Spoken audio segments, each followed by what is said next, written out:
Chapter 1676. It was simply too sufficient. Qin Yu bitterly smiled. His eyes fell on the sun-moon stone. The sun and moon in my eyes are inside. Little Meat nodded. Sir Qin, you must think this through. Once you receive it, you will have formed a death grudge with that person. Moreover, that person is very, very strong enough that he can kill you with a single hand.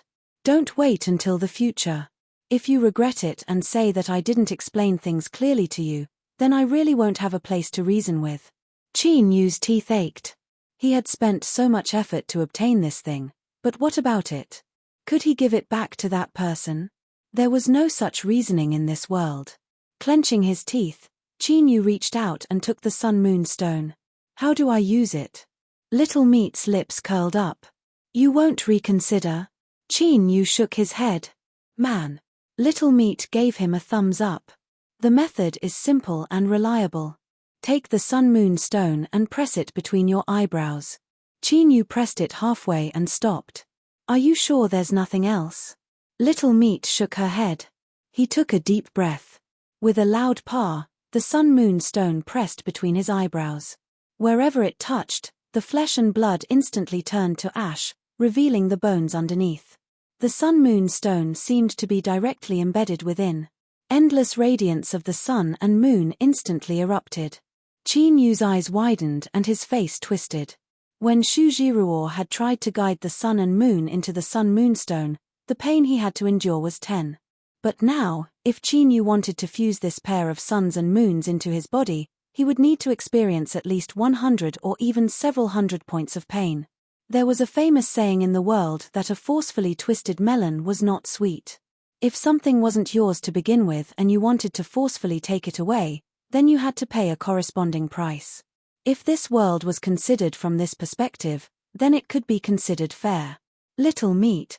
Qin Yu clenched his teeth and roared. Little Meat rubbed her nose. What? I praised you just now. You are a man. If you can't even withstand a little bit of pain, then what kind of man are you? Qin Yu, you can do it. I have high hopes for you. This little bit of pain shouldn't be a problem for you. With a flick of her sleeves, the space in front of her folded, instantly forming hundreds of layers that sealed away Qin Yu's aura. Of course, what was sealed away was the aura of the sun and moon leaking out. Otherwise, if it was discovered by others, that would be another problem.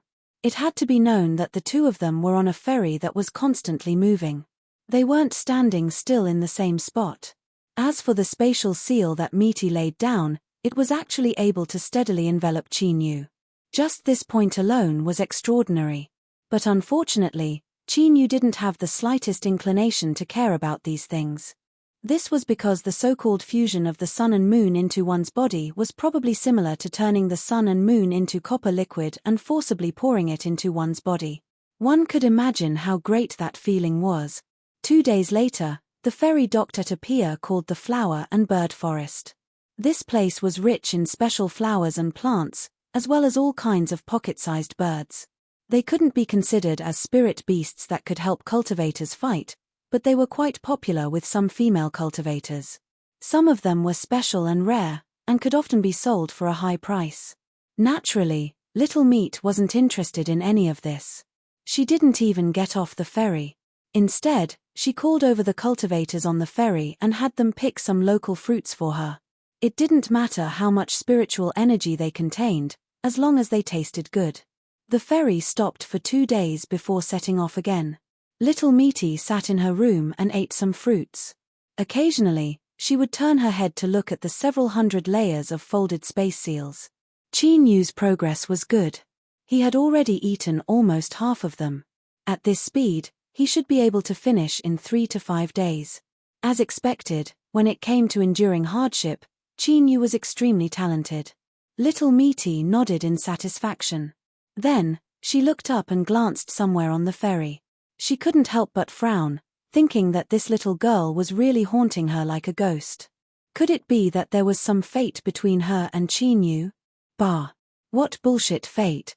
If I say it isn't, then it isn't.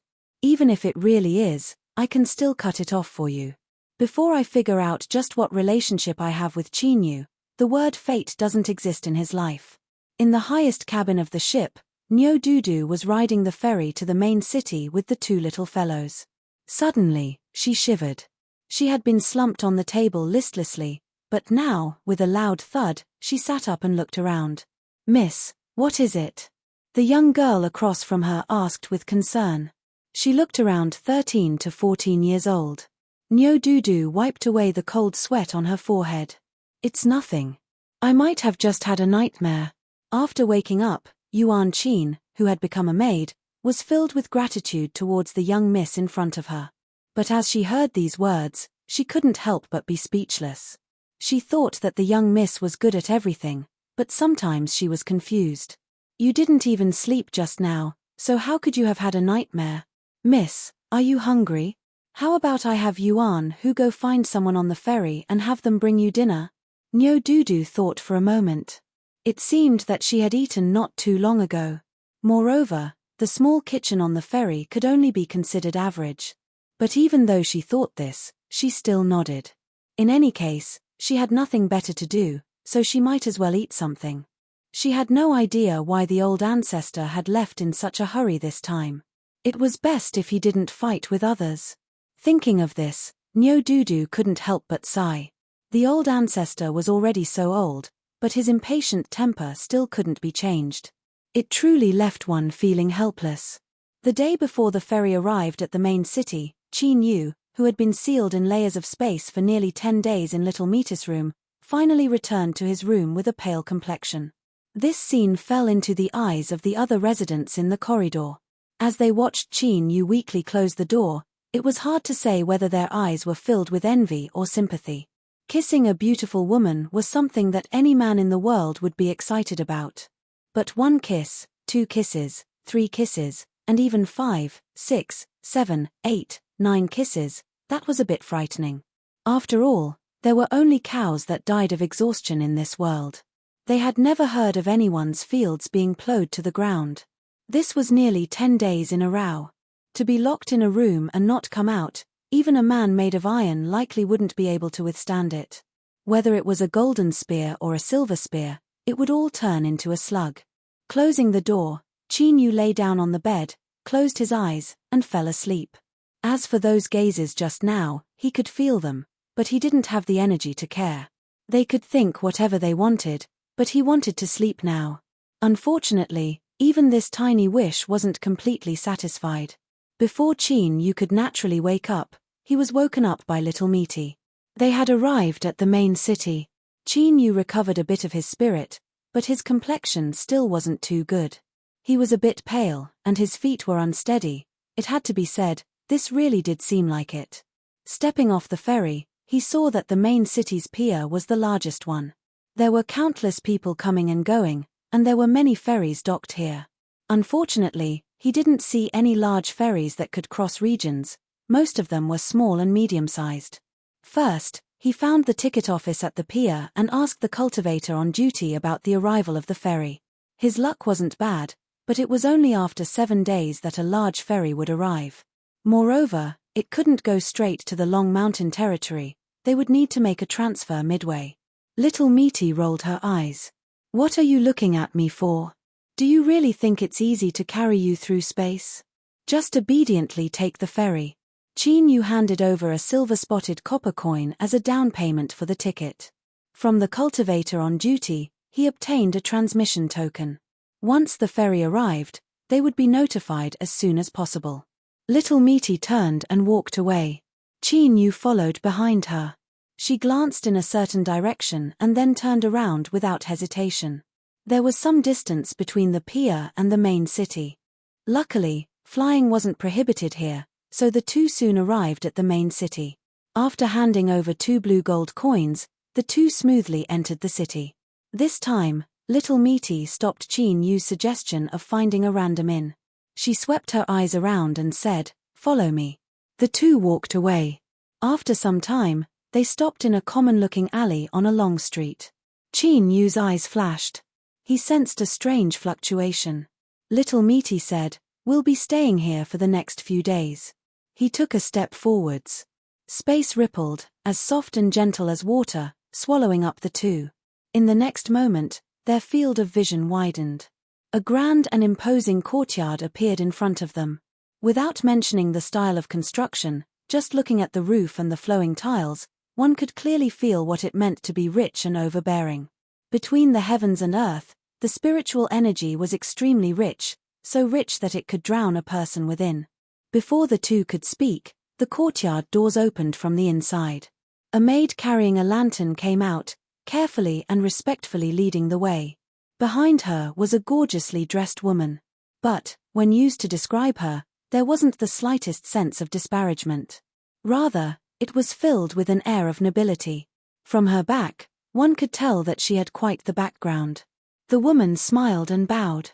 "Two guests, is this the first time you've come to our heavenly fragrance residence? Welcome, welcome. However, there is something I must make clear to you too. Because a grand meeting of cultivators has been held in the county city recently, many guests from all over have chosen to stay at our heavenly fragrance residence. Thus, there is only a single heaven-class courtyard left in our store." As the woman spoke, she glanced at the two people across from her. When she didn't see any change in their expressions, her smile widened. "The heaven-class room is the most expensive. Each night it costs a silver-spotted copper coin. But it is absolutely worth it. It is the courtyard closest to the heavenly fragrance residence's spiritual energy spring. If one cultivates here, it can be said to be twice the result with half the effort." Little Meaty nodded. "This is it." The woman smiled and reached out a hand. "Please enter." Heavenly Fragrance Residence was hidden in the main city and was known as the top immortal inn. Naturally, this reputation wasn't undeserved. But when they truly stepped into the heaven-class courtyard that cost a silver-spotted copper coin every night, they finally understood what it meant to get what you paid for. Little Meaty swept her eyes around, satisfied. The woman had trained her eyesight to welcome guests. She smiled and said a few words about daily meals and other such matters. Then, she turned and left with the maid carrying the lantern. Chin coughed. "Did you need to choose such an expensive place? A silver-spotted copper coin a night. Even when young Fan's Han was here, he wasn't so generous." Little Meaty glanced at him. "Since you know it's expensive, why don't you hurry up and cultivate?" Chin sighed and turned to leave. In truth, he knew that the reason Little Meaty chose Heavenly Fragrance Residence was because he hadn't fully recovered yet and needed a better cultivation environment. She was clearly concerned about someone else, so why couldn't she just say it out loud? Why did she have to put on a cold face? But in truth, Chin's guess was only half right.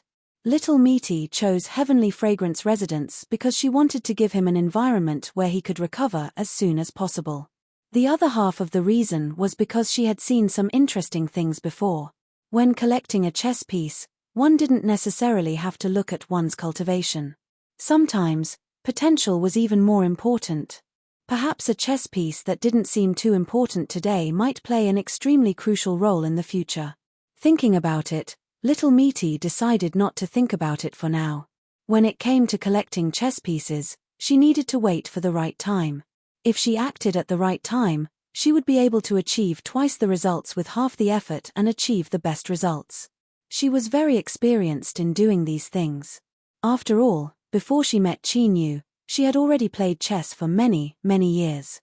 Moreover, the chessboard was quite large. Several hundred meters away from the heaven-class courtyard was one of the several superior earth-class courtyards in Heavenly Fragrance Residence. A white-haired old woman in embroidered robes sat on a chair. She looked at the black-clothed woman who had fallen to the ground. "Little girl, I will give you one last chance. Do you really not want to join our Golden Toad Palace? If you change your mind now, there is still time." The black-clothed woman lowered her head, not speaking. The old woman sneered. "If that's the case, then don't blame me." Chapter 1677. There were some things that you couldn't avoid even if you wanted to. For instance, an ill-fated relationship. Not long after Ruru and Chin moved into the small heaven-class courtyard, the concealing array formation outside the Heavenly Fragrance Inn was triggered again. Another guest arrived. The gorgeously dressed lady boss was both happy and helpless. She hadn't lied before. There was indeed only one last courtyard left in the Heavenly Fragrance Inn. Guest, I am very sorry, but the inn is full today. Please find another place to stay. Nyo Dudu gasped and immediately frowned. She had walked for a long time before finding a place, but she still couldn't stay. How could the old ancestor be so unreliable? He said that he had connections here and that it wouldn't be a problem for her to stay. He also said that the chef's cooking skills were excellent, so when she got off the ferry, she was filled with anticipation and even swallowed a liter of saliva.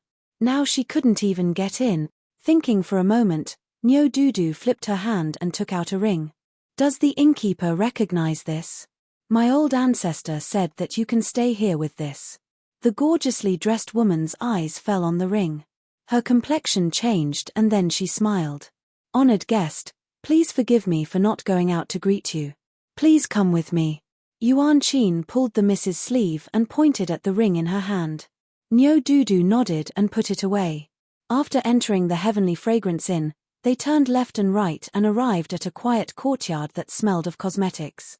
The spiritual strength here was no less than that of the small heaven-class courtyard. The woman waved her hand and dismissed the maid carrying the lantern. Then, she respectfully knelt on the ground. I am Hua Xiangrong. Greetings, miss. Nyo Dudu frowned. She thought for a moment and asked, this is the Nyo family's property. Hua Xiangrong respectfully kowtowed. Reporting to Miss, I don't know who the great figure behind the scenes of the Heavenly Fragrance Inn is, but I recognize this ring. Since you have it, you are now the owner of the Heavenly Fragrance Inn. Nyo Dudu didn't feel anything. The Nyo family was a big family and she had seen it since she was a child. She didn't think that it was a big deal to have a top immortal inn in their business. What satisfied her even more was that she could smoothly stay here today and then have a good taste of the chef praised by the old ancestor. Perhaps the old ancestor's words were unreliable in other aspects, but when it came to eating and drinking, Nyo Dudu still acknowledged the old ancestor's judgment. Hua Xiangrong felt uneasy and knelt on the ground to beg for forgiveness. Miss, I didn't know you were coming today. The rooms in the inn are indeed full. How about I ask the guests in the heaven-class courtyard to leave and make room for you?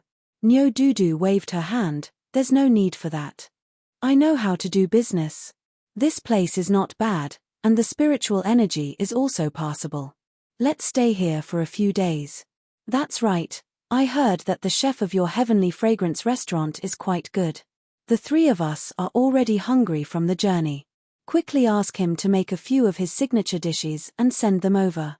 Hua Xiangrong breathed a sigh of relief and hurriedly saluted. Miss, please wait a moment. I'll arrange it right away. This place was actually her residence. Now that Nyo Dudu had occupied it, she was not the least bit dissatisfied. Instead, she felt extremely honored. Although Hua Xiangrong didn't know the origin and background of this young lady, that ring was enough to make Hua Xiangrong breathless. Not to mention, from the details, Hua Xiangrong had seen through Nyo Dudu's background and confidence. She had already concluded that this was definitely a young lady with a frightening background.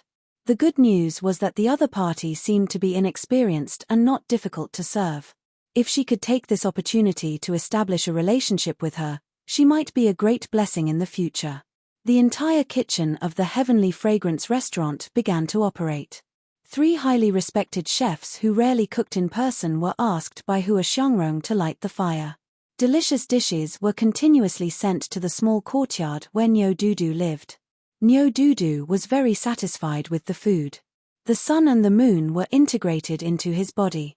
It was not that Qin Yu imitated them and directly put them into his eyes. In fact, before this pair of sun and the moon, there was another pair of sun and the moon hidden in his hand, the shadow of the sun and the moon that rose in the east and set in the west around the soul in the soul space. Originally, they were real, just a shadow. Although they were extremely solid, they were not real entities. But now it was different.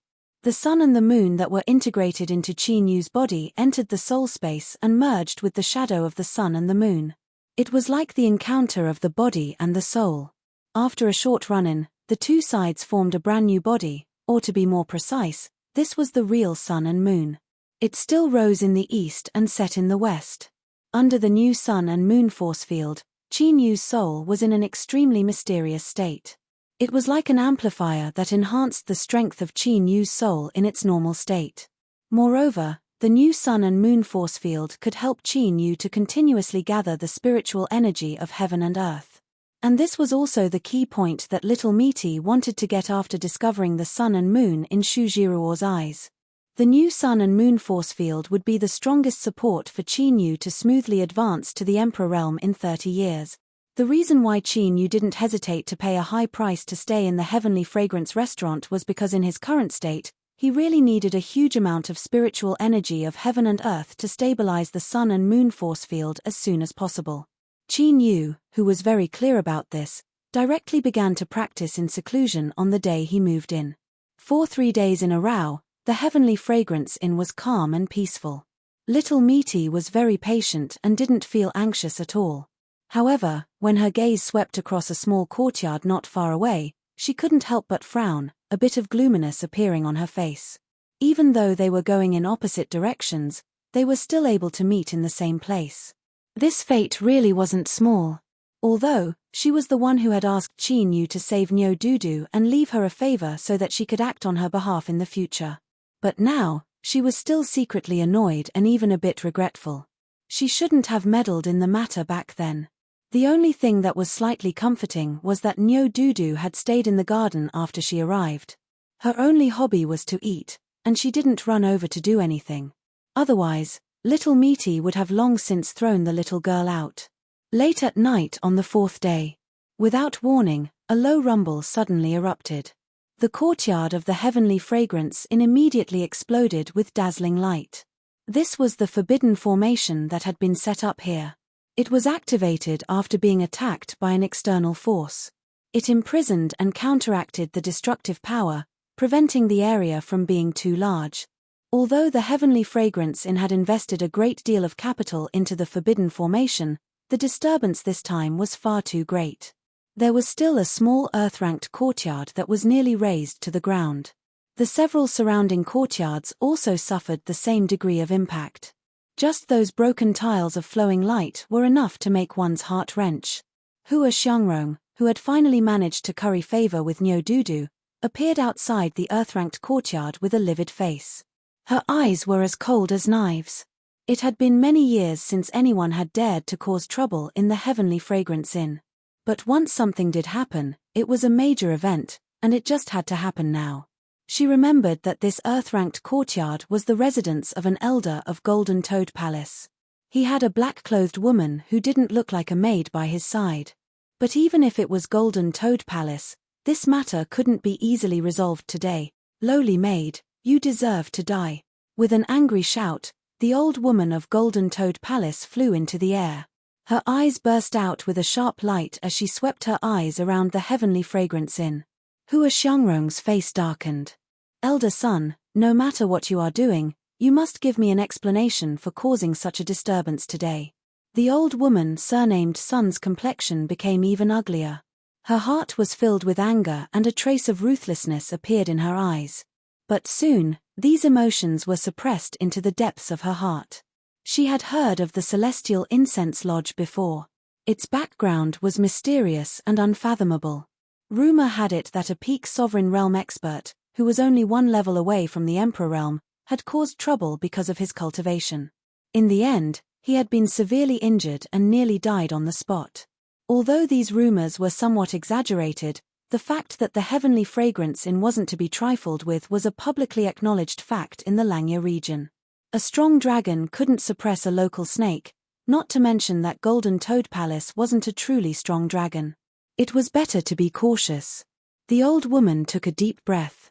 Shopkeeper Hua, rest assured. After I find that lowly maid, I will take responsibility for today's losses. Hua Xiangrong was expressionless. That would be for the best. The old woman sucked in a breath. As if sensing something, she diabolically grinned. Found you. Shua, her figure moved. In an instant, she crossed several miles and arrived outside a small courtyard. Before she could act, she was stopped by Hua Xiangrong, who followed closely behind. She was furious. She thought that the cultivators of Golden Toad Palace were just as the rumors said. They were all arrogant and brainless. Elder son, stop. Hua Xiangrong's complexion was extremely ugly. This is my heavenly fragrance in small courtyard. Right now, there are honored guests staying here. Don't be presumptuous. The old woman surnamed Sun frowned. She raised her hand and pointed. That lowly maid beside me has escaped into this courtyard. She has a rare treasure of our golden toad palace. I must take it back. At this point, a cold light surged in her eyes and her tone became a bit louder. This treasure is related to the cultivation secrets of my golden toad palace. Once something goes wrong, there will be no way to resolve it peacefully. Since shopkeeper Hua is here, please open the courtyard door and let me take that lowly maid away to avoid trouble. These words were not only to pressure Hua Xiangrong, but also to remind the people living in the heavenly fragrance in not to meddle in other people's business. Although Golden Toad Palace wasn't one of the top sects in the divine Central Wasteland, it still had a bit of reputation. The Taoist companion of the sect master was a half-emperor realm rogue cultivator. Otherwise, at the Jade Gate Pass, she wouldn't have been qualified to speak with Qingjiang Lake. Hua Xiangrong didn't know if this was true or not, but since the old woman surnamed Sun said so, it would be troublesome. Moreover, the other party's request wasn't too excessive. Although Heavenly Fragrance Inn didn't fear Golden Toad Palace, it was still an immortal inn's business. In the dark of night, who knew how many guests were watching this place? If they were too aggressive, they would lose a lot of reputation. After hesitating for a while, Hua Xiangrong nodded. Elder son, please be patient. I will go open the door. She landed outside the Heavenly Fragrance Inn and knocked on the door. Once, twice, thrice. There was no response. The eyes of the old woman surnamed Sun were icy cold. Could it be that the guests living here have discovered the treasure on that lowly maid and want to take it? Hua Xiangrong frowned and raised her voice. Guest, please open the door. She used some of her cultivation when she said this. Her voice penetrated the restriction and resounded in the entire Heavenly Fragrance Inn. Without batting an eyelid, the shopkeeper revealed a bit of his realm. This caused the gazes that gathered on him to retract a bit. With a squeak, the courtyard door opened from the inside. Little Rue expressionlessly asked, "What do you want?" Seeing them come out, Hua Xiangrong's face softened a little. She apologized. Guest, I'm really sorry to disturb your rest. The situation is like this. A servant girl of the Golden Toad Palace's elder son secretly escaped with a treasure. According to elder son's judgment, the treasure is currently hidden in the heaven-class courtyard. I hope that guest can make things convenient for her and let her in to take a look. After a short pause, she continued, to express our apology, Heavenly Fragrance Inn is willing to waive the cost of tonight's guest. If you stay for a few more days, I am willing to give you another discount on the total cost.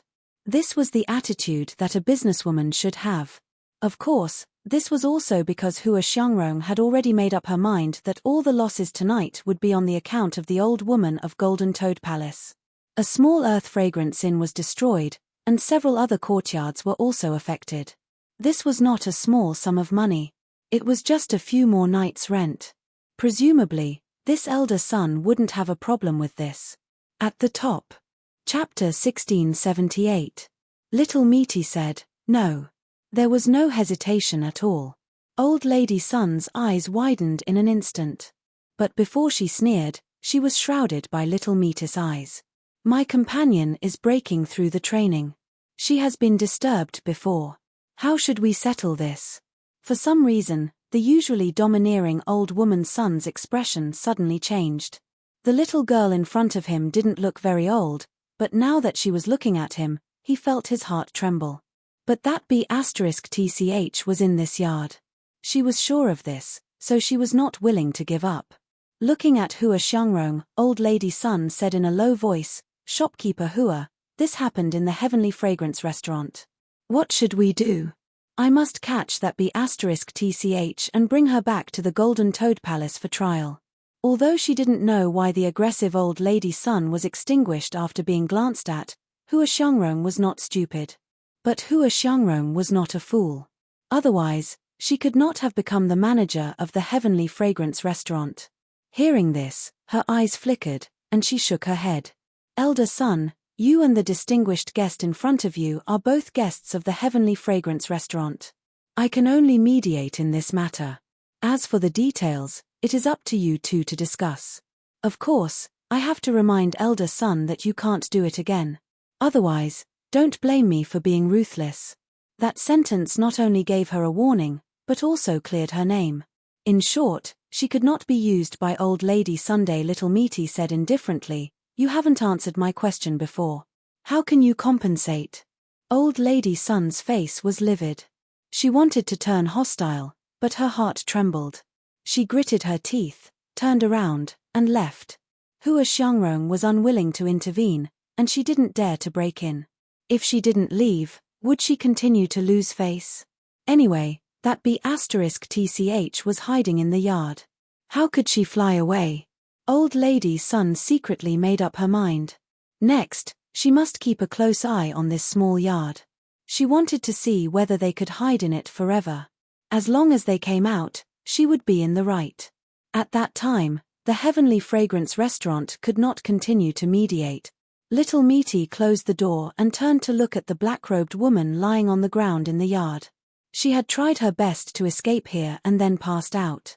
After thinking for a moment, Little Meaty raised her hand and made a grabbing motion. An invisible force surged out, lifting the black-robed woman up and following her into the room.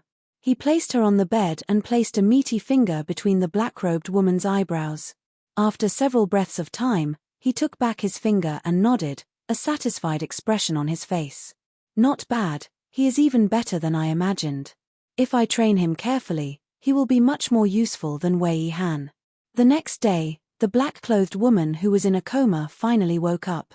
He stood up abruptly, aggravating his internal injuries. With a groan, his face turned pale, and beads of sweat appeared on his forehead. However, her eyes remained vigilant as she quickly scanned her surroundings. Her tense body did not relax in the slightest. Are you awake? Little Meaty opened her eyes and looked at her with a calm expression. The black-clothed woman took a deep breath and said slowly, we met before we entered the central wasteland. Little Meat nodded. You have a good memory. Then you'd better remember who saved your life today. The woman in black pursed her lips. Thank you for saving me. Little Roo said indifferently, there's no need to say thank you when it comes out of your mouth. I saved you because your aptitude is not bad. The black-clothed woman was well aware of this. The reason she encountered a calamity today was because of her own aptitude.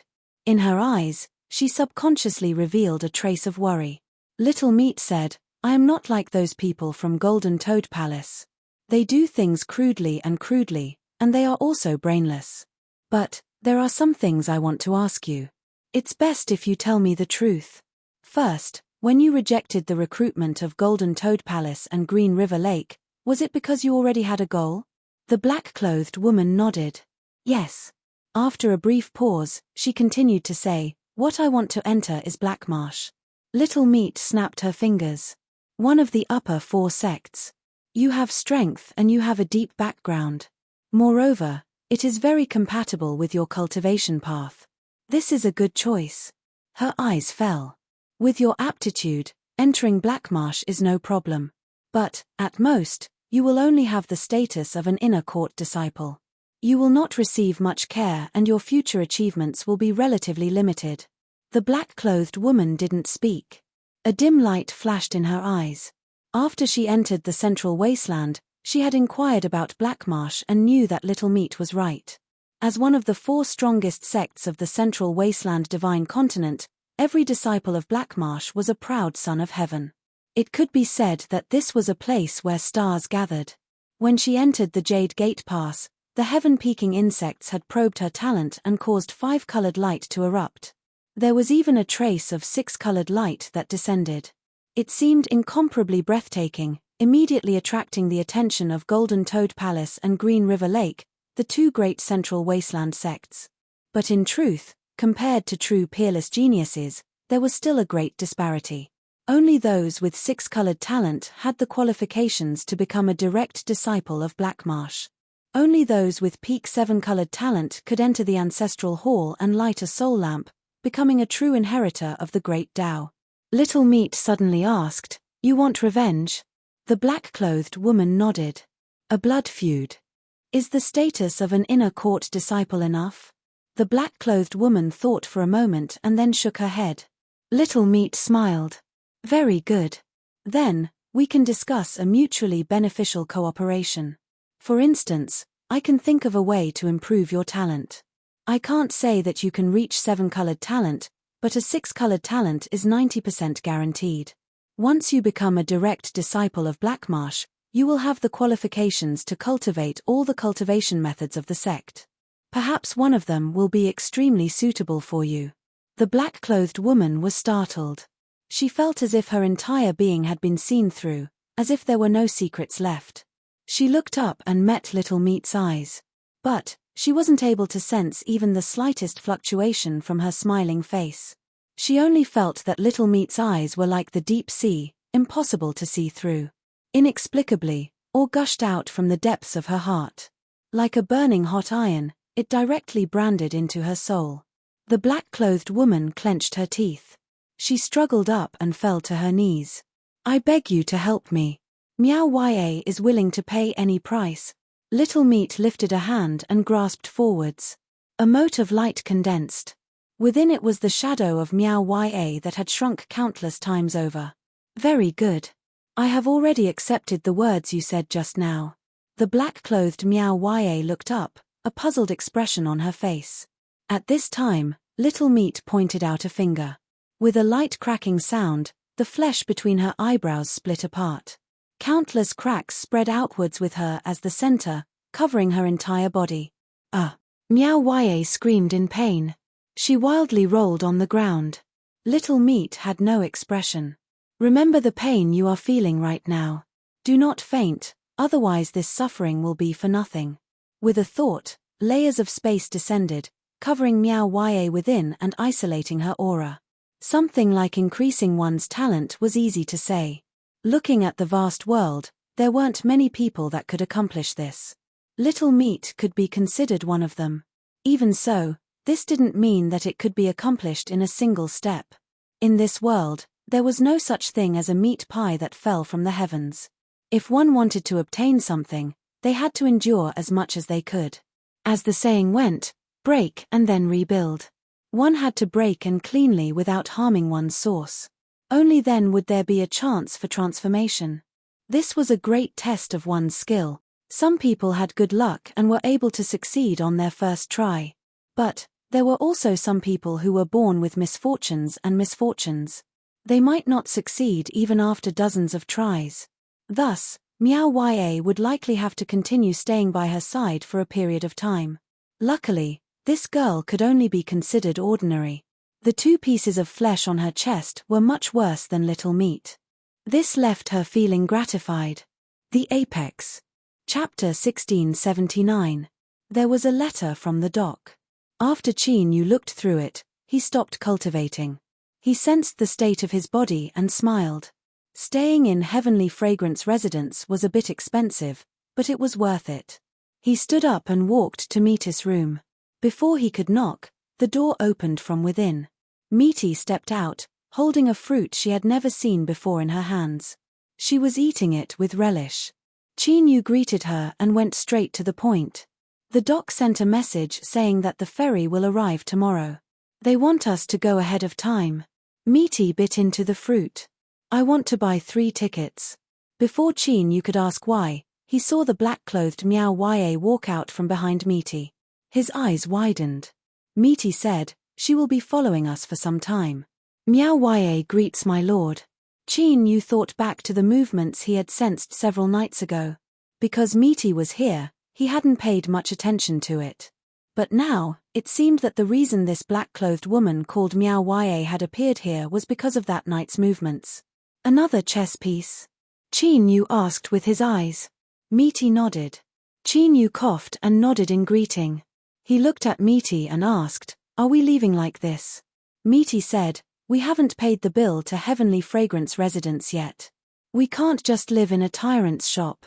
Qin Yu thought for a moment and determined that this was just an excuse. Seeing that she had no other explanation, he said, "Then let's go." Miao Ya revealed a worried expression. She looked at the two people in front of her. After a moment of hesitation, she lowered her head and remained silent. Golden Toad Palace's old woman son originally thought that she would have to wait for some time. She had already prepared herself to wait until her death. But today, the courtyard doors had suddenly opened. This caused the complexion of old woman's son, who had been closely observing this place, to change. Could it be that her senses were wrong? That cheap maid hadn't escaped inside. If that was the case, then things would be troublesome. But soon, old woman's son discovered that she had been overthinking things. Her senses hadn't been wrong. Following that, old woman's son's face flushed red. Flames of anger blazed in her chest, and the only thought in her mind was, they had gone too far. Qin Yu walked in front, Misty followed behind, and Miao Ya lowered her head and followed. For better or worse, shouldn't they have disguised themselves a bit? This is simply looking down on us to the extreme. Do you have no respect for our Golden Toad Palace? This was intolerable. Old Lady Sun was furious. She couldn't care less. Her figure flashed and blocked the way. She gritted her teeth and said, "Fine. Today, you are caught red-handed. What else do you have to say?" Her ice-cold gaze fell on Miao Ya. "Little slut, when I bring you back to Golden Toad Palace, I will naturally make you regret your actions." Little Meaty said without expression, "Qin Yu, someone is blocking the way." Qin Yu coughed. "Fellow Daoist from Golden Toad Palace, can you make way for me?" Old woman's son was about to go mad from anger. "Don't go too far. My Golden Toad Palace isn't a place to be trifled with. Hurry up and exchange this lowly servant to me, otherwise, I'll absolutely not let the matter rest today." Qin Yu thought for a moment, then turned and said, "Miao Ya." "Yes." Miao Ya walked out. Qin Yu pointed a finger. "You know this person?" Miao Ya shook her head. "Oh, then you must have mistaken me for someone else." Qin Yu looked over. "Whether or not Golden Toad Palace is easy to provoke, I'm not too sure. But, I can overlook the matter of you mistaking me for someone else. If you step aside now, nothing will happen to you. Otherwise, don't blame me for not reminding you." Qin Yu already understood Little Meaty's meaning. In terms of his heart, the words he spoke at this time were absolutely priceless advice. Unfortunately, old woman's son had already gone mad with anger. She simply wouldn't listen to him. After being arrogant for so many years, this was the first time she had encountered someone more arrogant than her. "Hua Xiangrong." Old woman's son angrily roared. "I've already found my maid. Do you still want to continue watching?" Billowing waves of sound spread through the entire heavenly fragrance inn. Hua Xiangrong's complexion wasn't too good. Her figure fell outside the courtyard and her eyes fell on Qin Yu and Little Meaty. Couldn't they at least try to cover it up a little? Why did they have to be so forceful? But the miss had already ordered her to take care of the people in the courtyard. Even though she knew that many eyes were gathering on her, she could only brace herself and endure it. "Elder son, there are still many guests in the heavenly fragrance inn. It's really beneath your dignity for you to yell." Hearing this, old woman's son's heart skipped a beat. No one was a fool. Of course, they could sense the lingering meaning in her words. Who on earth was living in this heaven-class courtyard? The heavenly fragrance inn had made it clear that it was willing to side with them, regardless of face. But to ask old woman's son to give up, she certainly wouldn't be willing. Besides, she had already received the deposit. If she went missing again, just thinking about the consequences made her shiver all over. She couldn't care too much. Even though she knew these two people in front of her were not to be trifled with, she could only grit her teeth and endure. "Shopkeeper Hua, as an elder of Golden Toad Palace, I only ask you one question. Did I bring this lowly maid to the heavenly fragrance inn?" Hua Xiangrong very much wanted to deny it, but unfortunately, on the day old woman's son came, she met several acquaintances. They even exchanged greetings for a while, and two of them were still living in the heavenly fragrance inn. Moreover, she also knew that during these days of waiting, old woman's son had already set out to visit these two guests. If she really denied this matter, then the reputation of the heavenly fragrance inn would be completely ruined. Taking a deep breath, Hua Xiangrong nodded. This woman was indeed brought here by Elder Sunday. Old woman's son clapped her hands. Good. That night, this lowly maid stole a treasure of my golden toad palace and fled into this small heaven-class courtyard. At that time, shopkeeper Hua didn't allow me to search for her, but out of respect for the heavenly fragrance inn, I waited until today.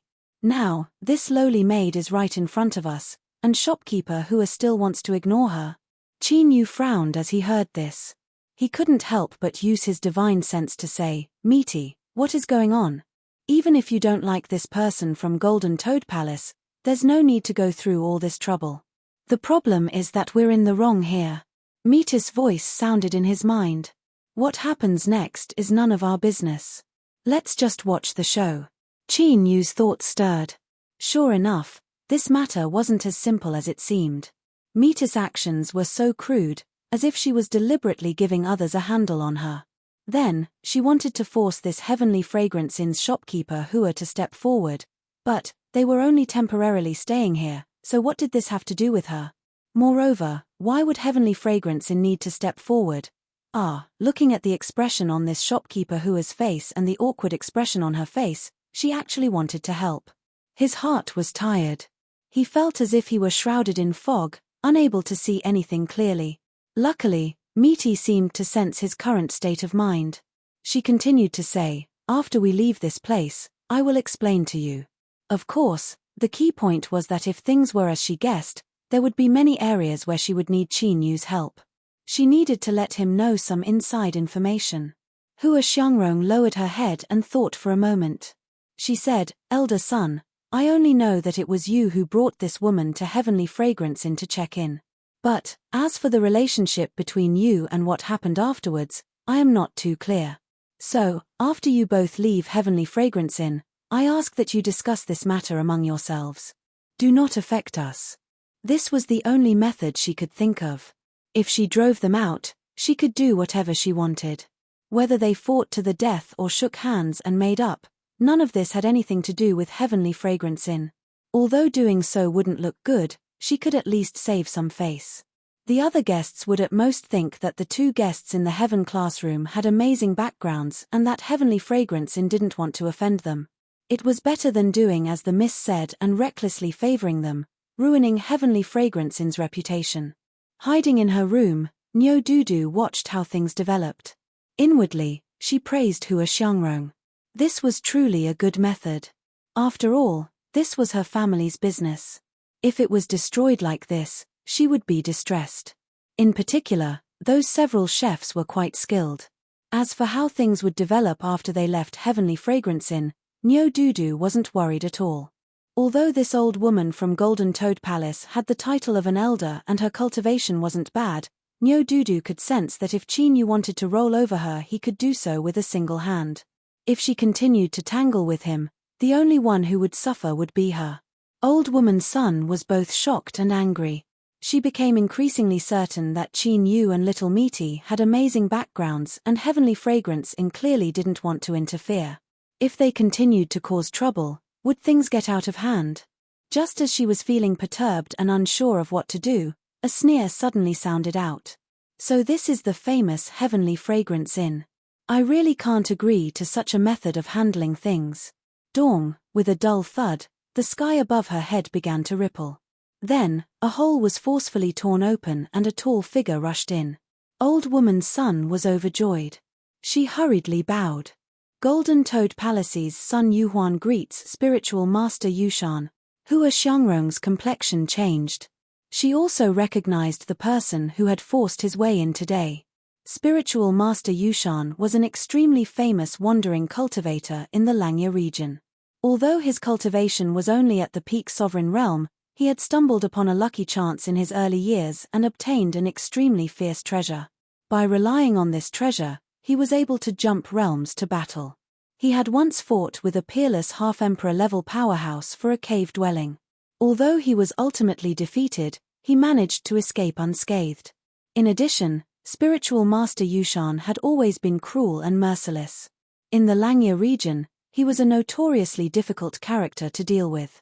Ordinary sects didn't want to provoke him, otherwise he would be like a maggot in a bone and they would surely pay a painful price. In the past history of the Langya region, there had been two sects that had come into conflict with spiritual master Yushan. One sect had their ancestral hall demolished and completely vanished. As for the other sect, after paying a great price, they had no choice but to leave the Langya region and flee far away. As time passed, the people of Jade Mountain Town became even more vicious. Hua Xiangrong never imagined that today's matter would actually draw in this old devil. And looking at the current situation, it was clear that old woman's son was related to spiritual master Yushan. This was troublesome. Feeling uneasy, Hua Xiangrong took a deep breath and stepped forward to salute. Greetings, spiritual master Yushan.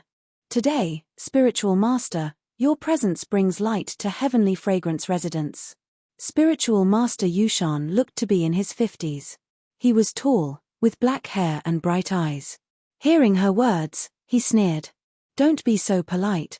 Hua Xiangrong, do you know that Sun Yuhuan is the maidservant who is going to be handed over to me? Hua Xiangrong's pupils shrank, and she complained bitterly in her heart. I really don't know. Spiritual master Yushan looked down with cold eyes and released a strong oppression. Ignorance is not a crime. I can let it go.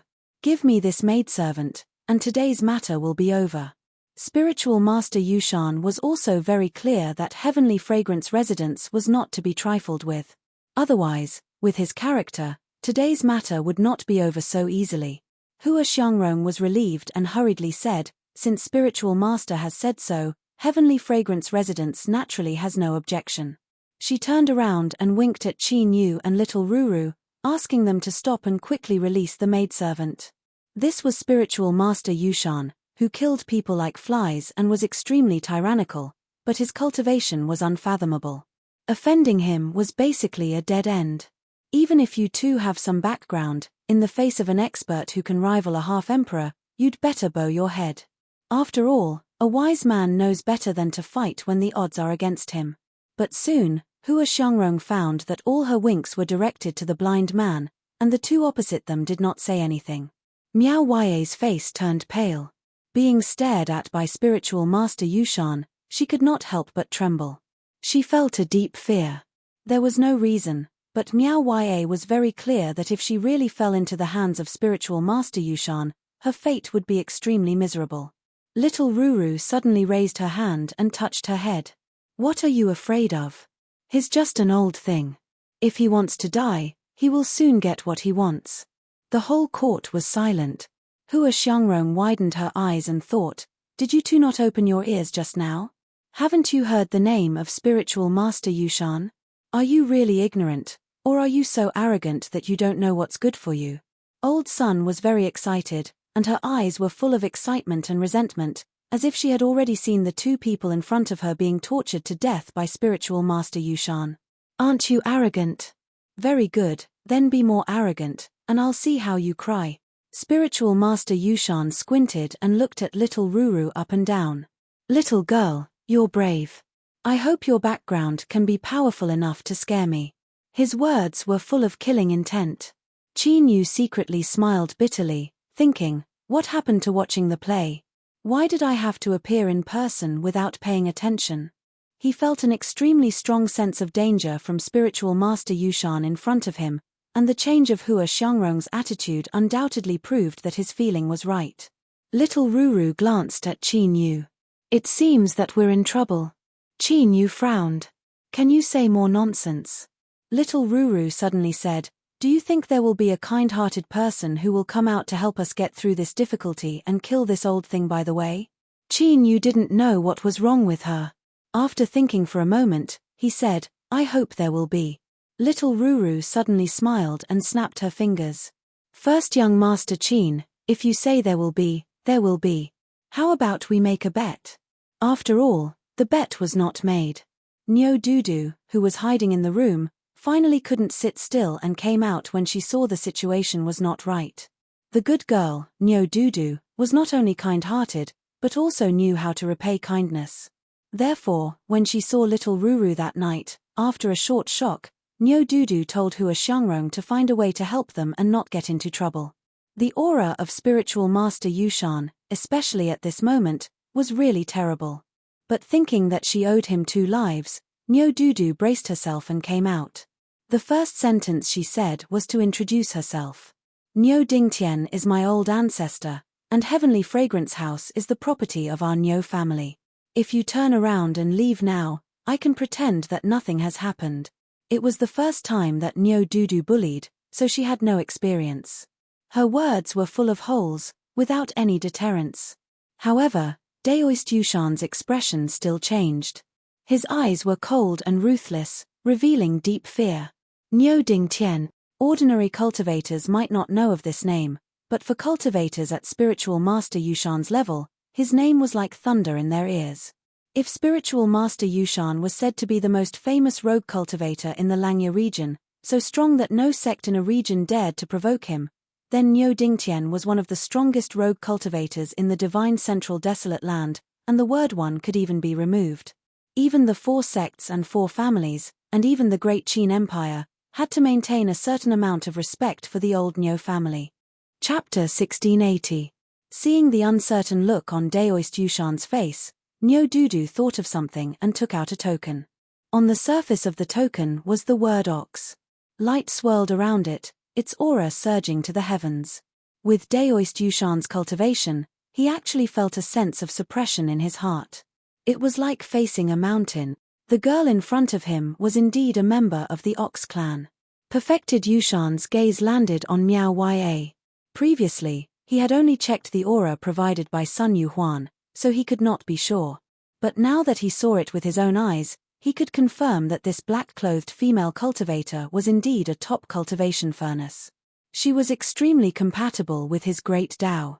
If he could obtain her and cultivate in seclusion for 100 years, he might be able to cross the threshold of the celestial realm and step into the Emperor realm. The thought of this made Spiritual Master Yushan's heart burn even hotter. So what if he was a junior of the Ox clan? Could it be that he was going to hand over the opportunity of the great Tao just because of a single sentence from this girl? It was not that immortal Yushan had not thought of stopping for the time being and waiting for them to leave the Heavenly Fragrance residence before making his move. However, for some reason, Zhenren Yushan had a strong intuition that he had to take action here. Otherwise, once the person in front of him left, he would no longer be able to find this tripod cauldron that was compatible with the Great Tao. This intuition of the Great Tao was extremely mysterious, and Zhenren Yushan firmly believed in it. Daoist Yushan took a step back and smiled. He cupped his fist and said, "I didn't know that young Lady Nyo was here.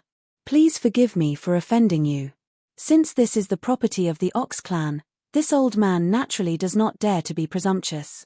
I will take my leave now." His body flickered, as if he were about to retreat. However, even as his foot touched the ground, a cryptic aura exploded out from within him. It was like a vast, boundless ocean that instantly covered the entire Heavenly Fragrance residence. With a flick of his sleeve, Sun Yuhuan, whose face had been filled with ruthlessness and delight, exploded with a bang, her soul scattering. Hua Xiangrong turned pale and screamed, "Immortal Yushan, what do you want to do?" Adept Yushan, Ning Xiao, said, "So what if he's a junior of the Ox family? Today, I will kill all of you.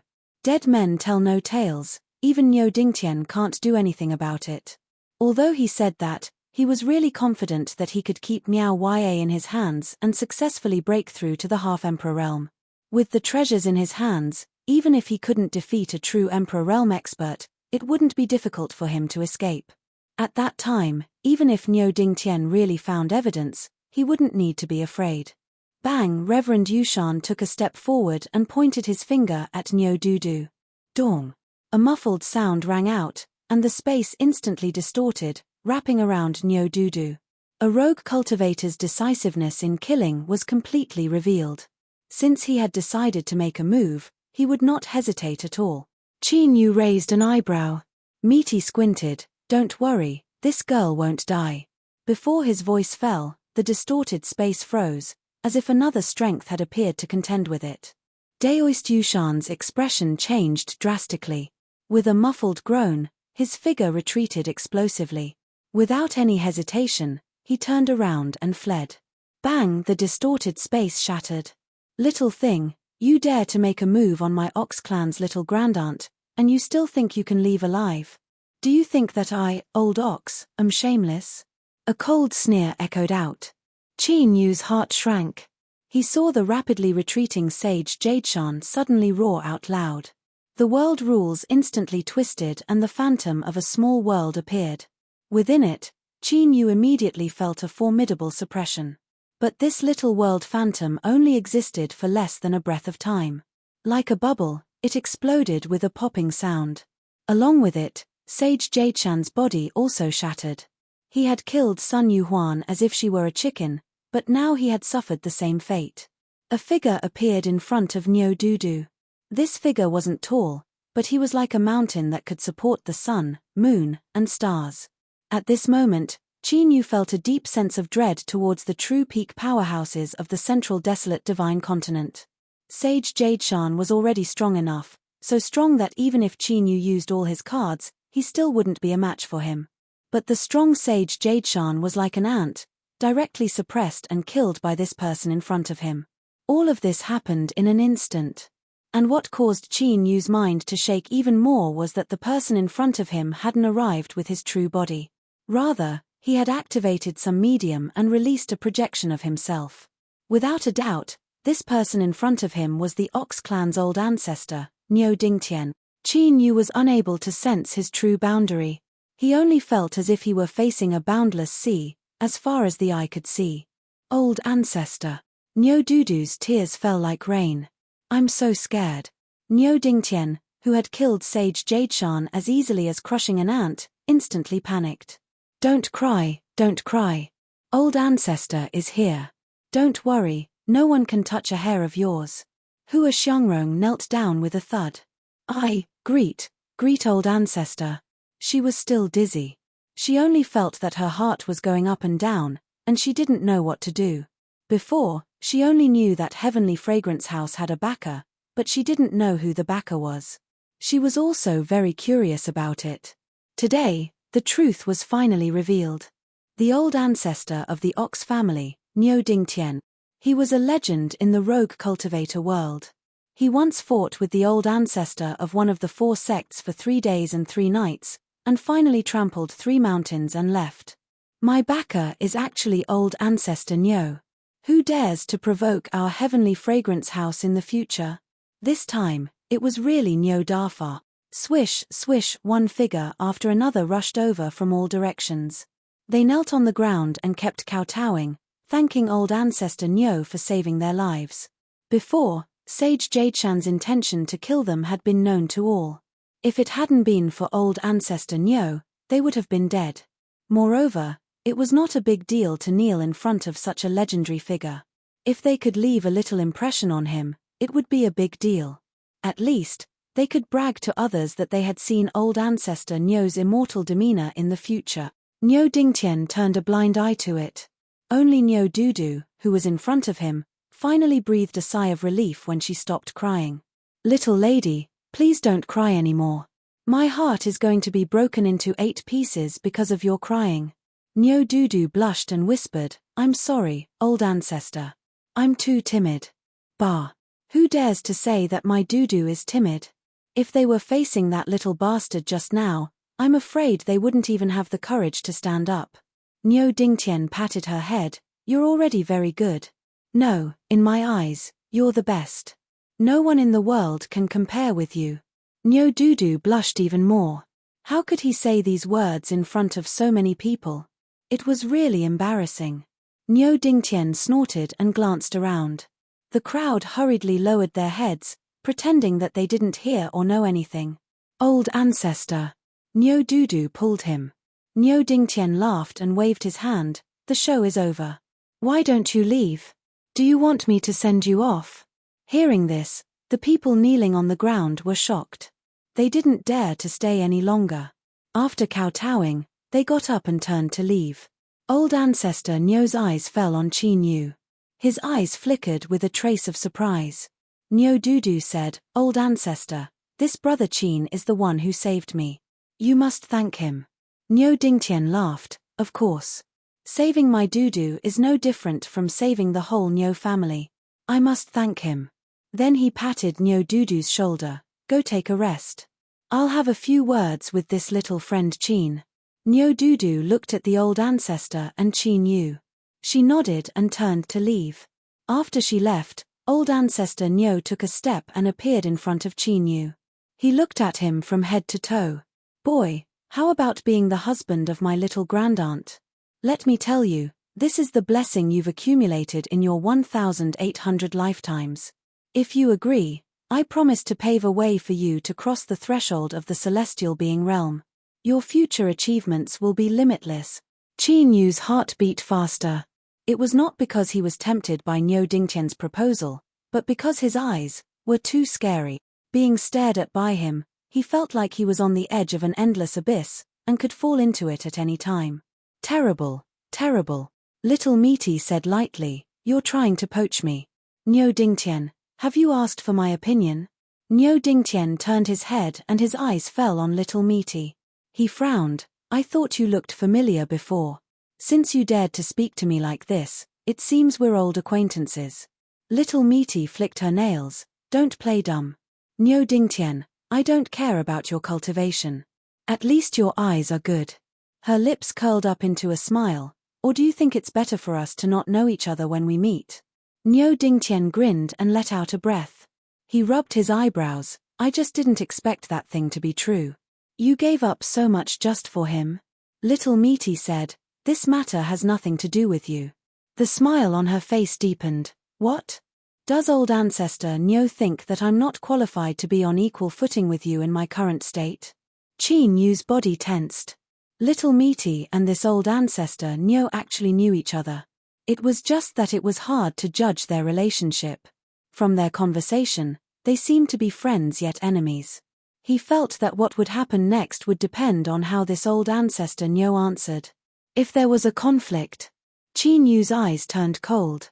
Niu Dingtian glanced at Qin Yu, his eyes full of praise. At least your courage is not bad. I like it. He stretched out his hand. You and I are naturally on equal footing. Since we've met, let's sit down and have a chat. Little Meaty nodded. Qin Yu, come with me. Niu Dingtian frowned, but didn't object. They sat down at an open-air table outside the heaven-class courtyard. Qin Yu didn't want to sit. After all, the identities of the two people in front of him were frighteningly high. But looking at Little Meaty's face, he sat beside her. Niu Dingtian couldn't help but look at him a few more times. He was clearly surprised. What was his background? Was it because of the 9 Ben's heavenly Tao that this person in front of him valued him so much? Niu Dingtian didn't think so. There must be some other reason. He was curious as to what the reason was. At the same time, a thought in his mind became increasingly intense. It seemed that this boy Qin Yu did have some qualifications to be worthy of their Niu family's little grandaunt. Let's see. Little Meaty suddenly sneered, you don't have much time left. If things are as I guessed, then let's talk business first. Niu Dingtian rapped the table, his face calm. I have already sent a message to the Niu family. Someone will soon come to bring Dudu home. Before they arrive, I would like to ask you to help me take care of Dudu. He looked up. You cooperated with me in putting on such a play to force me to appear. You should have been waiting for these words. I don't think you will refuse. Little Meaty didn't seem embarrassed at all that her thoughts had been seen through. She calmly nodded. I agree. But you should know that my actions have always been expensive. Niu Dingtian's lips twitched. His complexion wasn't too good. It was likely that he had recalled some unpleasant memories from before. Since I have spoken, I have already made preparations. What do you want? Little Meaty said, I haven't thought about it yet. I'll write it down for now. Niu Dingtian rubbed his face. I would rather you ruthlessly cut me down with a saber right now. It's better to be in pain for a few days than to be on tenterhooks in the future. He sighed and stood up. I will entrust Dudu to you. No matter what, nothing can happen to her. Otherwise, the next time we meet, we will be enemies. With that, Niu Dingtian's figure faded away. Chapter 1681. Red clouds shrouded the sky like a sea of blood. An invisible imprisonment force fell down, sealing off this world and forming a small area. Everyone within this area was sealed, unable to escape. Niu Dingtian opened his eyes and slowly exhaled. His face was solemn. After arriving here, he had felt something was wrong. Now he was sure that he had fallen into the trap of luring the tiger away from the mountain. Thinking of this, Niu Dingtian's eyes became colder. The atmosphere around him was so dense that it almost froze. Dudu's matter had been exposed. If not for this, they wouldn't have taken such a risk. As for who it was, Niu Dingtian knew very well. Because of this, his heart became heavier. Since they had taken action, they would do their best. Although that person had agreed to help, her current state was not the same as before. Nothing must happen to Dudu. Niu Dingtian's mind raced as a ball of light burst out from his eyes. He stomped heavily on the ground, and the whole mountain collapsed in an instant. The impact of the terrifying power formed a visible tide, roaring and rushing in all directions. The crimson sea of blood above his head seemed to respond. It violently tumbled as if it was boiling. Large amounts of blood energy gushed out, condensing into water droplets in the air. In the blink of an eye, a rain of blood began to fall. Swish, swish, several blurred figures appeared around him at the same time. An invisible force spread out, isolating them from the torrential blood rain. All eyes fell on Niu Dingtian, but they remained silent. There was no surprise or confusion in their eyes. They seemed to have guessed Niu Dingtian's actions. After all, at their level of cultivation, even if they couldn't predict the world with a single thought, they could at least record everything around them in their minds.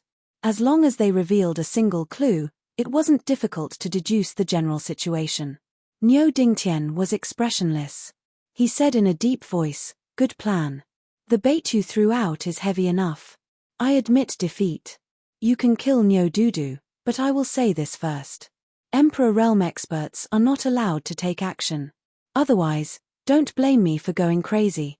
He glanced at the blood sea above his head, a threat written all over his face. Several blurry figures around him were projected here. First, they were far away. Second, Niu Dingtian was indeed an old madman who couldn't be judged with common sense. Even though they were not afraid of him, they were unwilling to engage in a battle of life and death with him here. Putting aside the fact that there was a sea of blood above their heads, there was no way they would allow others to take advantage of the situation. They were all cautious people who had lived for countless years. Naturally, they would not make such a mistake. All right. After a brief silence, the phantoms spoke at the same time. Niu Dingtian narrowed his eyes. "We're old acquaintances, so I won't beat around the bush.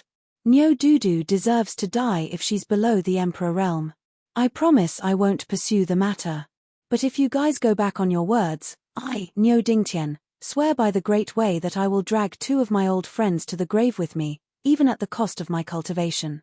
The killing intent in the air was monstrous. At this moment, the invisible auras collided with each other. The powerful force that gathered was like a giant hand that actually tore apart the sea of blood in the sky.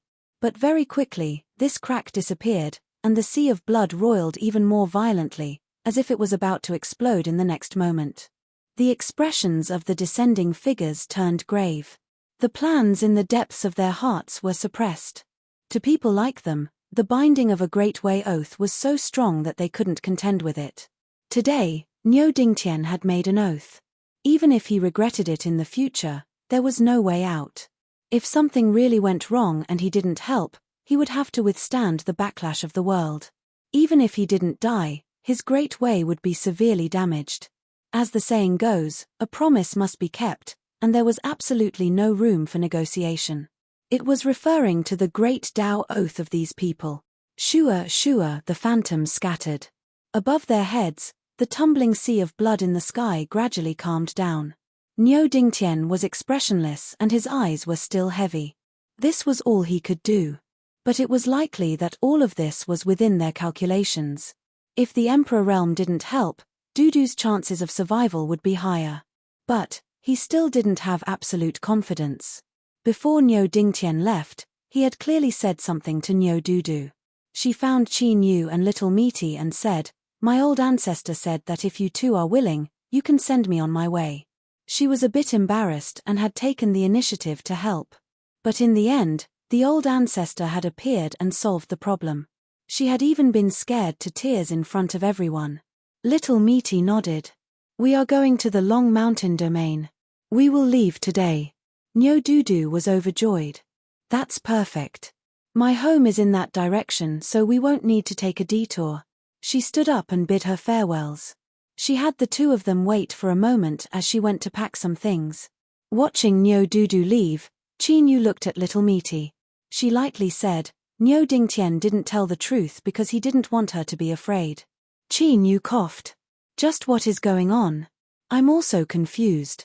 Little Meaty glanced at him. Don't worry.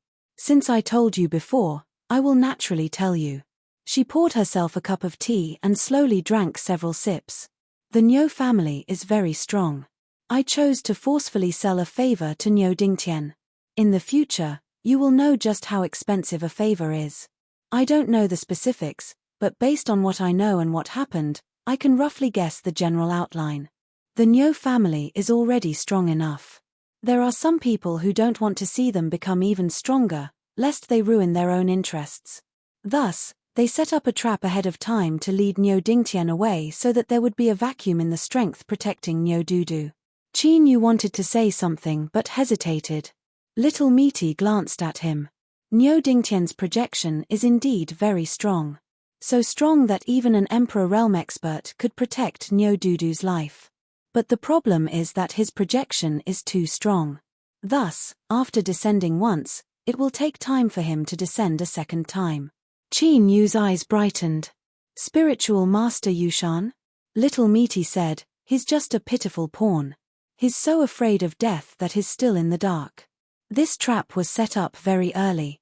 Golden Toad Palace's Sun Yuhuan could be considered a coincidence. Of course, there are very few coincidences in this world. Most of them are arranged by others. Even without Sun Yuhuan, Wang Yuhuan, Zhong Yuhuan, and so on will still appear. The goal is to make Spiritual Master Yushan attack and lure out Nyo Dingtian's avatar.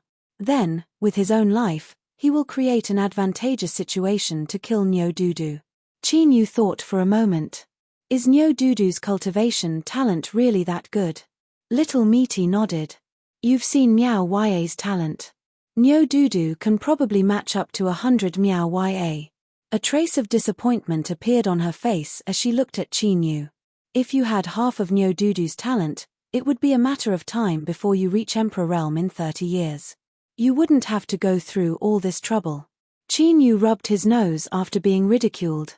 He had completely understood Nyodudu's shocking talent. No wonder some people in the Middle Desolate couldn't sit still. Nyo Dingtian of the Nyo family was already so powerful. If another Nyodudu rose up, SSS, just thinking about it made him panic. Chinyu said, can you guess who it was that attacked? Little Meaty's lips curled into a cold smile. It's simple. If the Nyo family continues to grow stronger, whoever's interests are affected will be the mastermind. Chinyu licked his lips. 4 sects and 4 families.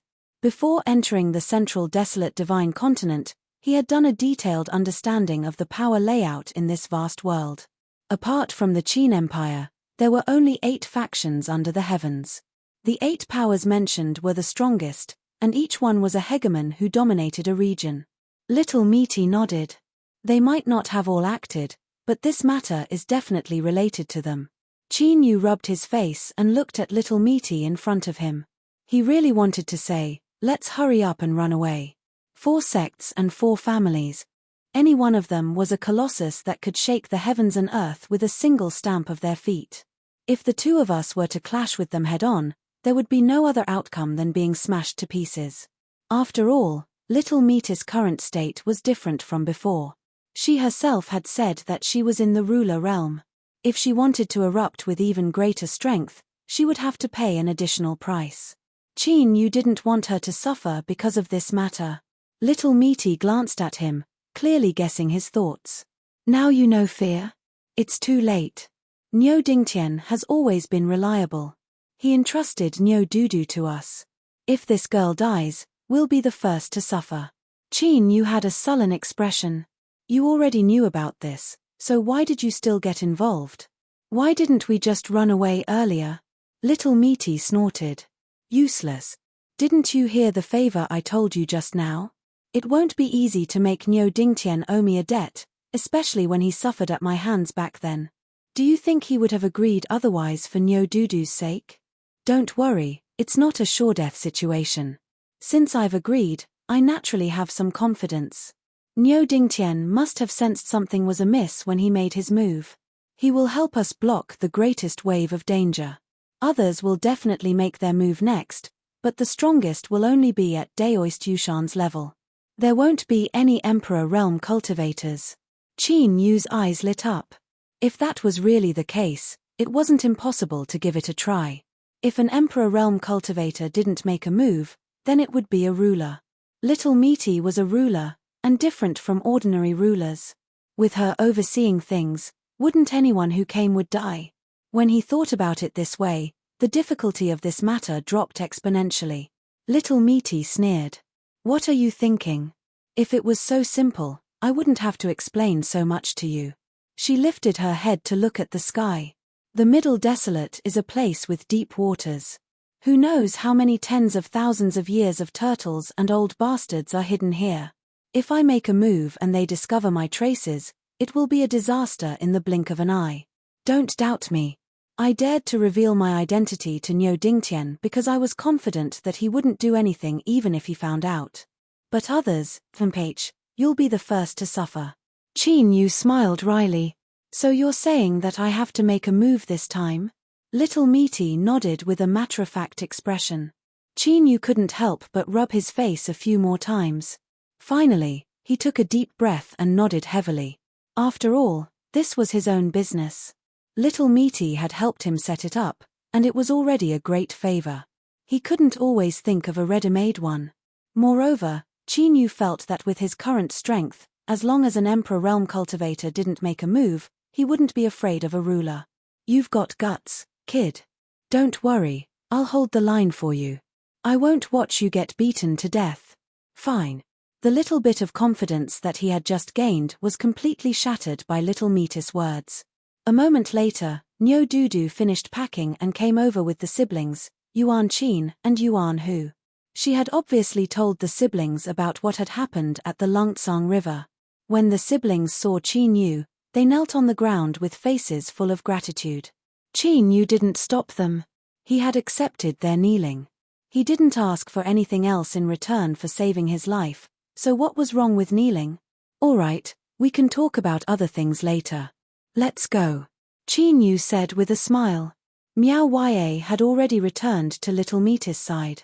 Under Hua Xiangrong's respectful escort, the group boarded the carriage to the dock. Chapter 1682. On the way, Qin Yu asked another question, why don't we stay in the main city? If something happens to Niu Dudu here, the Great Qin will not want to be implicated, so they will definitely intervene, right? If the Qin Empire intervened, the threat of the 4 sects and 4 families would be reduced by another level. If the Qin clan truly had such confidence, the Qin clan would not be the one enjoying the throne of Great Qin.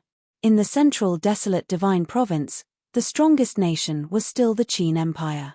Little Meaty's words made Qin Yu understand. How do you know that the Qin Empire did not acquiesce in this matter? Qin Yu's heart chilled. If this was the case, then staying in the main city was truly dangerous. Who knew what would happen next? Moreover, since Little Meaty said this, it should not be groundless. It seemed that the Qin Empire and the Niu family had some dirty relations. Thinking of this, Qin Yu could not help but sigh inwardly. Indeed, in this world, no one could truly sit back and relax. Niu Dingtian was so powerful, but the Niu family still had enemies everywhere. If they were not careful, they could be schemed against.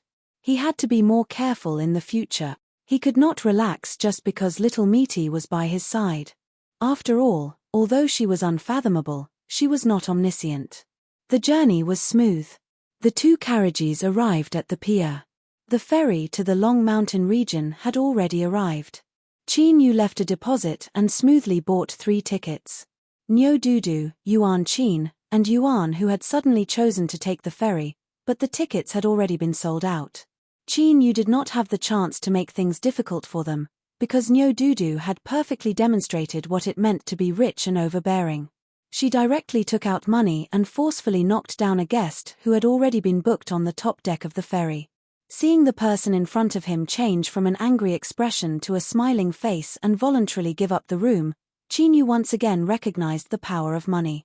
According to Nyo, although the Nyo family had some wealth, they could not be considered the true moneybags of the central desolate region. She said that in the great Qin Empire's capital, Xianyang, there was a family surnamed Feng. They were known as the Great Qin Empire's second revenue department, a true sea of gold and silver. They had wealth that could not be spent in hundreds of lifetimes. What impressed Qin Yu the most was that Nyo told him that the Feng clan had two half-emperor stage powerhouses. One of them was an ancestor of the Feng clan, and the other was a rogue cultivator. Here was the main point. Originally, these two sovereigns could only cultivate to the peak of the sovereign realm. It would have been difficult for them to step into the heaven, earth, and mortal realms. Yet, they had forcefully used money to raise their cultivation to half-step emperors. Qin Yu's face was filled with amazement. It was hard to imagine just how much wealth was needed to create two half-emperors. Just the thought of it was inconceivable. Little Misty looked at Qin Yu. You think this is unbelievable? I'll reveal another secret. A half-step emperor realm expert who was raised with money only had an empty cultivation realm. His little world was sloppy and ordinary, and there were countless flaws in it.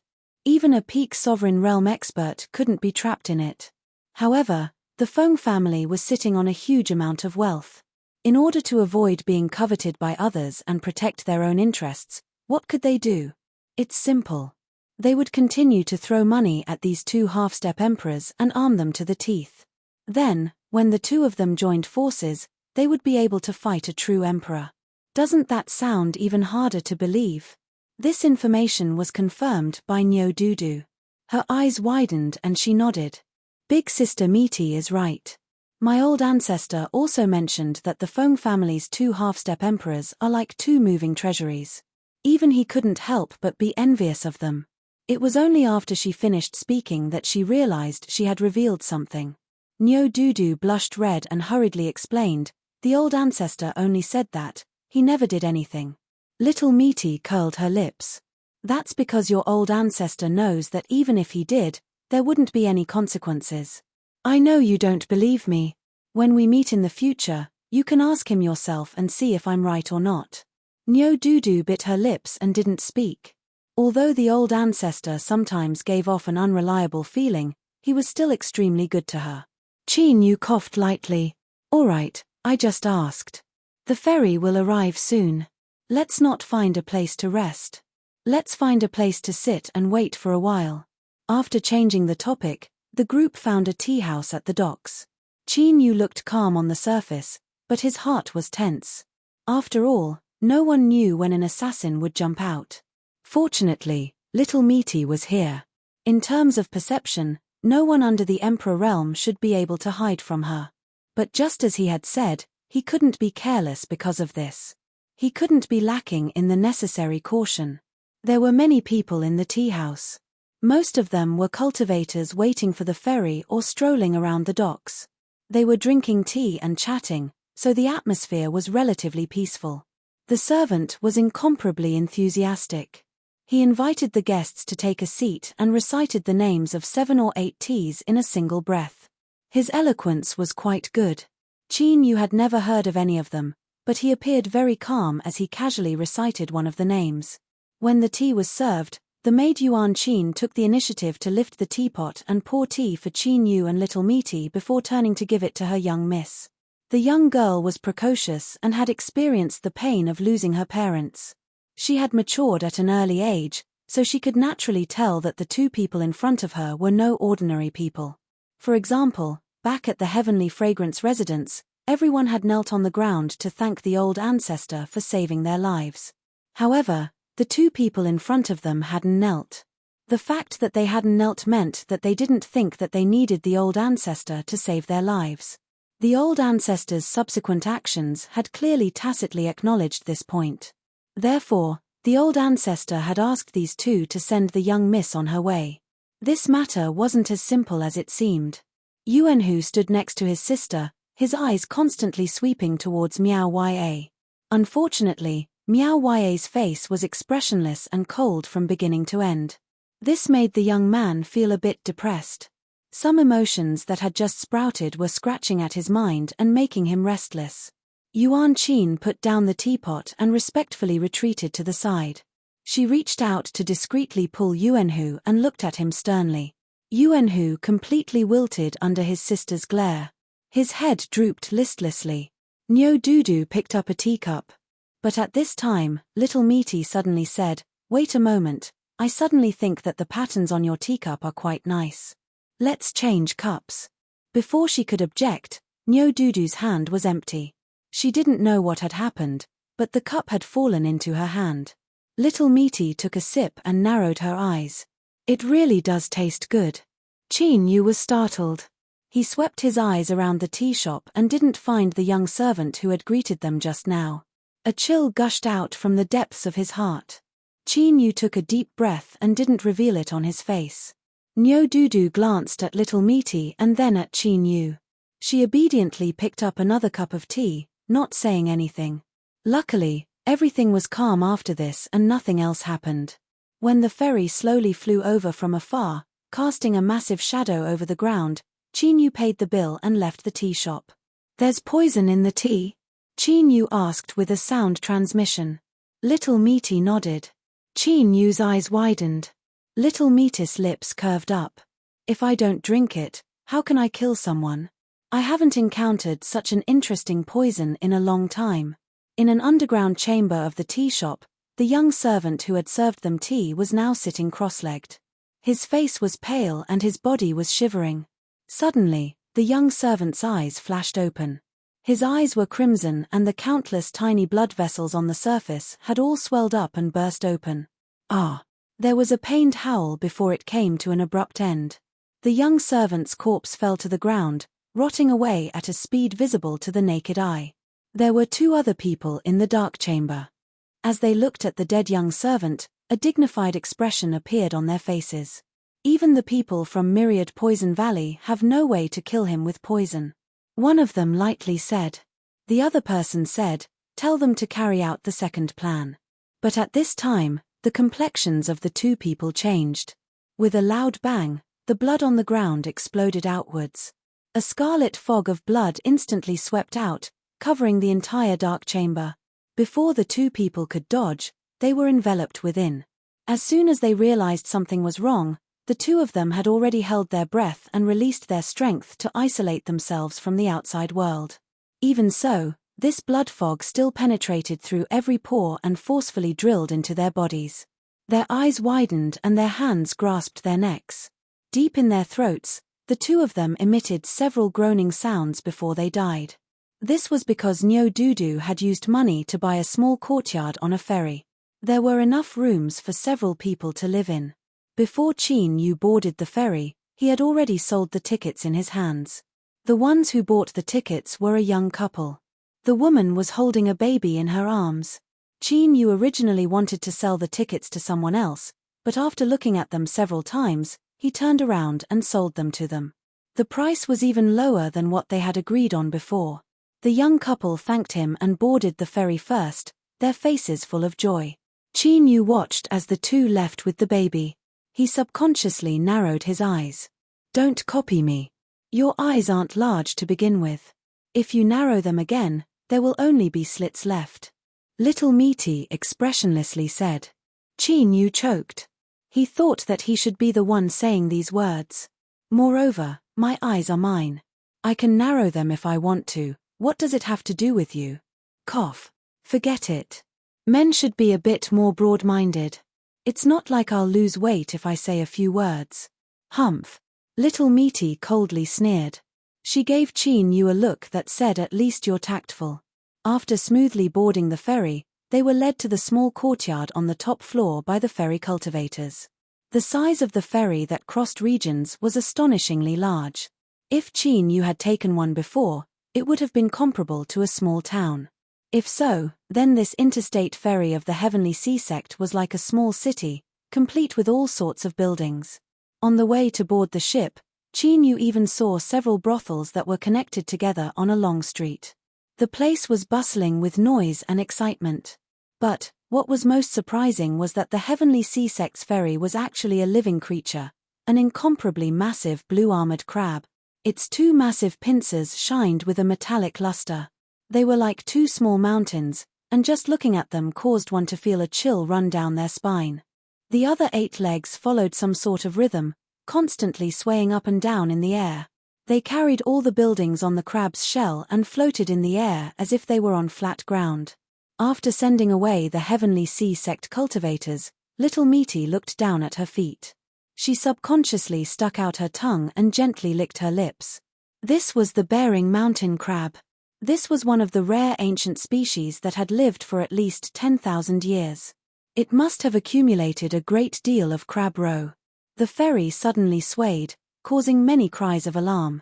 The Heavenly Sea Sect cultivators shot into the skies and hurriedly investigated the cause.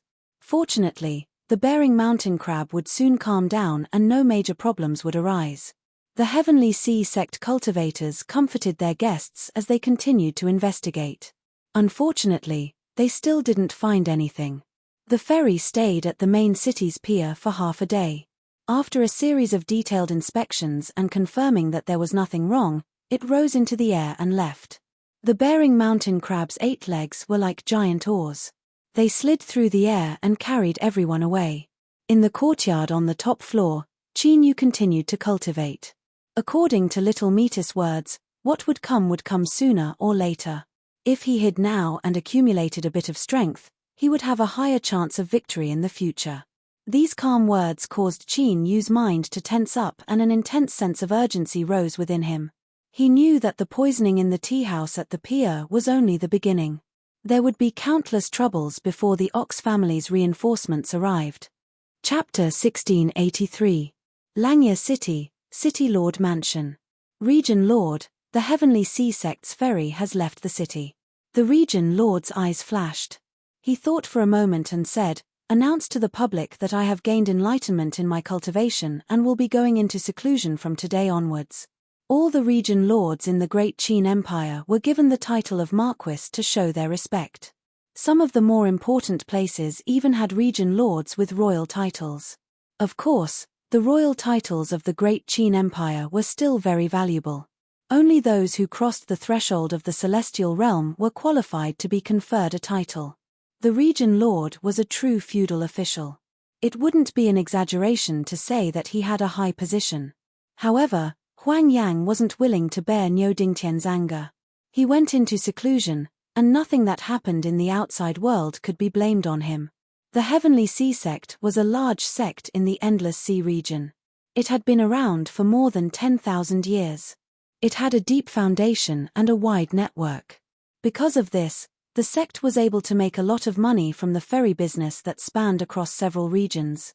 After all, the ferry didn't just carry passengers, it also carried a lot of goods.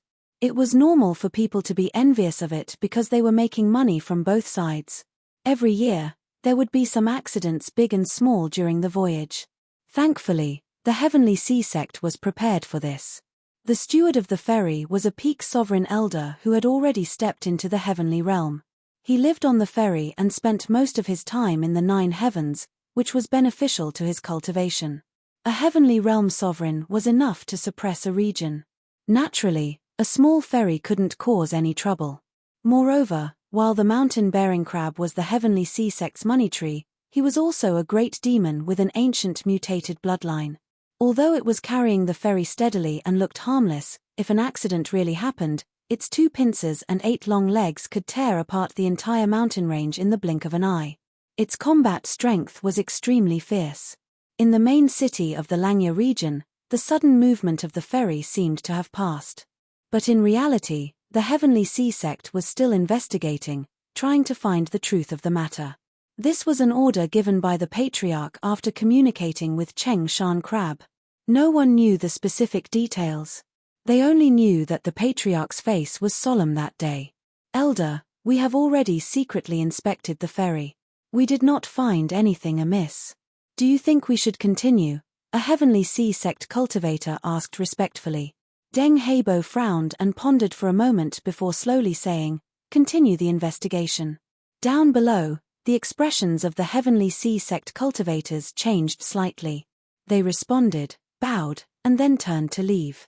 "Elder, regarding this matter, you'd better give your subordinates an explanation. If you continue on like this, they'll be overly suspicious, and I'm afraid their hearts will be shaken." The assistant on the ferry pondered for a moment before giving a reminder. Deng Heibo shook his head. "I can't tell them the details for now. In short, we must be extra careful in our next journey." "Yes, I will give the order." Waving his hand to dismiss him, Deng Heibo leaned against the railing and looked at the vast sea of clouds in front of him. He felt a sense of gloom shrouding his heart. The aura wasn't strong, but it carried a strong sense of foreboding. Recalling what he had learned from the mountain bearing crab, his face turned even more grim. Hopefully, everything will go smoothly. Beside Nyo Dudu was the youth Yuanhu. He couldn't restrain his youthful temperament. The streets on the ferry where stalls were rented out were his favorite places to stroll. He didn't buy much, he mainly wanted to watch the excitement and see many interesting people and things. On the fourth time he went out alone, this interesting matter was discovered by Nyo Dudu. She didn't have much interest in trading stalls. The main reason was that Yuanhu had said that there were many food stalls opened by cultivators on the streets where stalls were rented out and they all tasted quite good. As Nyo Dudu saw the youth nearly drool as he spoke, she immediately decided that she also wanted to see this place. The young girl, Yuan Qin, glared at her little brother. She tried to persuade him several times but was unable to stop him. She took advantage of the time when the young miss was washing up and changing her clothes to find the idle little Meaty, who was nibbling on a fruit, and explained the situation. "I'll go with you." Little Meaty threw away the fruit core in her hand and stood up. Yuan Qin revealed a happy expression. She expressed her thanks for her young miss, but she couldn't help but glance at Qin Yu's room. Little Meaty glanced at her and lightly said, "He isn't going." Yuan Qin couldn't help but feel a bit disappointed. Little Meaty's lips curved up, a faint smile on her face. She thought that this little girl had good eyes, but unfortunately, a bean sprout like her definitely wouldn't have a chance. When Nyo Dudu saw little Meaty, she revealed a surprised expression. But she didn't ask anything. Rental Street. The taste was really good. Nyo Dudu's hands were full of skewers. She took one bite after another, happily eating. As she felt the impact on her taste buds, she couldn't help but blissfully close her eyes. On the first day, they ate through half the street. Nyo Dudu patted her belly in satisfaction. She praised the young Yuanhu, saying that he had found a good place. The second day was a repeat of the first. Then came the third day. The young girl, Yuan Qin, was careful. Her eyes swept over little Meaty, who was holding a skewer and taking small bites. She relaxed. Luckily, it seemed that this person wasn't impatient at all. Rather, he seemed to be enjoying it. At last, on the fourth day of the ferryboat's journey, they came across an injustice. A young couple with an infant in swaddling clothes rented a stall on the ferry and made rice cakes, a specialty of their hometown. After stir-frying, the rice cakes had a rosy color and a pleasant aroma. In just a few days, they became famous and attracted a large number of customers. On the second day, little Meaty ate their fried rice cakes and exclaimed how delicious they were. In the next few days, whenever she came, she would buy one, sometimes two, sometimes three. Good business caused trouble. Today's trouble was that a customer had eaten a bug while eating the fried rice cakes. They didn't stop and caused a great commotion. The onlookers looked at the young couple in the stall, and their expressions turned ugly. Finally, the cultivators of the Heavenly Sea sect on the ferry were alarmed. After investigating the cause and effect, they looked at the nervous and aggrieved young couple, and then at the infant in swaddling clothes in their arms. There was a hint of embarrassment on their faces. They had already investigated. The ingredients used to make the rice cakes were high-quality white glutinous rice. Although it didn't contain much spiritual energy, it was still worth the money. All the ingredients used for stir-frying were produced by immortals, and there were no problems with hygiene. They all knew the troublemaker before them. He was a relative of one of the deputy stewards on the ferry. He spent most of his time on the ferry, and there were dozens of various food stalls on the rental street. Although the stalls weren't big, they produced quite a lot of food. It was obvious whether the deputy steward had a share in them. They felt that the matter was a little tricky. After exchanging glances, the people of the Heavenly Sea sect came to a conclusion. They hadn't found any violation of the rules on the fried rice cake stall, but since someone had eaten a bug, the matter needed to be investigated. They had the young couple remove their stall and wait for the matter to be investigated. Not imposing any punishment was already their limit.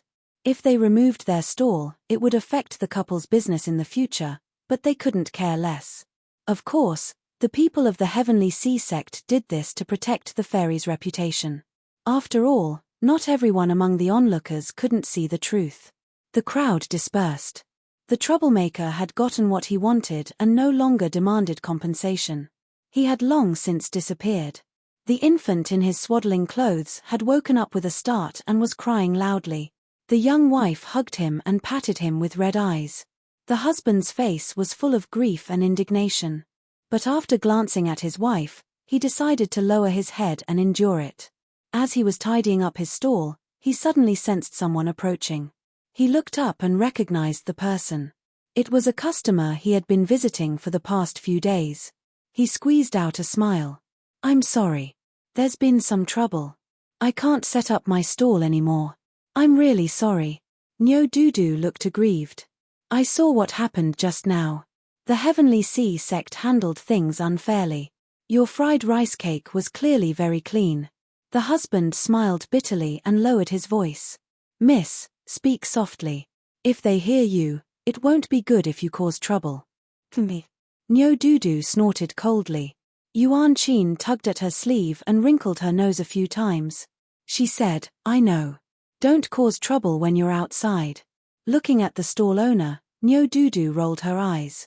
"That's right. Listen to me. I live in a small courtyard on the ferry.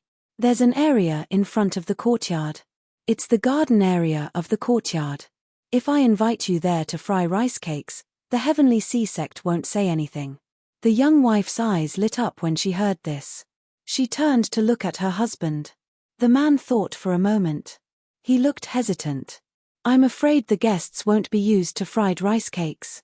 And if I set up a stall there, it'll be noisy and the smell of smoke will be strong." Nyo-Doodoo waved her hand. "Can't I set up a stall in my garden? Don't worry. There won't be any problems. As for whether they'll be used to it, boss, you're underestimating your own skills. Don't worry. If business isn't good, I'll make it up to you." The man quickly waved his hand. He didn't dare. Nyo-Doodoo nodded with a smile. "Then it's settled. You'll set up your stall tomorrow. It'll be at the end of this street. I'll have him pick you up." As she spoke, she pointed at Yuan Hu. The young man nodded. "Your fried rice cake is delicious." "It's delicious." The young couple thanked her profusely. After tidying up their stall, they left with their child in the cart. From beginning to end, Meaty ate in small bites, her expression unchanged. Having done another good deed, Nyo-Doodoo was in a good mood. Although she didn't get to eat her favorite fried rice cake, her appetite was still great. After tasting over a dozen different snacks, she happily returned home. The next day, the young Yuan Hu left early. He soon returned with a cautious young couple. The small courtyards on the top floor of the ferry were expensive to rent. Those who lived here were either rich or noble, so it was understandable that the two were nervous. Under Nyo-Doodoo's urging, the fried rice cake stall opened. Nyo-Doodoo ordered the first portion. She ate a piece and nodded repeatedly. She gave a thumbs up. "Boss, your fried rice cake skills are amazing." At this moment, she began to seriously consider whether or not she should invite them to follow her home when they disembarked from the ferry. Otherwise, it would be difficult for her to eat such delicious fried rice cakes in the future. A fried rice cake stall appeared on the top floor of the ferry. This matter wasn't too big or too small. Someone from the Heavenly Sea sect came to ask about it. Nyo-Doodoo pointed outside the courtyard. "This place is my garden, isn't it? I didn't damage anything on the ferry. I'm just setting up a stall here to earn some pocket money. Why do you care?" I heard that the ferries of your Heavenly Sea sect have always been very reasonable. The Heavenly Sea sect cultivators were rendered speechless by her words. They could only remind them not to make too much noise. If they disturbed the rest of the other customers, they would be put in a difficult position. Nyo Dudu patted her chest. She assured them that nothing would happen. After finishing one portion of fried rice cake, she ate a second and third portion. After thinking for a moment, she suppressed her embarrassment and ate a fourth portion. According to her logic, she had made up for what she hadn't eaten yesterday. Business was unexpectedly good. Firstly, there were probably very few customers in the small courtyard area on the top floor. After eating this stall's snacks, it was full of novelty. Secondly, the young man's cooking skills were indeed quite good. This could be confirmed from how many portions Misty had eaten before and after. Thirdly, it was because of Nyo Dudu's identity. Perfected Yushan had dominated the Langya region. There was no way to completely cover up the fact that he had died in the Heavenly Fragrance restaurant. Even if most people didn't dare to casually leak the news about Nyo Dingtian, it still spread in a small circle. The ferry had hesitated for a moment before agreeing without hesitation. It was crucial that the fried rice cake stall was placed on the top floor of the ferry. Should they try it with someone else? As for why they hesitated, of course, it was to express that this matter wasn't easy. They only agreed because of Miss Nyo. This was called giving a favor. Most of the customers in the small courtyard on the top floor had extraordinary backgrounds and many information channels. Most of them had also heard about what the ferry knew. Of course, they didn't mind taking this opportunity to build a relationship with this young lady from the Nyo family. Putting everything else aside, the fact that Nyo Dingtian had descended and killed Perfected Yushan was enough to show that Nyo Dudu was highly valued. This was worth investing in. In summary, the rice cake stall on the top floor of the ferry had a booming business on the first day. Nyo Dudu was extremely satisfied with her foresight and the accuracy of her analysis. Of course, she wasn't really stupid. She could sense that many people were deliberately trying to get close to her. But frankly speaking, Nyo Dudu had experienced this kind of thing many times since she was young. She didn't care at all. It was fine to chat, but if you want to make friends through this method, sorry, you're thinking too much. As for a few young people who were gorgeously dressed and trying their best to get close to her, Nyo Dudu had blacklisted them from the very beginning. However, things weren't absolute. On the third day after the fried rice cake stall was moved to the top floor, Nyo Dudu made a friend. It was a beautiful young lady. Although she didn't reveal her identity, judging from her behavior, it was obvious that she had a background. Of course, Nyo Dudu didn't look at background when she made friends, because most of them were younger than her. The main reason was that this young lady was very pleasing to the eye and they got along very well. The two of them had eaten rice cakes together twice and basically hit it off at first sight. A few days later, Nyo Dudu began to be inseparable from Shu Huan. They wandered around the ferry together and found a few excellent places to eat. After discovering that both of them had the same food preferences and similar tastes, the two of them hit it off more and more. Little Rue moved a chair and sat at the entrance of the small courtyard. While basking in the sun, she watched what was happening in front of her with great interest. She found it very interesting. Chapter 1684. The route of the ferry was basically fixed. Every important region along the route required many years of operation to ensure its safety.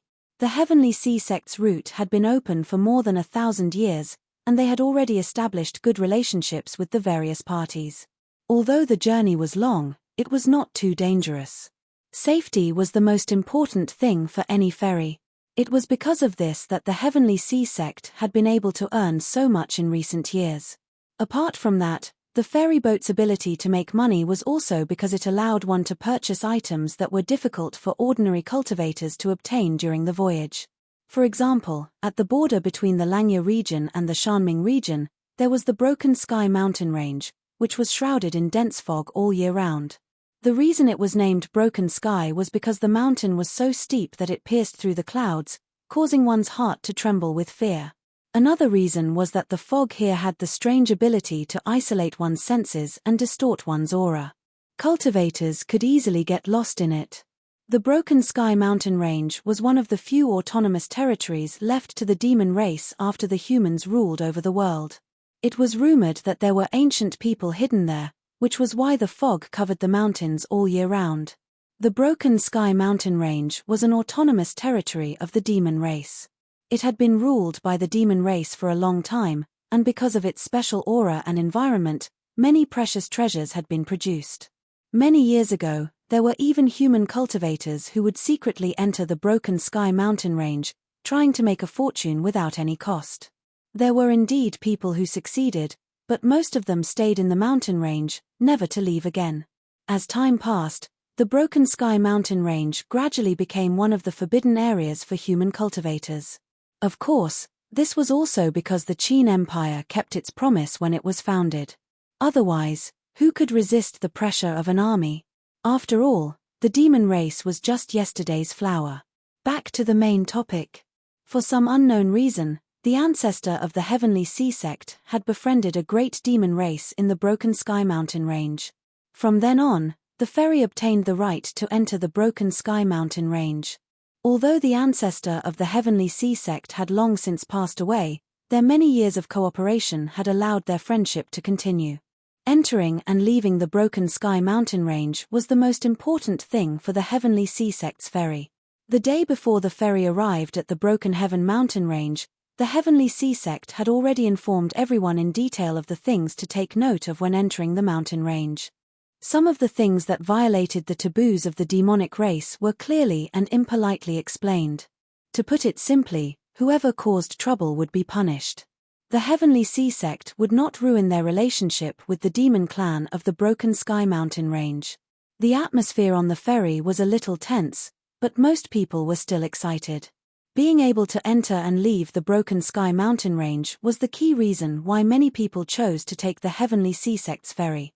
This was because, as guests on the ship, they could come into contact with some of the monster race and purchase items that were rare in the outside world from them. Although the price was not cheap, it was still a bargain compared to the market price outside. If he was lucky, he might even be able to earn back his ticket price. Qin Yu was awakened by a knock on the door. He opened his eyes and got up to open the door. Outside the door, Little Meat's voice was calm. "You have to prepare yourself. This mountain in front of you is a good place to make your move." Qin Yu's heart chilled. His eyes fell on the vast mountain range in front of him that was shrouded in fog that extended for thousands of miles. "What should I do?" Little Meaty said, "I don't know." Qin Yu rubbed his face. "In other words, I can only act according to the situation and counter every move." Little Meaty nodded. "More or less. Be careful. The Central Desolate cannot be compared to other places. There are many unexpected things that happen, so don't fail miserably." He paused for a moment and continued to say, "This time, I won't do anything. But, I will stay by Nyodudu's side and solve some small problems." Qin Yu took a deep breath. "I understand." Just as the two of them were conversing, the sky around them suddenly darkened. The ferry was like a large fish, quietly slipping into the fog. The Heavenly Sea sect elder Deng Heibo held a token of the sect in his hand. He stood at the bow of the ferry. The token in his hand seemed to be polished from a piece of bone. The texture was exquisite and it had many holes. As he stood at the bow, the wind blew past him, making short whistling sounds. Suddenly, a strong gust of wind blew past them. The fog in front of them tumbled and tumbled. Then, a monster with wings on his back flew onto the ferry. Deng Heibo clearly recognized this person. He smiled and cupped his hands together. "Flying Bird, my friend, we meet again." The monster at the bow smiled and nodded. "Calculating the time, your Heavenly Sea sect's ferry should be arriving soon. Let's go. The pier has already been prepared. But, there has been a bit of an accident this time. I fear you will have to stay in the mountains for another day and leave tomorrow." Deng Heibo laughed. "If I want to, I would rather stay in the mountains for a year." The monster called Flying Bird couldn't help but roll his eyes. "I fear that at that time, even the skies will be 3 feet higher." From the situation, it seemed the two of them had a good relationship. This was the first time a cultivator rode the Heavenly Sea sect's ferry. As he saw Deng Hebo and the monster chatting happily from afar, he immediately relaxed. After all, seeing was better than hearing. The ferry continued onwards. Around an hour later, the thick fog in front of them vanished. 9 suns appeared overhead, sprinkling down golden light. A simple pier appeared in front of the ferry. And further away, there was a monster city built deep in the mountains. It occupied a massive area and the surface of the city walls were covered with traces of the passage of time. At a glance, one could tell that it had existed for a very long time. Qin Yu narrowed his eyes. His gaze fell on the city. He could faintly sense some strange fluctuations of aura coming from within. Thinking for a moment, his eyes fell on little Meaty. He saw that there was a rare earnest look on her face. What is it? Little Meaty thought for a moment. In this monster city, there is a fae that is about to be born. A fae is also a monster, but it is not an ordinary monster. Rather, it is a monster spirit that can only be born in a place rich in monster energy after countless years. Her eyes fell on Qin Yu. Be careful. If anything happens to this fae, the monster races of the Broken Heaven mountain range will definitely go crazy. Qin Yu's complexion changed. He thought of a possibility and hesitated. Since we've guessed that something like this might happen, can we prevent it in advance? Little Meaty shook her head. I can't. This sort of monster spirit has an extremely sharp perception. If I do anything, we will immediately be in trouble. The ferry came to a stop. The bird spoke a few words to Deng Hebo before spreading its wings and flying away. His mission was to guide the ferry safely to this place and use his own aura to deter the monsters in the mountains so that they wouldn't attack the ferry. After all, although most of the monster races of the Broken Heaven mountain range had developed spiritual wisdom, some of them hated humans to the extreme.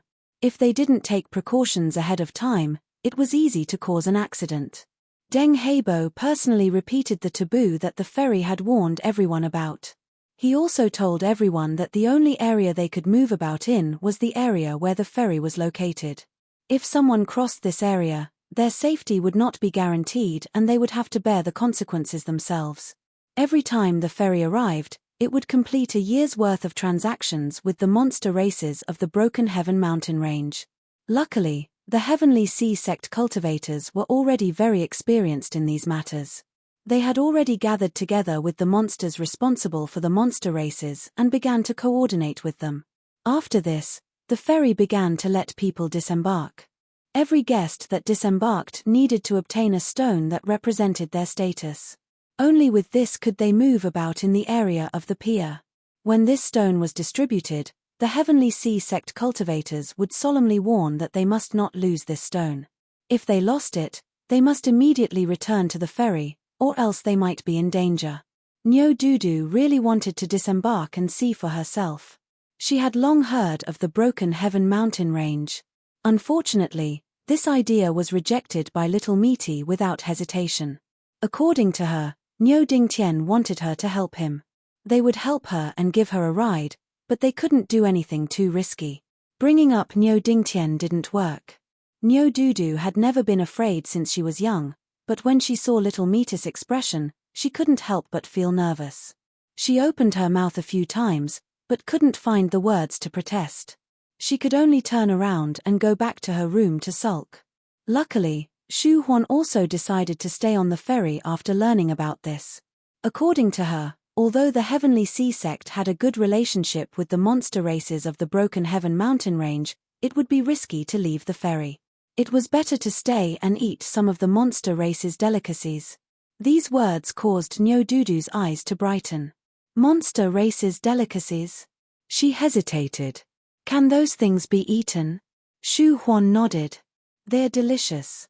I have a chef at home who was once captured by the monster races and learned their culinary skills. Although I'm not used to some of their dishes, most of them have a unique flavor. Where to eat? Where to eat? Nyo Dudu's dejected expression was swept away. Shu Huan turned her head. A maid beside her respectfully said, "Miss, this servant has already communicated with the ferry management. They will help you purchase it and it will be delivered soon." Qin Yu thought for a moment. He decided to leave the ferry and wander around the pier. At the very least, He could observe the surrounding terrain and sense the arrangements the monster races had made at the pier.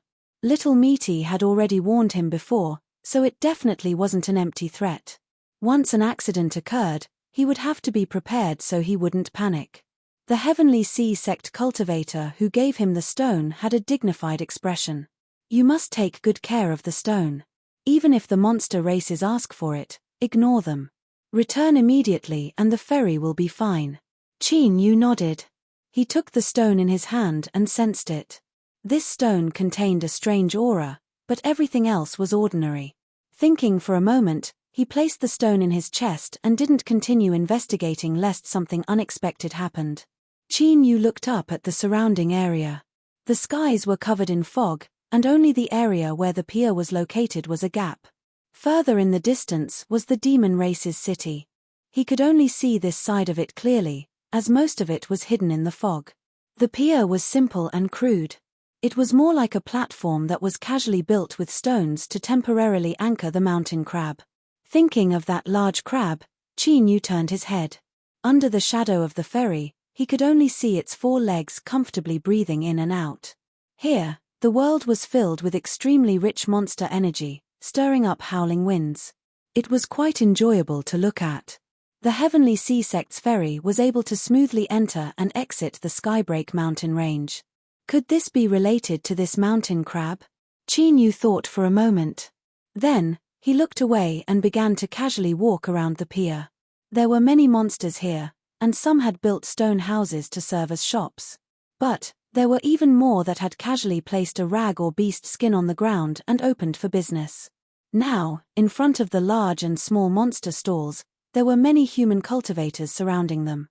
They were cautiously and restrainedly negotiating prices.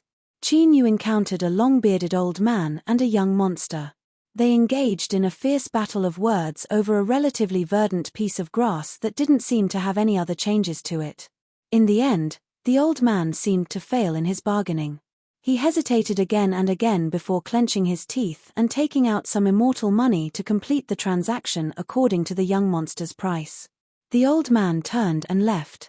With his back to the young monster, the corners of his lips curved up in a smile, as if he were incomparably satisfied. Sensing Qin Yu's gaze, the old man glanced at him and immediately restrained his expression.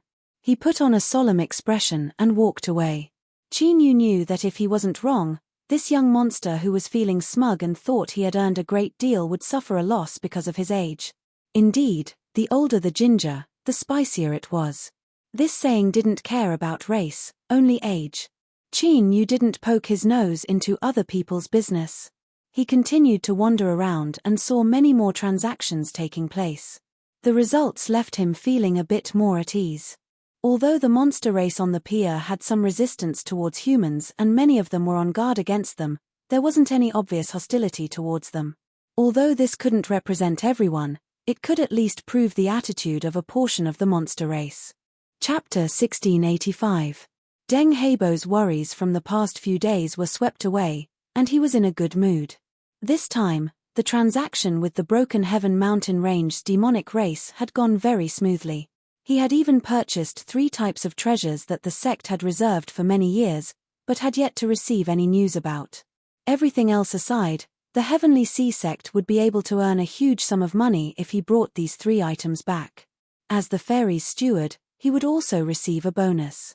The day passed quickly, and when night fell, the bird came again to remind Deng Heibo to restrain the humans on the ferry and not to move around at night. The Heavenly Sea sect had spent the night in the Broken Sky mountain range several times in the past, so they were not unfamiliar with this rule.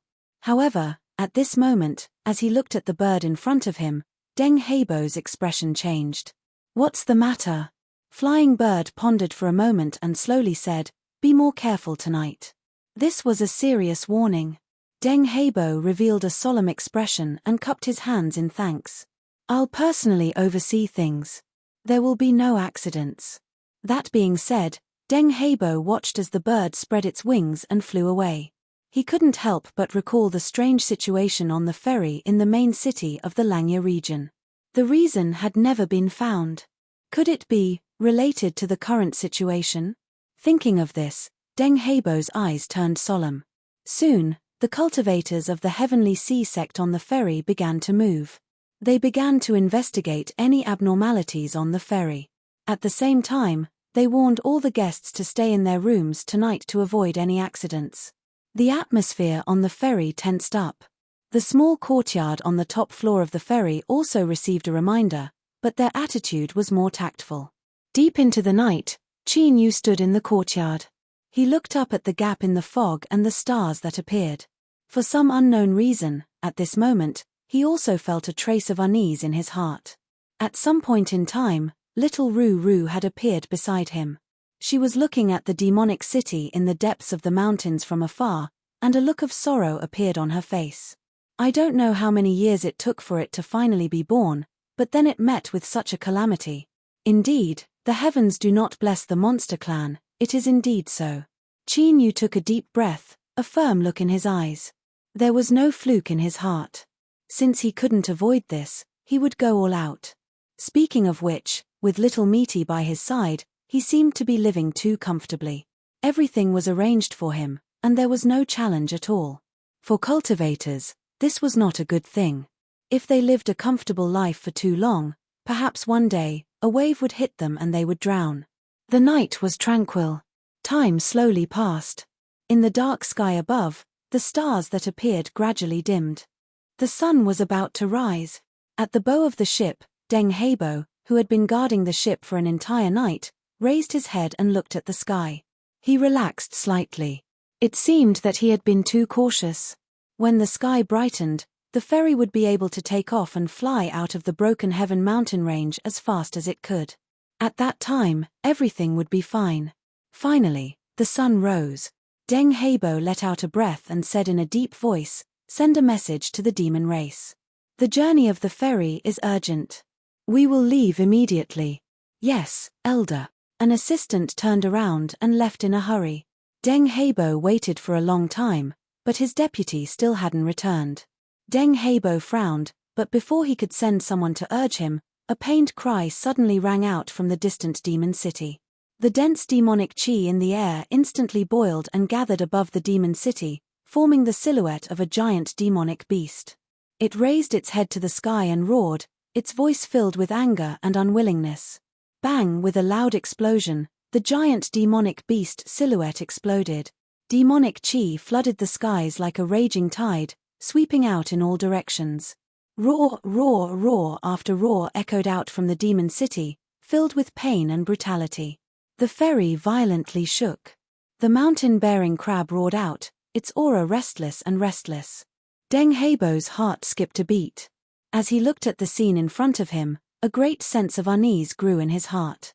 Something had happened, something had to have happened. The only thing that made Deng Heibo feel a bit more at ease was that the people on the ferry were behaving themselves. This matter definitely had nothing to do with them.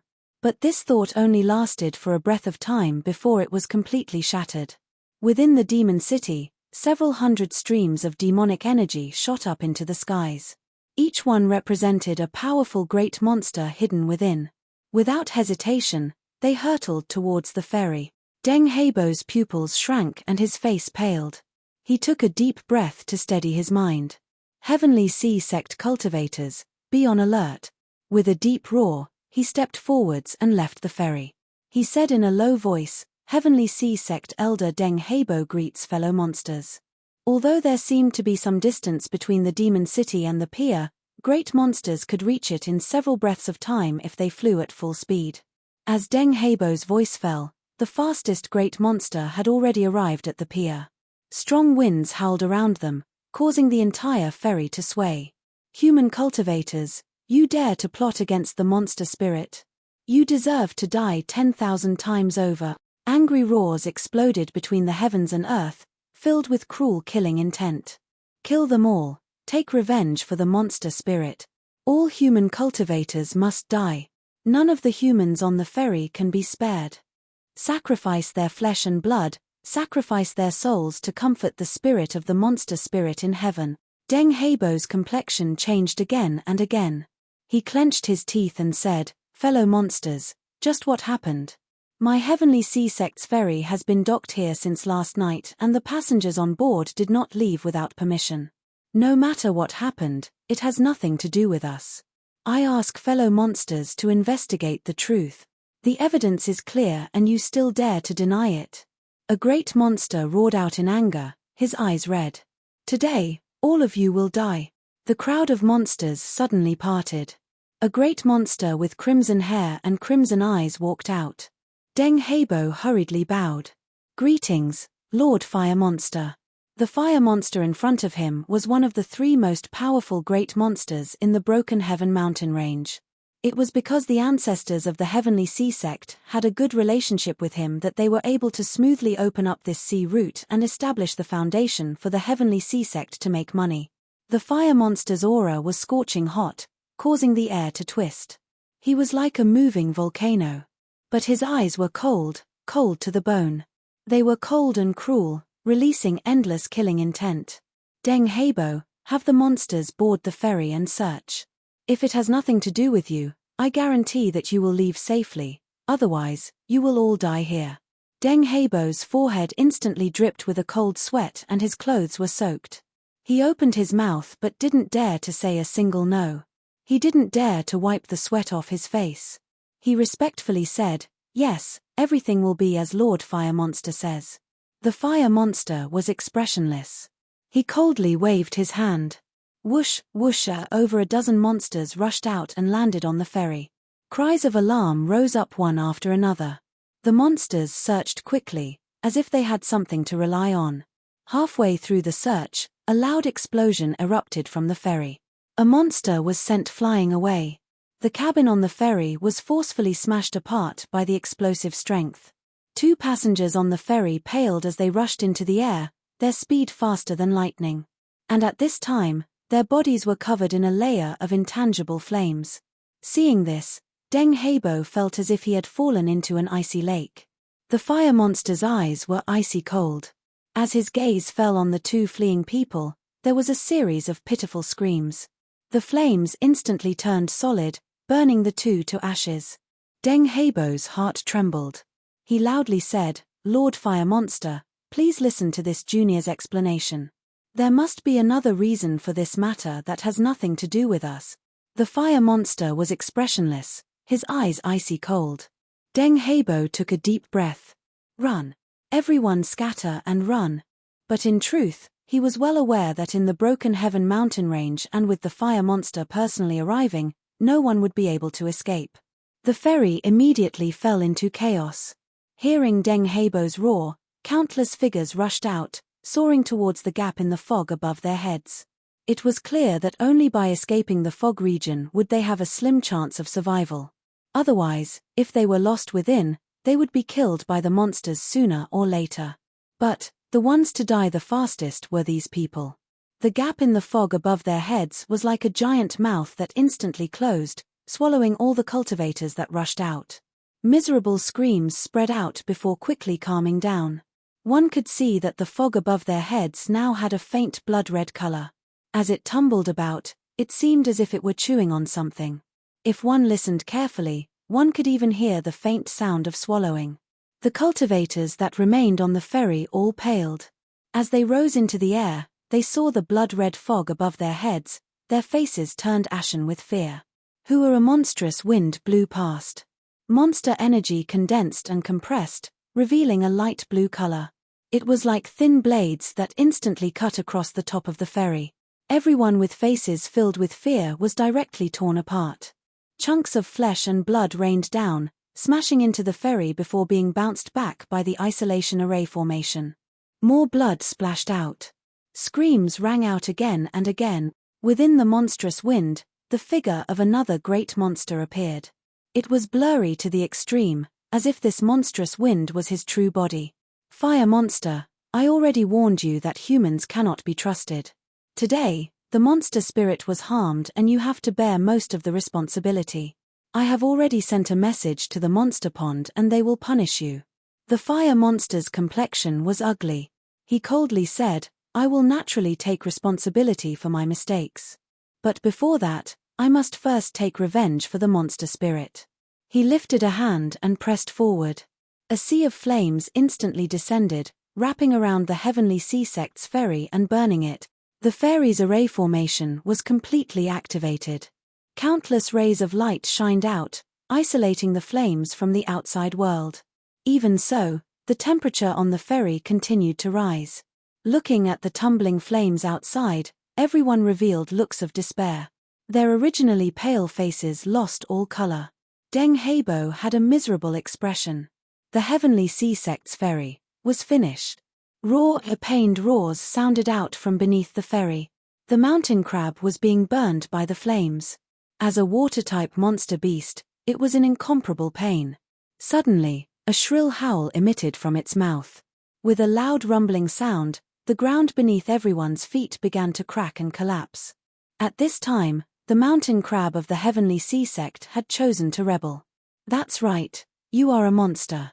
Now that the monster spirit has been cruelly murdered, you should be angry with us and tear apart all humans. A blurry shadow of a great monster appeared above the mountain crab's head, speaking words that tempted the mind. She was the one who had instigated the mountain crab to rebel. And this enchanting shadow was one of the 3 most mysterious great monsters of the Broken Heaven mountain range, the succubus monster. The ferry began to disintegrate. The array formation engraved on its surface began to fall apart, allowing the sea of flames to invade. In the blink of an eye, over a dozen cultivators on the ferry were engulfed by the flames because they couldn't dodge in time, instantly burned to ashes. Deng Hebo took a deep breath. With a shout, he lifted his hands.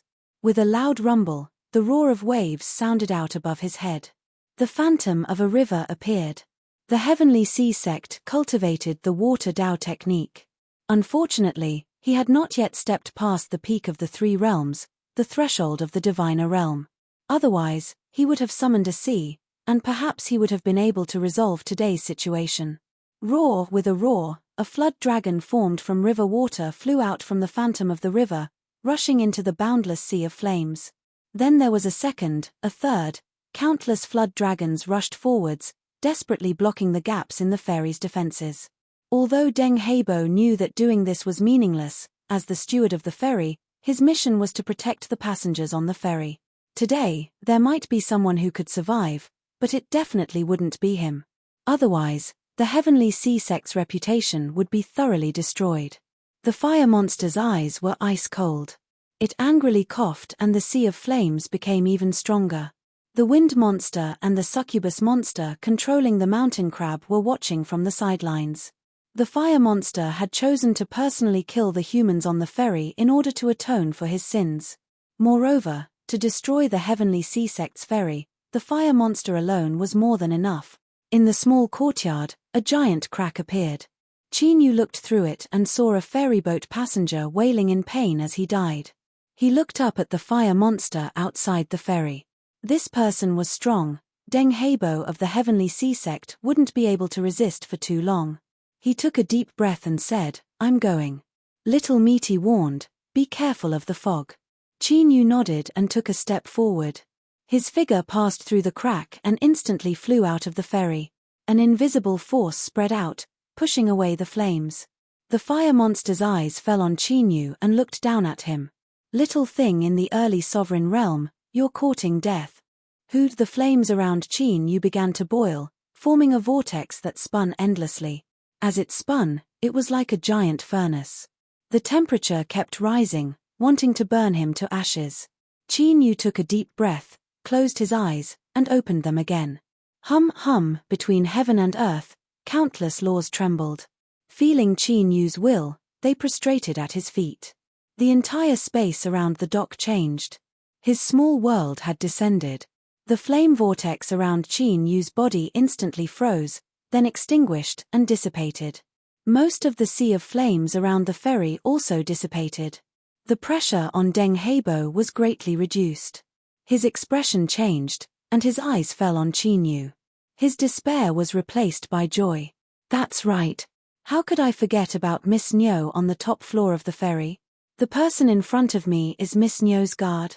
The fire monster's crimson eyes trembled. "Emperor Realm, no, you're not yet." If it were a true Emperor Realm cultivator, they could instantly suppress him with a mere thought. This was the difference between realms.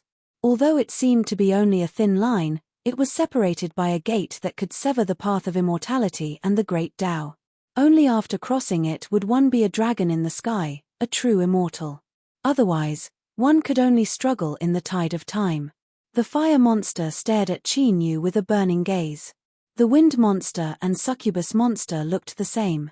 He wasn't an emperor realm cultivator, but he possessed a portion of their power and could descend into a small world. This human must be hiding a secret. If they could obtain it, they might be able to glimpse the great Tao and cross the threshold of the immortal realm after being stuck in the peak sovereign realm for so many years. Do it. Kill him. The wind monster attacked. A gust of wind flew out, tearing apart the small world suppression. The succubus monster's words were directed at Chengshan Crab. Her tone was gentle, but it made Chengshan Crab go berserk in an instant. He locked his eyes on Qin Yu and roared. Swoosh, his 8 long legs moved in unison, moving as fast as lightning along the passage torn open by the wind monster. Chengshan Crab lifted his giant pincer and smashed it down like a small mountain. Chapter 1686. By the time the heavy pincer arrived in front of Qin Yu, it had lost most of its power. It seemed to pierce through layer after layer of invisible barriers. Its strength was constantly offset and its speed became increasingly slow. Qin Yu calmly dodged. His figure flashed and he appeared on the crab's head. He punched at the blurry and enchanting figure. The succubus chuckled. Her laughter was like a real shadow that was instantly shattered and then reformed in the next moment. Why are you so fierce? Everyone on this ferry today will definitely die here, but you can be an exception. As long as you are willing to accept the monster strength infusion ceremony and transform into a monster, I can guarantee that you will live on. Moreover, you will live every day in happiness. Qin Yu was expressionless. He punched out again. After the succubus shattered, it reformed somewhere else. This is your last chance. Are you sure you won't consider it? In this world, isn't it the same whether you are a human or a monster? Why worry so much? You should know that surviving is the most important thing. Qin Yu frowned. The succubus's voice became more and more seductive, like a barbed brush, constantly sweeping across his heart. Think about it carefully. Do you want to live on and be a happy monster, or do you want to accompany them in death? This isn't your fault and you shouldn't pay for the mistakes of others. Put down your obsessions and throw yourself into the world of the monster race.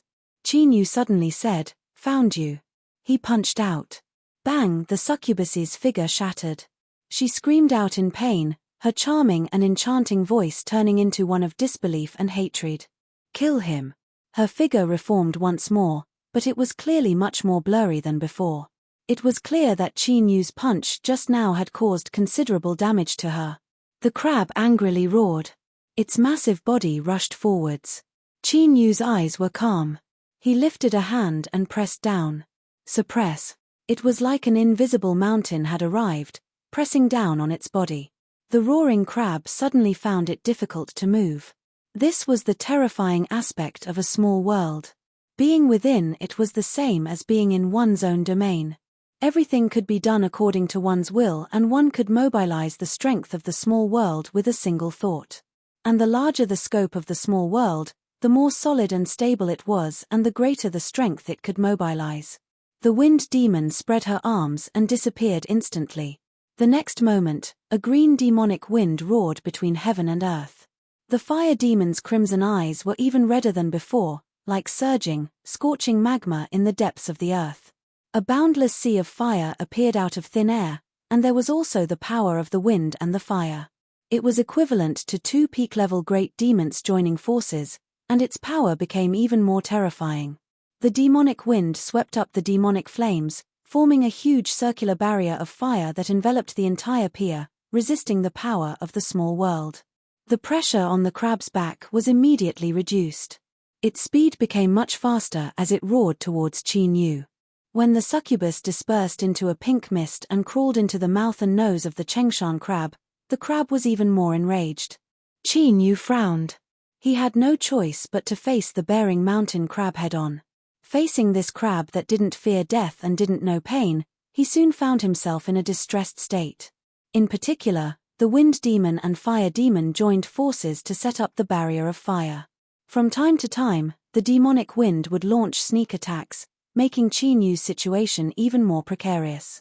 With the pressure on the ferry greatly reduced, Deng Heibo flew into the air and said solemnly, "Everyone, if we don't work together today, once this fellow Daoist is defeated, we won't be able to escape death. Those below the ruler realm, please work together to maintain the fairies' array formation. Those above the ruler realm, please follow this old man to fight the enemy and share the pressure with this fellow Daoist." There was no scheming between life and death. No matter how afraid they were of death, they knew the current situation. Deng Heibo was right. The more afraid they were of death, the more they couldn't retreat. Otherwise, they would really die. The living cultivators on the ferry helped to stabilize the remnants of the array formation. With Deng Heibo in the lead, 5 rulers rushed out of the ferry. "Fellow Daoist, don't panic. We're here to help you." In Nyo Dudu's courtyard, her face was pale as she looked at the situation outside the ferry. Her body couldn't help but tremble. What did a monster spirit mean to the monster race? Although her cultivation wasn't high, she came from a good background and her horizons were broad enough. So when she saw the scene in the skies above Demon City and heard the roars of the monsters, Nyo Dudu knew that today's matter wouldn't end peacefully. Even if she exposed her identity, these monsters in front of her wouldn't let her go.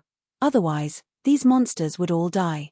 If this wasn't the case, then why would all the great monsters in Demon City rush to the pier like a swarm of bees, all of them seething with killing intent? She needed to understand the backlash of a monster spirit. Qin Yu took action and temporarily stabilized the situation. But the fear in Nyo Dudu's heart didn't diminish in the slightest. She looked up at the fog above her head and she couldn't help but feel fear.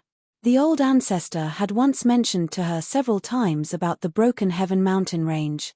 He said that the monsters sitting here had ordinary strength.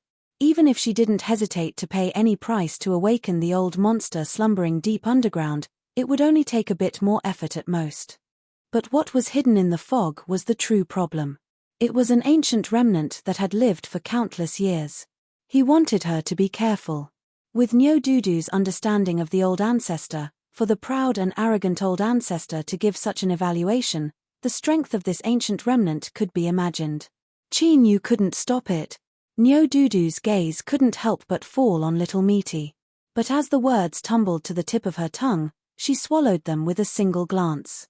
She didn't know why she was so afraid of Little Meaty, but fear was fear.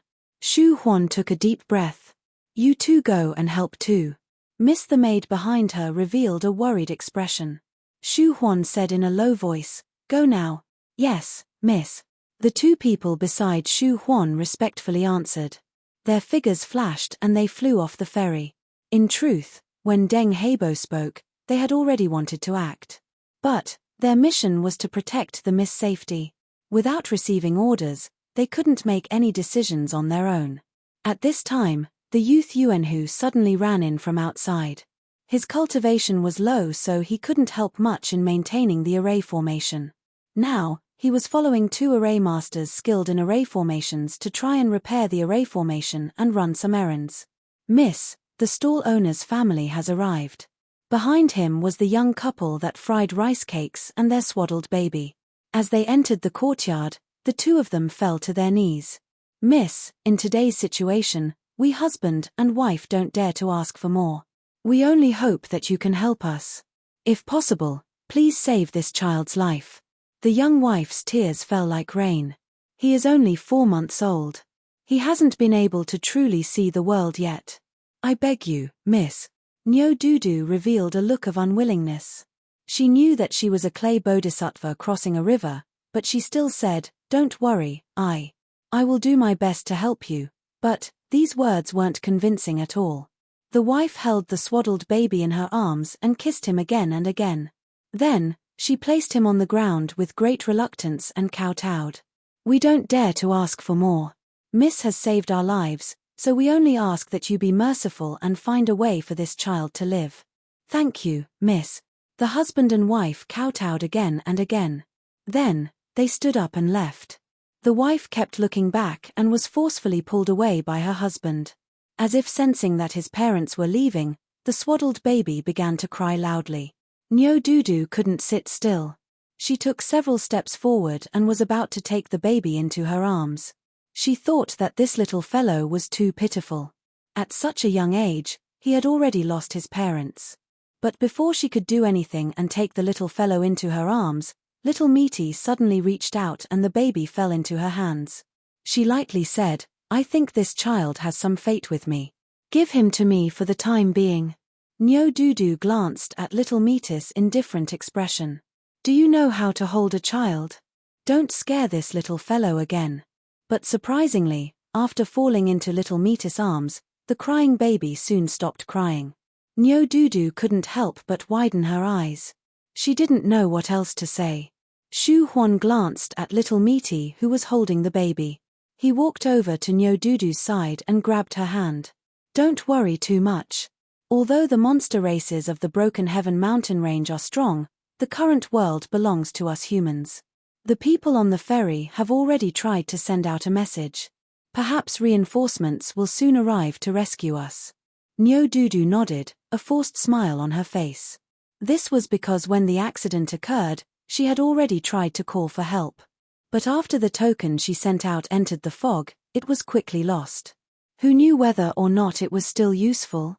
The chances weren't too high. But for better or worse, it was still a possibility. It was better than despair in her heart. On the main battlefield on the pier, 3 great monsters joined forces. In addition to the traitorous mountain crab, they crazily attacked Chinyu, Deng Heibo, and the others. In the other monster cities, the monsters that flew to the pier didn't continue to watch. Instead, they began to wildly attack the ferry. With the existence of the monster spirit backlash curse, none of the monster races dared to think that they could rely on luck. They had to kill everyone on the ferry. Only then could they dispel the curse that had fused with the monster energy. Rumble rumble, fierce rumbling sounds rang out from all sides of the ferry. Even the perfectly intact ferry couldn't withstand the attacks of so many monster races. Moreover, after the traitorous mountain crab, the ferry had nearly disintegrated and the array formation had been severely damaged. Its might was now less than 30% of its peak state. The main reason the ferry could persist until now and not be broken through by the monster race was because Chinyu and the others had managed to pin down the strongest strength of the monster race.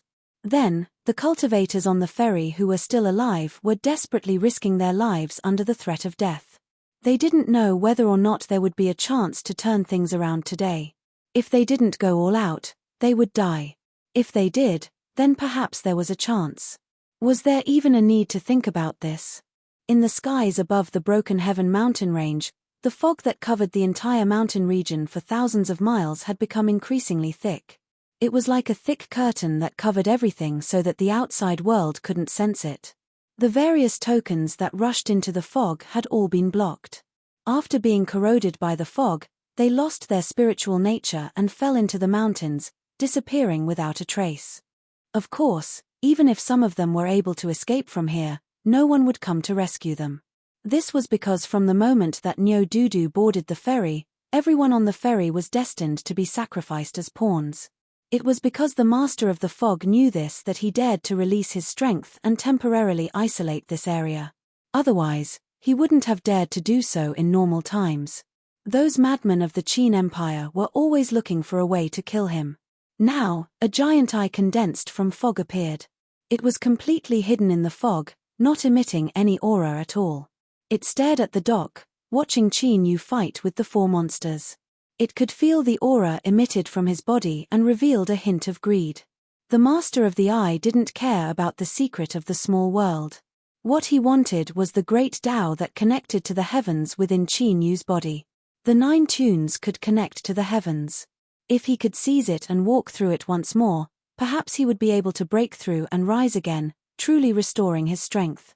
He might even be stronger than he was in the past.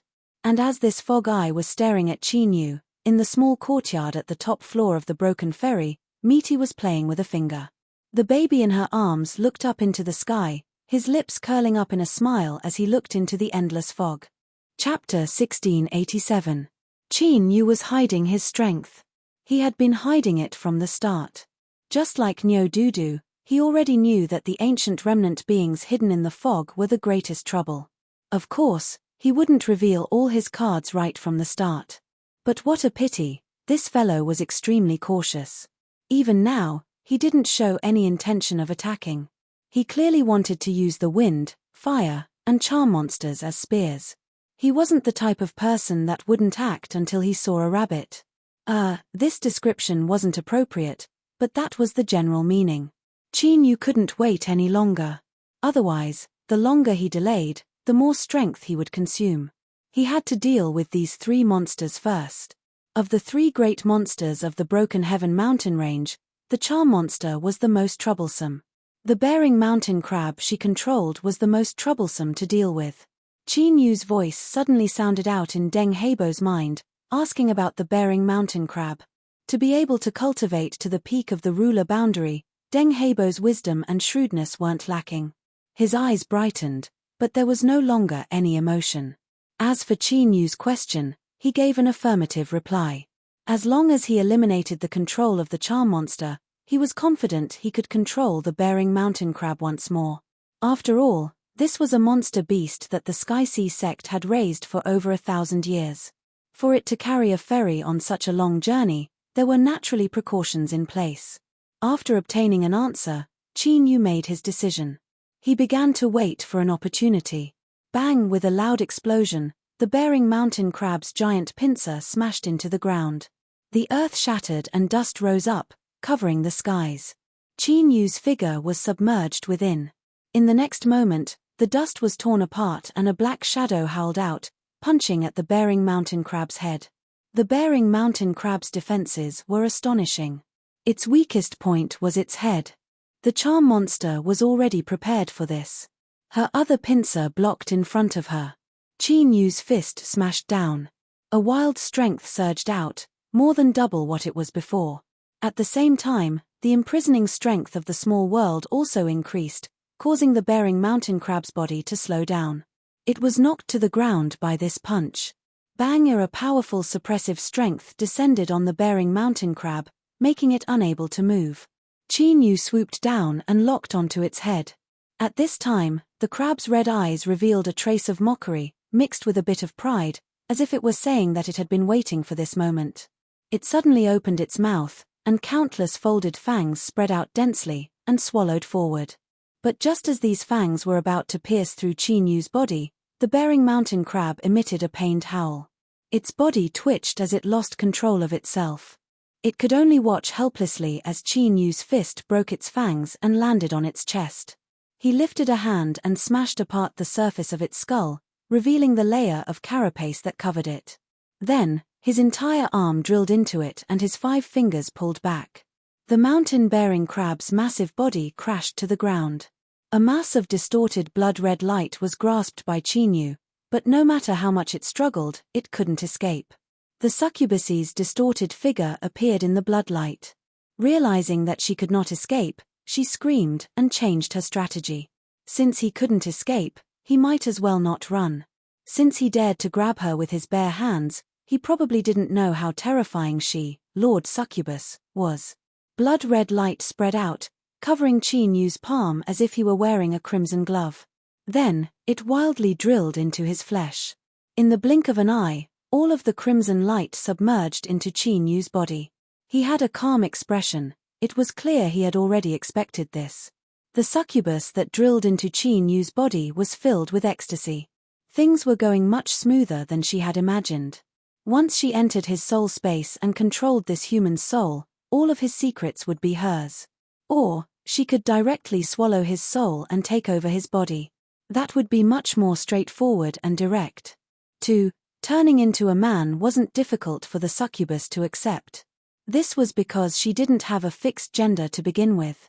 Whether she was a man or a woman was up to her. Close. The soul space was right in front of her. The succubus had already prepared herself to break into Qin Yu's soul space after expending some effort.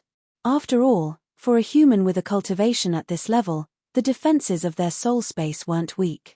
Even if she was born with extraordinary talent and had special abilities, she still couldn't break into it overnight. But in the next moment, the succubus was stunned. This was because the intensity of the collision with the soul space was nearly non-existent. It was like an unlocked door had been gently pushed open, allowing her to break into Qin Yu's soul space without any hindrance. Ah! A pitiful scream rang out.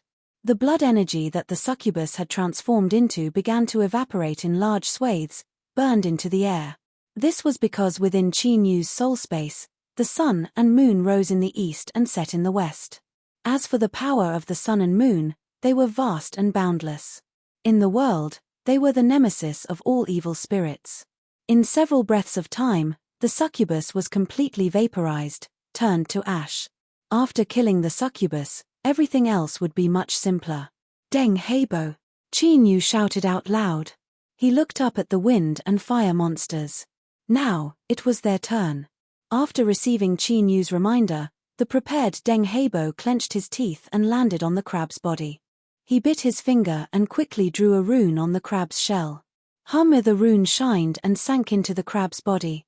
The blood-red color in its eyes rapidly faded and the cruel aura around it dissipated with it. Deng Heibo relaxed. He lifted a hand and gave a thumbs up, indicating that he had succeeded. Suppress! Qin Yu roared out loud. He lifted his arms and the space around the pier began to violently twist. The combined power of wind and fire began to distort. The complexions of the wind and fire monsters changed. The succubus aura had already vanished and there was only a small amount of danger left. Yet, Qin Yu had suddenly attacked. This human boy was playing tricks. Was he deliberately pretending to be weak before? Thinking of this, the two great monsters were enraged. They turned around and fled without hesitation. Bang! With a loud explosion, the fire barrier shattered. The wind and fire monsters cried out miserably, their eyes filled with fear. My lord, save! Before they could finish speaking, they were suppressed by the strength of the small world. Without hesitation, he lifted his hands and punched out, killing the two great monsters where they stood. In the blink of an eye, the situation had reversed. On the ferry, the human cultivators that were desperately defending all stared with wide eyes. Then, they burst out in cheers. The monsters that were crazily attacking the ferry began to draw back as they saw the situation turn bad. But, they didn't dare to turn around and flee. All of them hesitated. Elder Deng, what is the condition of the crab? Deng Heibo took a deep breath. It's not too good, but it can still be controlled. Have it carry the ferry. We will leave the Broken Heaven mountain range. As he finished speaking, Qin Yu stepped forwards. His figure appeared in midair and he faced the many monsters. Everything I did today was to protect myself. I have no intention of fighting to the death with you monsters. Get out of the way and let today's matters end here. Otherwise, don't blame me for being ruthless and carving out a path of blood. The crowd of monsters fell silent. But this silence didn't last for too long. A loud roar echoed out, we cannot let them go, otherwise we will all die. The monster spirit has died and the curse has arrived. If we want to live, we must kill all the humans here. Fight them to the death. With Lord Dense Mist watching from the skies, there is no way they can escape. Qin Yu's complexion was ugly. He turned and glanced at Deng Heibo. Let's go. If the monster race dares to stop us, we will kill them all. Sure, his figure flickered and he returned to the ferry. Under Deng Heibo's control, the crab struggled to stand up. It carried the ferry and began to slide its long legs into the air. Kill them all. The monsters swarmed over, attacking the ferry with all their might. Demonic energy surged through the world. As for the crab, it was the monster race's main target. As long as it was killed, the ferry would not be able to take to the skies and these humans would die in the mountains. Deng Heibo took a deep breath. He swept his eyes over the surrounding rulers. Everyone, we must ensure the safety of the crab. Please follow me and leave the ferry to fight against the monster race. This time, the few of them looked hesitant. After escaping from their initial inevitable death, their selfishness began to rise. Although the three strongest great monsters of the Broken Heavens mountain range had been killed, that didn't mean that the monsters outside were easy to deal with. Moreover, there were far too many monsters.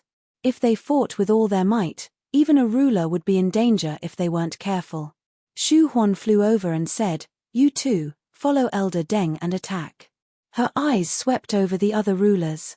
"Seniors, I am the daughter of the Long Mountain region's Shu family. If you can help us today, the Shu family will owe you a favor." After a brief hesitation, the rulers nodded. Although the Long Mountain region's Shu family was much weaker than it was in the past, it was still a great family that could shake a region, and its strength was tyrannical. Shu Huan had already revealed her identity. If they continued to retreat and fear battle, once something happened to Shu Huan, they would have to bear the responsibility of the Shu family. It was better to grit their teeth and fight. If they were a bit more careful and everyone joined forces, there might not be an accident. And once everyone successfully escaped from the Broken Heavens mountain range, the cultivators on the ferry would owe them a favor. This would be greatly beneficial to their future cultivation or their travels through the Middle Desolate. Deng Heibo cupped his hands together. "Miss Shu is wise and righteous.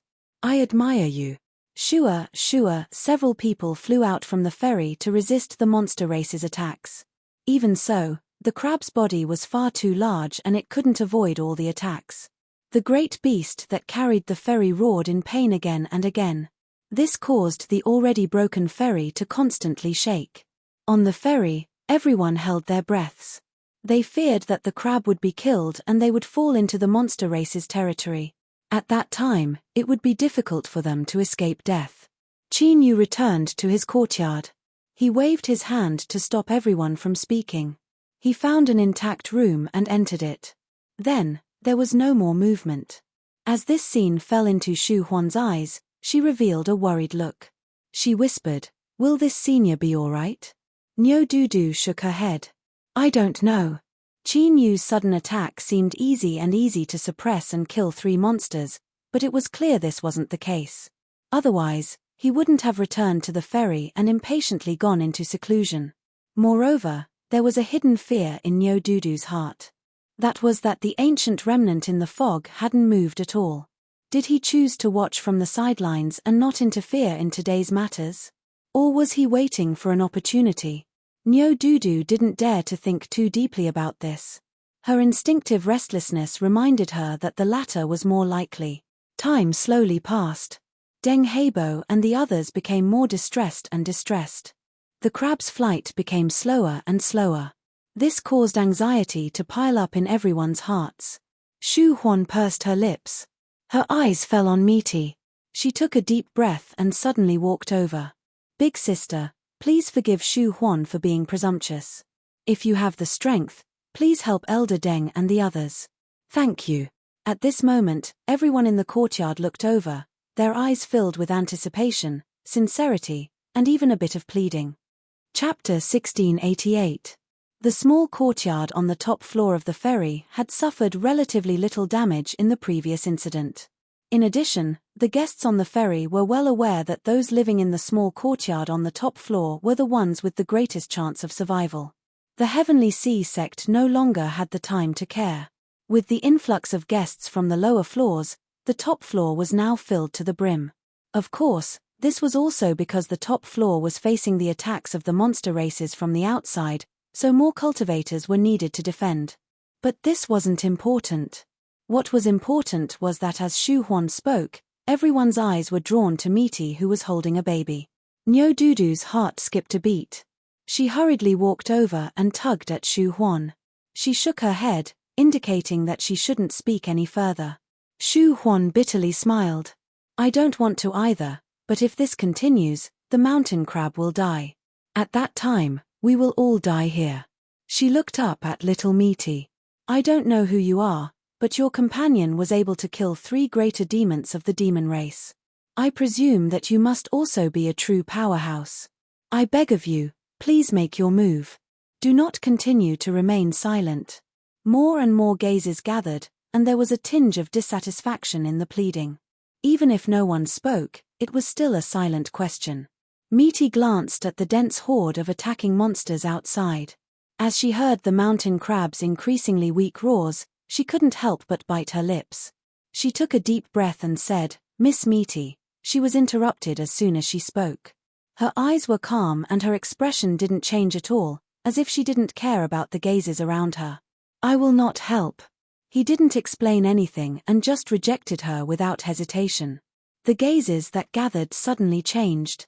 The air became even quieter. Young Yuanhu couldn't help but subconsciously move closer to his big sister. He looked at Miao Ye, who was standing behind Misty like a shadow. A trace of worry appeared in the youth's eyes. Moreover, he also felt that this Miss Misty didn't care about the overall situation.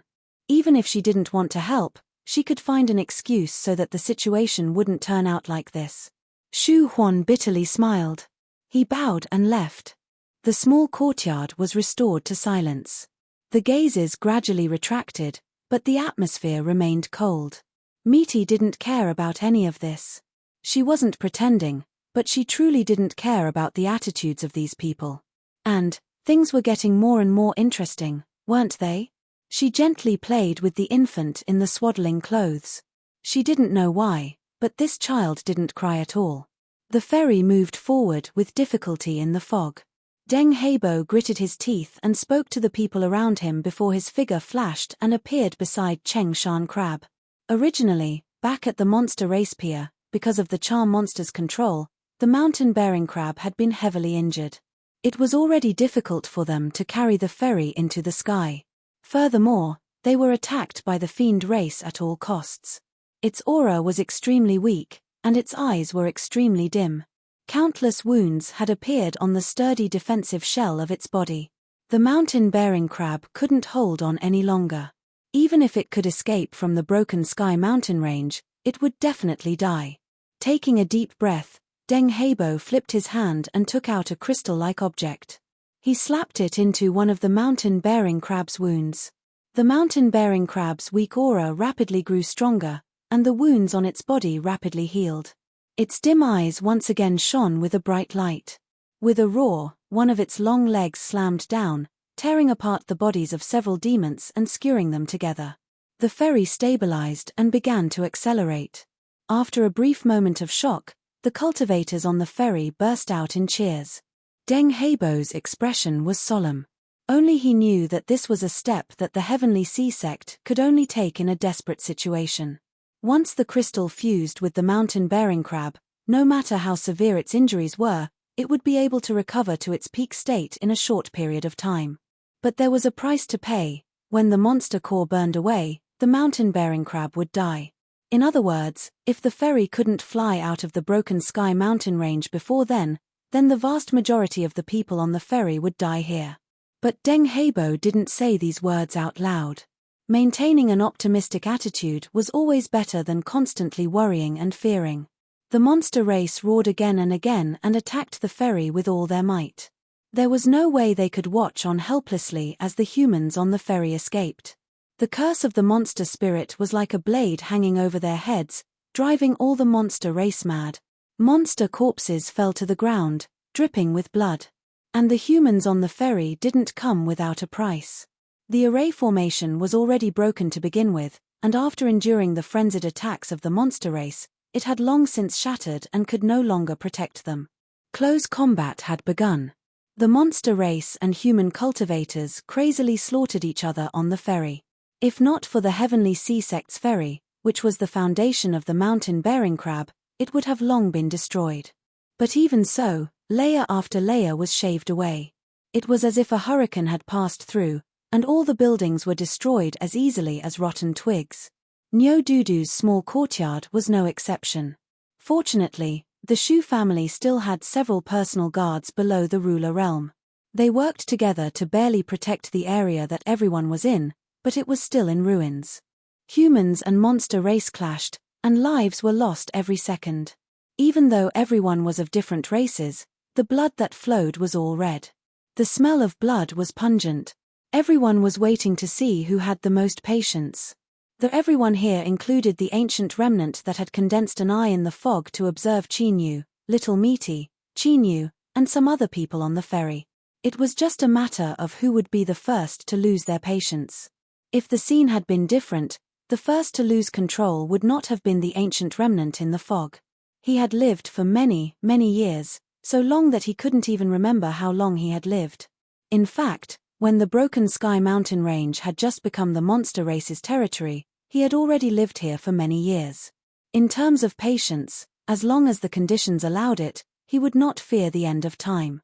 But unfortunately, the mountain-bearing crab of the heavenly sea sect had erupted with the last of its strength.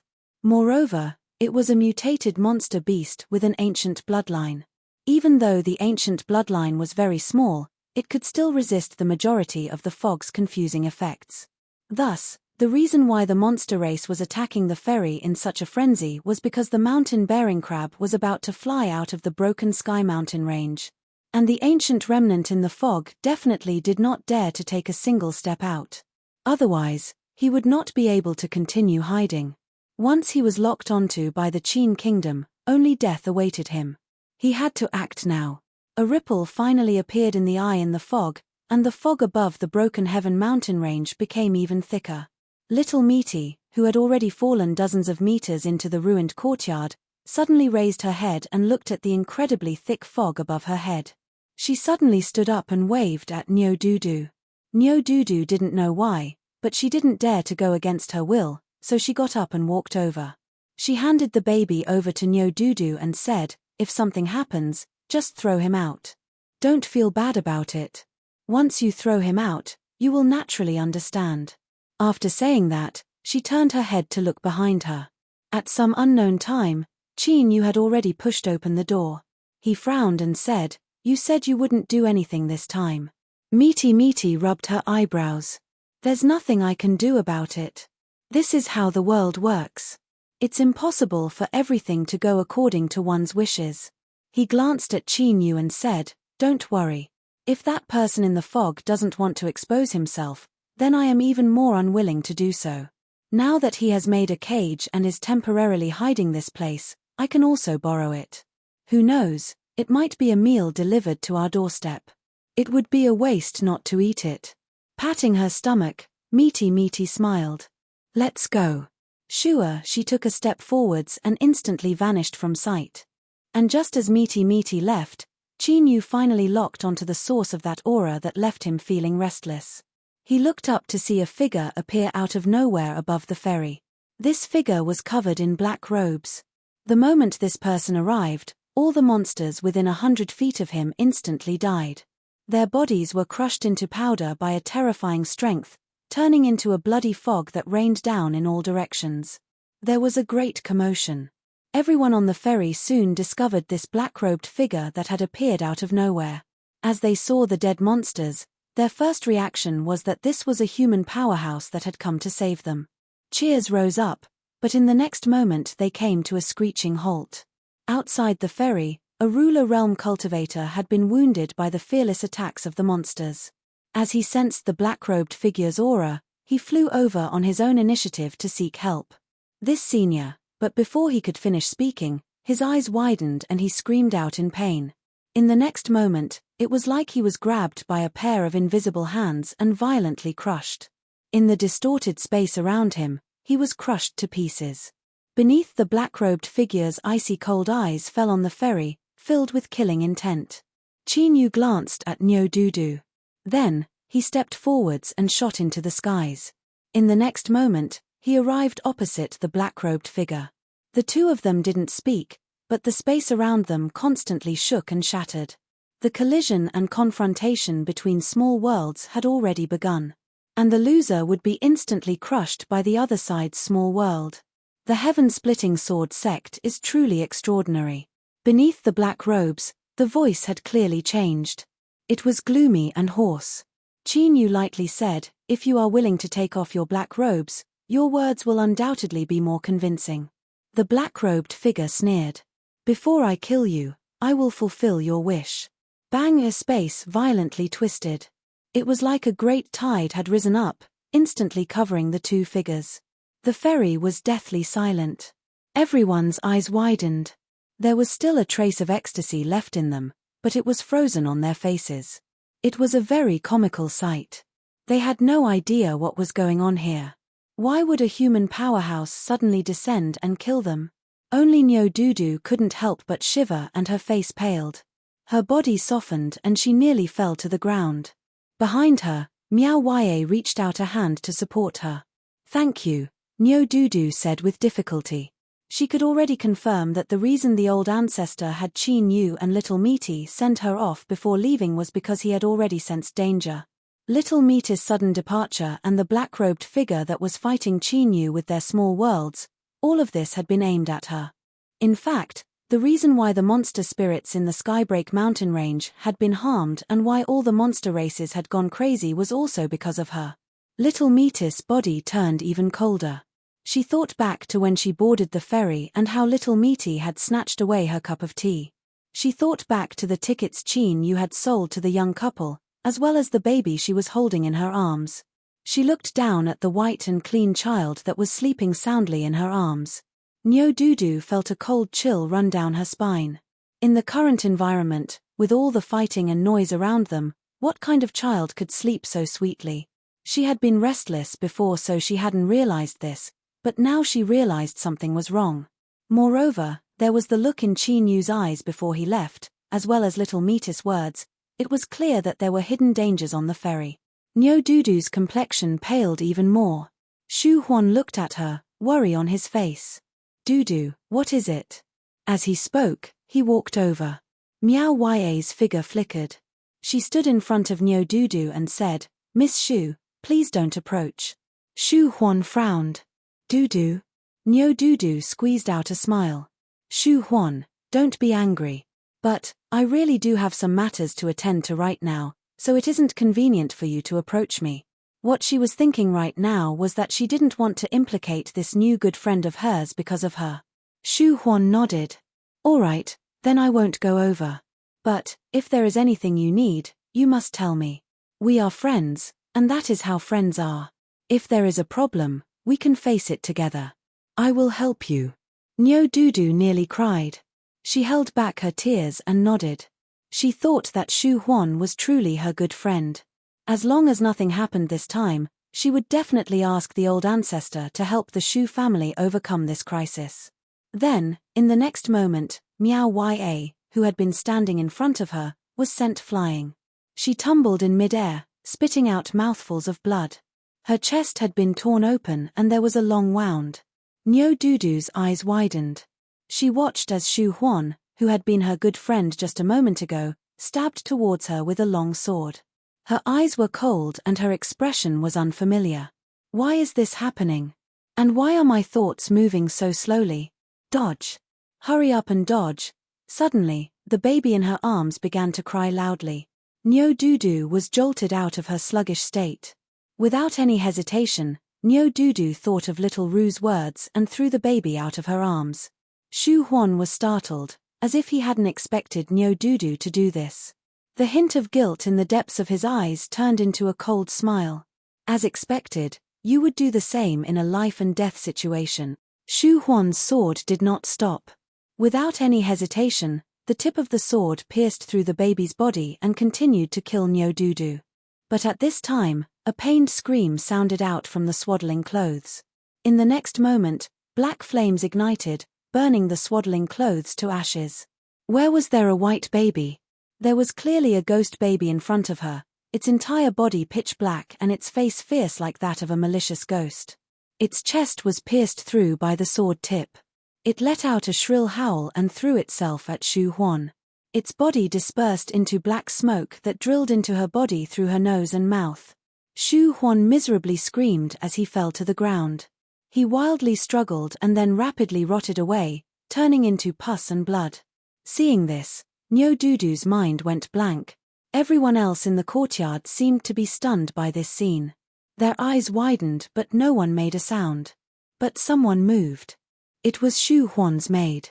She didn't care about the pus and blood that had already flowed to her feet. She stepped forwards and threw herself at the stunned Nyo Dudu. But even faster than her were 3 crossbow bolts that shot out from her sleeves. Their surfaces shined with a black light and they were faster than lightning. Puff, air puff with 3 muffled sounds, the crossbow bolts pierced through flesh and blood. But the one that was nailed wasn't Nyo Dudu, but Miao Ya. Her black clothes were soon dyed red with blood. Then, they turned into an even deeper darkness. She lifted a hand and grasped forwards. The pus and blood flowing on the ground instantly flew into the air. Then, Like a great mouth, it wrapped around the maid. In the next moment, the pus and blood rained down and the maid melted into it. Miao Ya fell to the ground, 3 crossbow bolts sticking out of her chest. She had fallen unconscious. Chapter 1689. There were many things in the world that could not be reasoned with.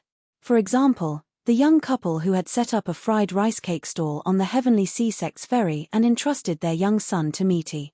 Their son had been weak and sickly since birth. He had spent all the family's savings searching for doctors everywhere. This time, they finally met a divine doctor in the Langya region, who cured their son's illness. The family of 3 was filled with joy. They were ready to take the ferry home and stop running around. But who would have thought that they would end up like this? The couple would never have thought that someone would tamper with their son while he was in the womb, causing him to be plagued with illness after he was born.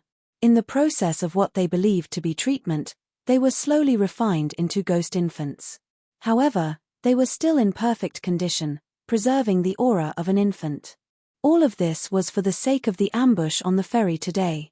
But from the beginning until the end, the young couple knew nothing about all of this. They were like 2 chess pieces that were at the mercy of others. It was extremely sad, but the only consolation was that before the ghost baby was exposed, the husband and wife were already dead, so they didn't have to face this tragic and desperate reality. However, what had happened was what had happened. Even if the people involved were already dead, this matter could not be erased just like that. This was the sorrow of being weak. Within the fog, little Misty walked over.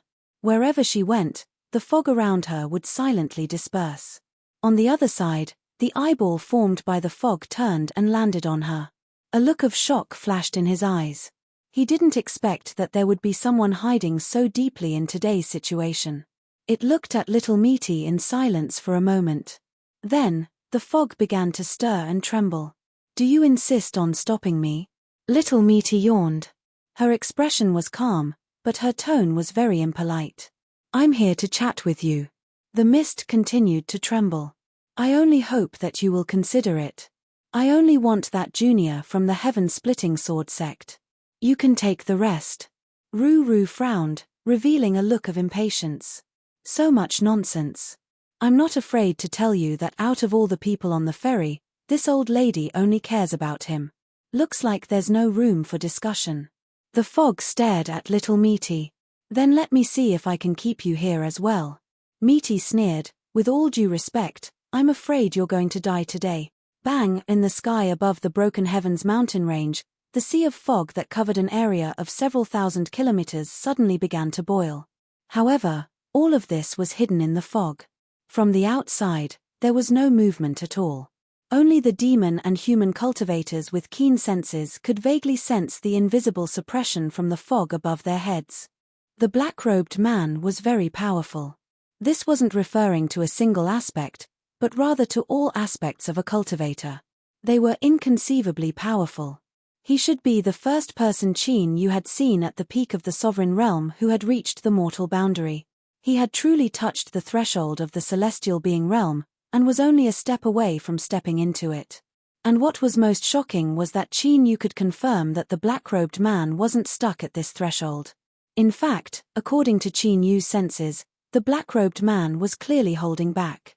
In other words, if he wanted to, he could step through the celestial being gate at any time and become a member of the Emperor realm, truly ascending to the peak of cultivation. He clearly had the strength to break through to the sovereign realm, but he forcefully suppressed his cultivation and remained at the peak of the sovereign realm. There were either some hidden troubles that he couldn't reveal, or he was plotting something bigger. As the saying goes, good preparation is the key to success. It exists in any realm. Qin Yu had heard little Misty mention before that if he were to desperately accumulate strength before stepping through the celestial being gate, he might be able to break through to the true Emperor realm. Qin Yu didn't dare to think too much about it. He always felt that the distance was too far, but he hadn't expected to meet someone like this today. Intuition told Qin Yu that the black-robed man in front of him was the ambitious type, and he was also very confident in himself. This confidence wasn't only reflected in the path of accumulation he had chosen, but also in today's battle. Although the battle was fierce and dangerous, The black-robed man was calm from beginning to end, as if everything was under his control. Qin Yu knew that this kind of enemy was often difficult to deal with. Reality proved Qin Yu's guess. In the battle against the black-robed man, he had been evenly matched at the start, but he had gradually fallen into a disadvantageous position and was gradually being suppressed. With the advantage in his opponent's hands, the black-robed man became more and more relaxed, and he controlled the rhythm of the battle without hurry. He didn't seem to be in a hurry to kill Qin Yu quickly. Instead, he wanted to force Qin Yu into certain death bit by bit. This was a painful and helpless matter. One could clearly sense it but also be powerless to stop it. This was the greatest way to wear down an opponent's will. Often, one didn't need to wait until the end to find the perfect moment to strike out and kill. But this time was different from before. The black-robed man couldn't help but frown. He had clearly occupied the absolute advantage, but Qin Yu still maintained his own rhythm, not panicking at all. Moreover, for some unknown reason, as the black-robed man looked at the calm Qin Yu who was being suppressed, he felt a rare sense of unease in the depths of his heart. To the black-robed man, this was an extremely rare occurrence. In particular, after he reached the peak of the 3 Deva realms and could step into the Deva realm at any time, it had never happened again. His thoughts raced several times before he suppressed them. The black-robed man's eyes brightened and the ripples in his mind dissipated. It was good that Qin Yu was strong. Perhaps if he killed him today, he could help him accumulate even more. Very. As for using this fellow's head as an important stepping stone, he would be able to catch a glimpse of the scenery of the Great Tao. The black-robed man wasn't in a hurry. He maintained a steady rhythm, his eyes calm. Whether Qin Yu had other cards in his hand or was hiding his strength, as long as he didn't act rashly, his opponent wouldn't be able to find any chance. As time passed, he could only slowly be forced into a desperate situation. At that time, he could only be the first to attack and risk his life, then he would naturally have the advantage. Moreover, the black-robed man felt that Qin Yu might not be able to wait for a chance to go all out with him. This was because when it came to boiling a frog in warm water, the danger lay in silence. One moment he might be safe and sound, but the next moment he might be facing a calamity. The black-robed man was very experienced in this sort of thing. Qin Yu didn't have full confidence he could kill the black-robed man.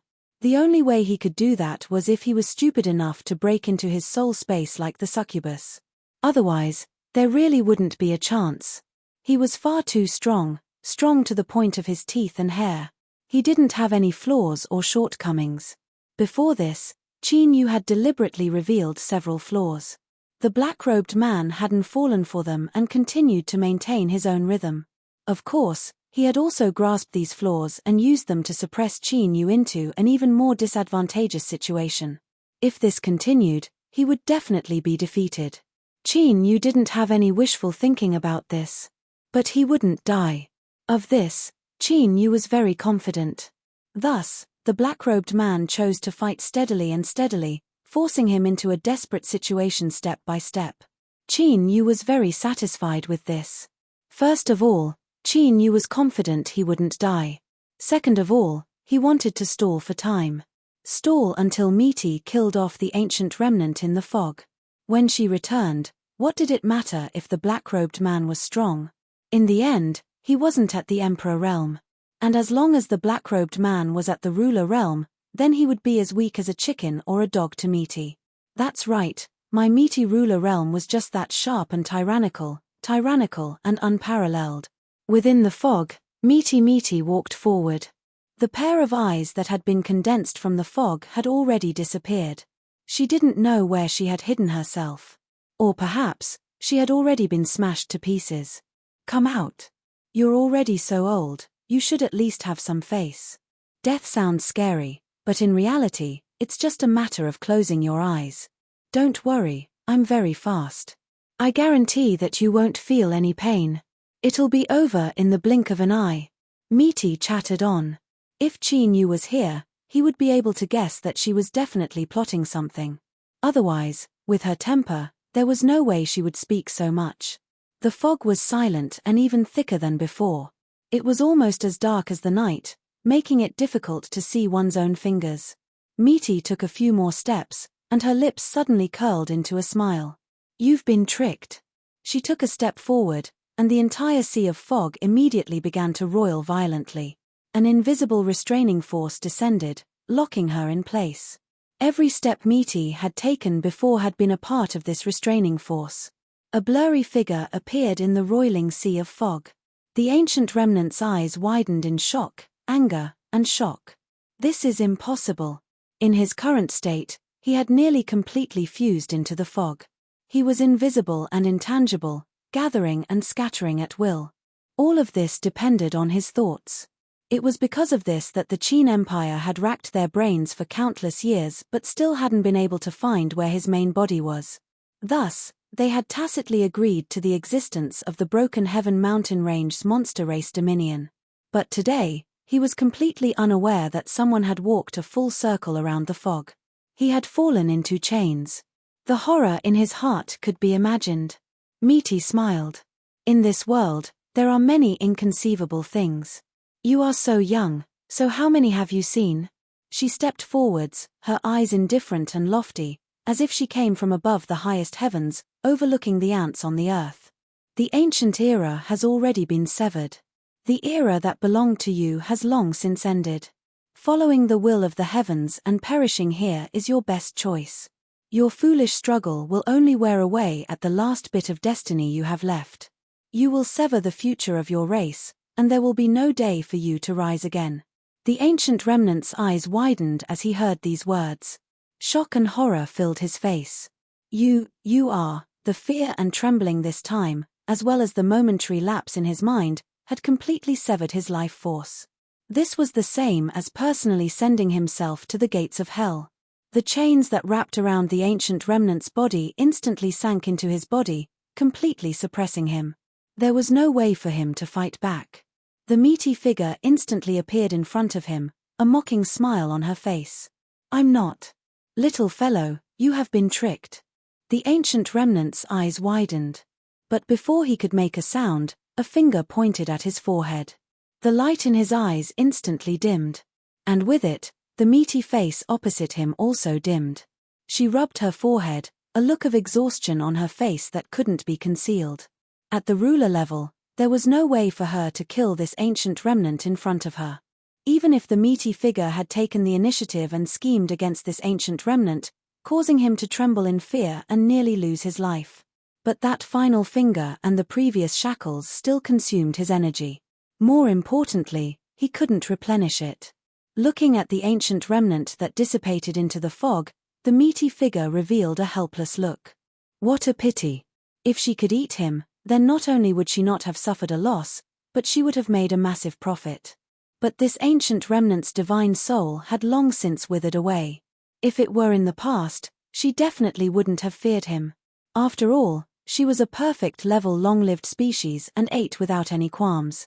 But now wasn't the time.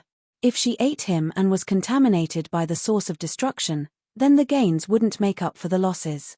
She sighed and couldn't help but rub her forehead again. After several breaths of time, her complexion returned to normal. Then, she turned and looked down. Her lips twitched. She couldn't help but curse inwardly. That bastard Qin Yu was far too cunning. And the boy across from her was also a complete idiot. He had actually been frightened by her and had chosen to take things slow and steady. This wasn't a wrong choice. In fact, it was the safest choice. But the key problem was that the situation wasn't right. Of course, it was also possible that the black-robed man felt that the ancient remnant was too strong and wouldn't lose. Hehe, if you considered it from this angle, then who are you looking down on? You deserve to die. Shua Amita's figure moved. The sea of fog above his head was like a leaking river as it tumbled downwards. The black-robed man, who was fighting Qin Yu and waiting for a chance to kill him in a single strike, suddenly felt his complexion change and his heart violently contract. He looked up and saw the scene of the sea of fog falling down above his head. It was vast and boundless. Along with it came fear and despair that caused his heart to palpitate and his instincts to tremble. The ancient remnant had been defeated and had even been killed. Otherwise, there was no way the sea of fog in the skies would have fallen into someone else's hands. Thinking of this, The black-robed man didn't hesitate to attack and launch a sure-kill plan against Qin Yu. It wasn't that he harbored resentment in his heart and wanted to drag Qin Yu down with him. Rather, it was a simple move to rescue Qin Yu. As long as the sea of fog above his head turned to save Qin Yu, he could seize the chance to escape. Even if he could only buy a brief moment of time for himself, it was still precious enough in a life-or-death situation. But what left the black-robed man in despair was that the sea of fog above his head didn't hesitate at all. "Then let's die together," he angrily roared. Across from him, Qin Yu revealed a look of praise and admiration. Towards the powerhouses of the central desolate world, he felt even more awe and recognition. They truly had many methods and they were incomparably powerful, making it impossible to guard against them. But what a pity, Qin Yu wasn't bragging before. He really did have confidence he could preserve his life. With a loud ring, a transparent bubble wrapped around Qin Yu. Then, two cicada-like wings unfolded from the surface of the bubble. The wings fell and he instantly vanished, forcefully escaping from the black-robed man's killing trap of the power of space and time. In the next moment, the sea of fog completely submerged the black-robed man. Chapter 1690.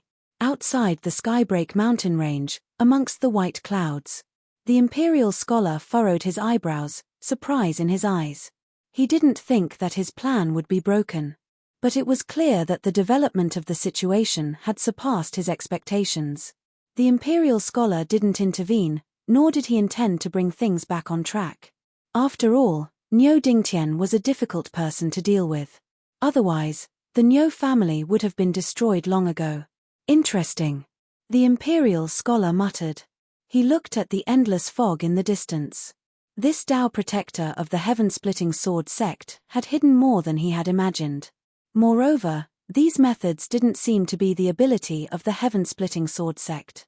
However, these great sects with long inheritances were like centipedes that died but never fell down. Their roots were extremely deep, so it was normal for them to have some unknown things. Although they had failed this time, they had suffered losses. To Great Qin, this was still an acceptable situation. The ancient people hidden in the fog had perished and the monster race of the Skybreak mountain range had suffered great losses. There was no longer a need for the monster race's autonomous territory to continue existing. The imperial scholar faintly smiled. He stepped forwards and vanished from sight. After eating a small meal, Mita's complexion was much better. She only smacked her lips, feeling a bit unsatisfied. For instance, the boy hidden under the black robes only had one spiritual soul and two physical souls.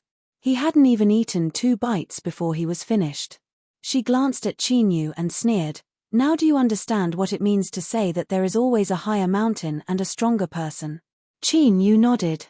The central desolate divine continent is truly filled with powerhouses. What kind of powerhouse is this? It's just child's play. Miti curled her lips.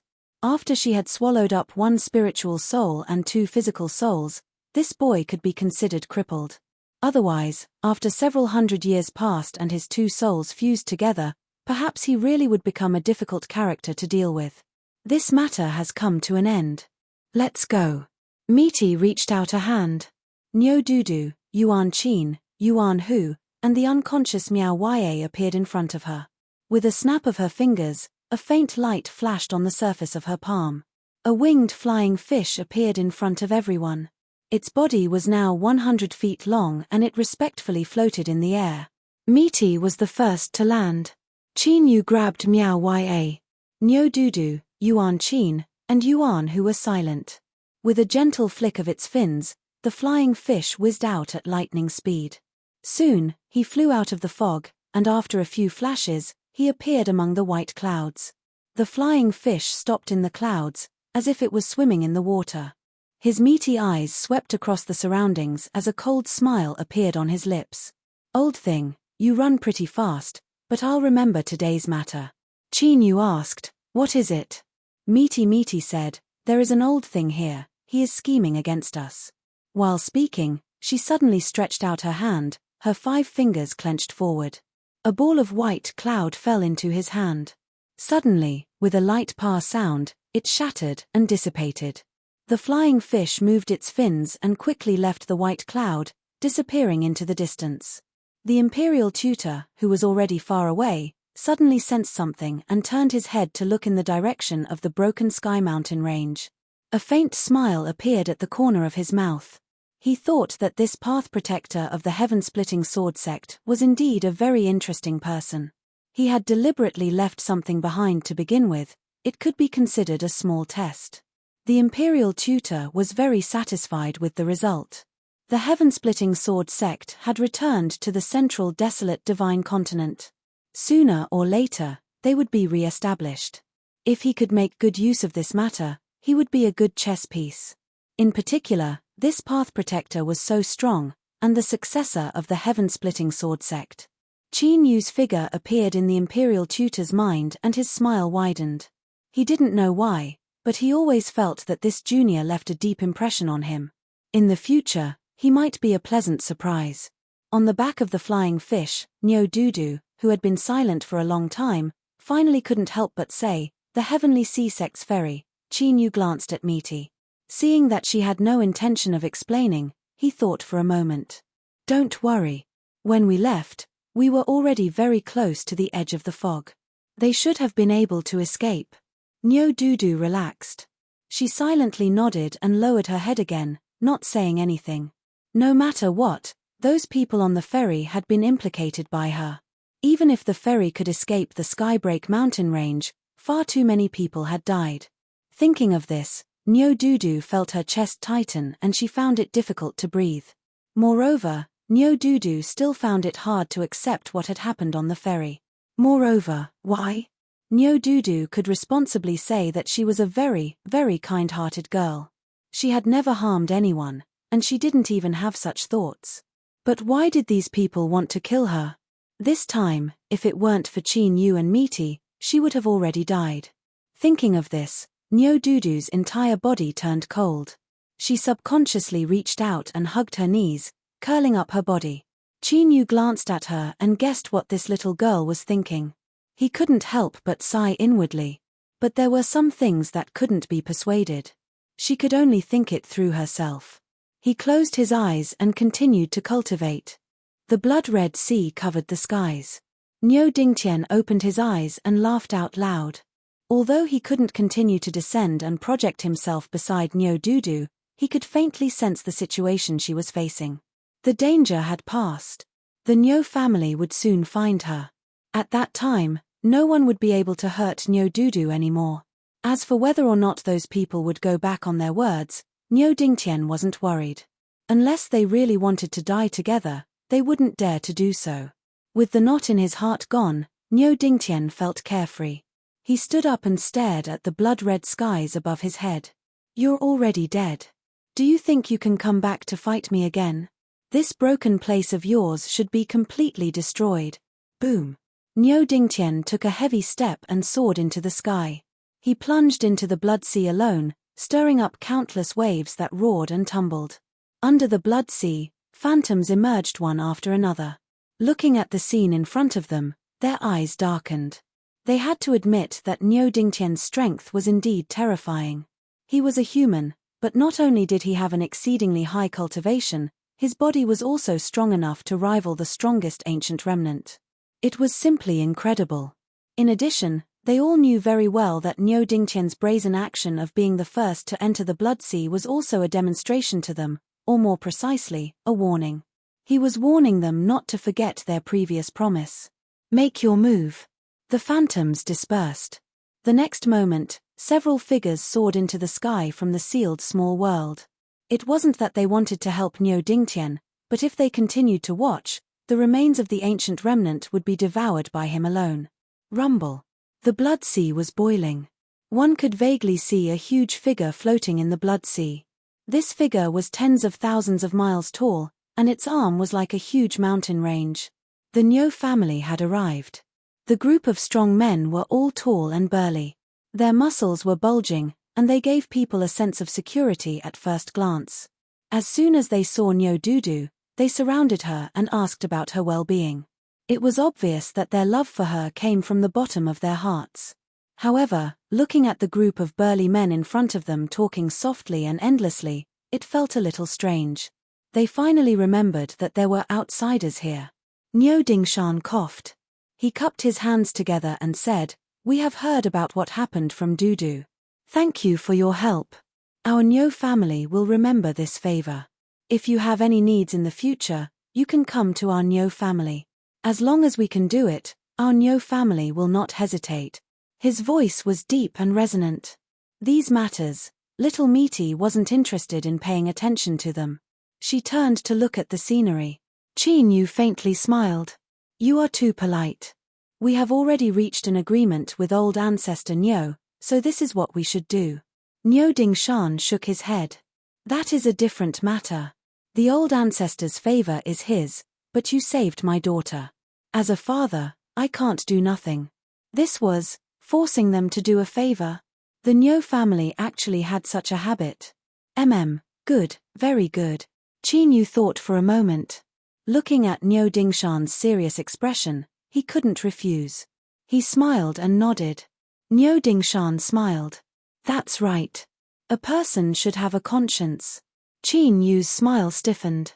Luckily, Niu Dingshan had said this to him, so he didn't care about Qin Yu's expression at all. "Then we'll be leaving first. Until we meet again." Niu Dudu squeezed out.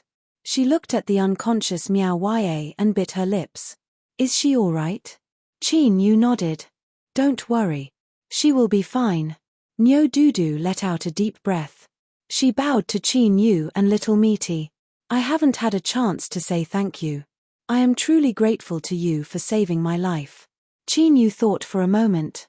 He didn't know what to say, so he could only smile and nod. The Niu family brought Niu Dudu away with Yuanhu and Yuan Qin.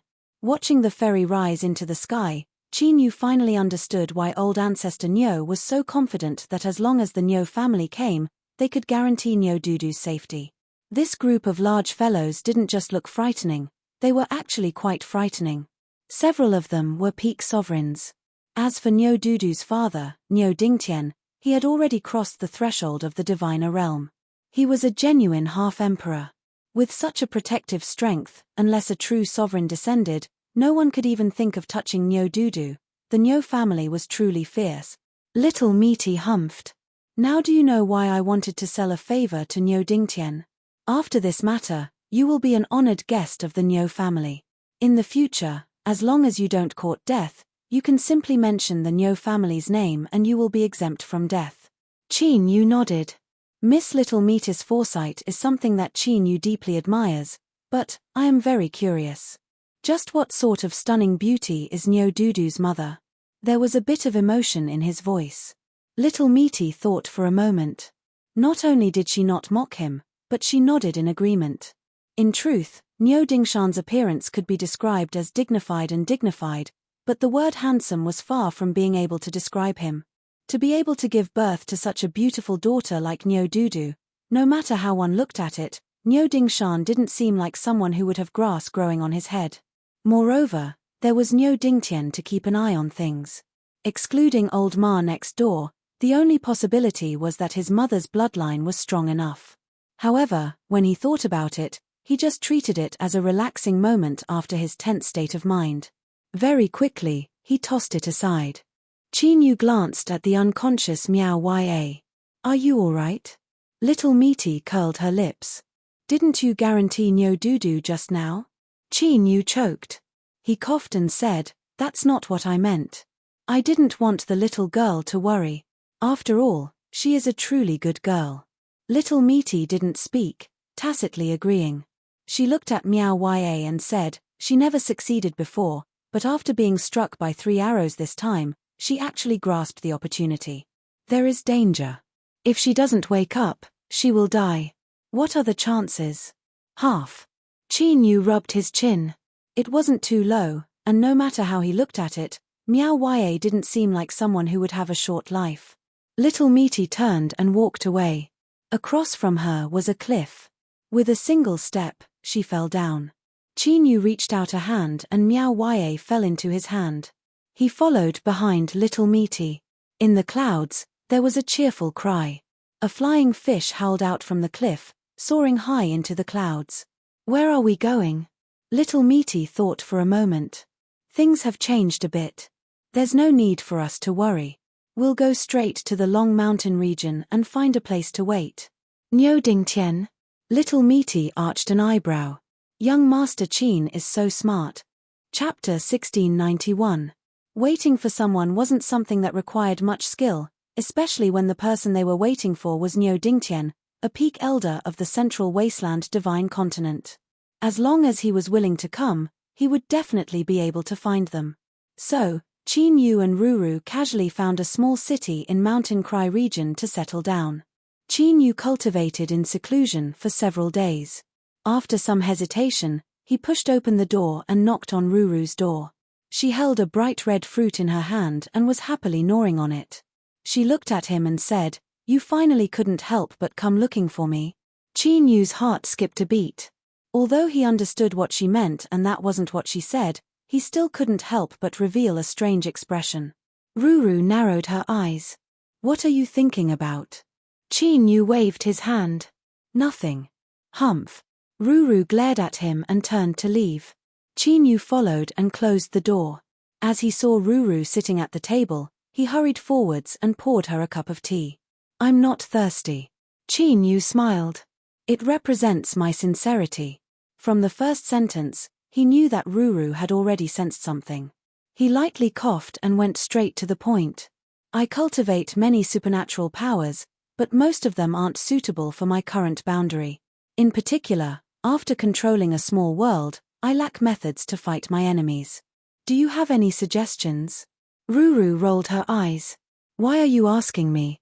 Qin Yu earnestly said, "I'll buy on credit." Hearing this, Ruru couldn't help but rub her eyebrows.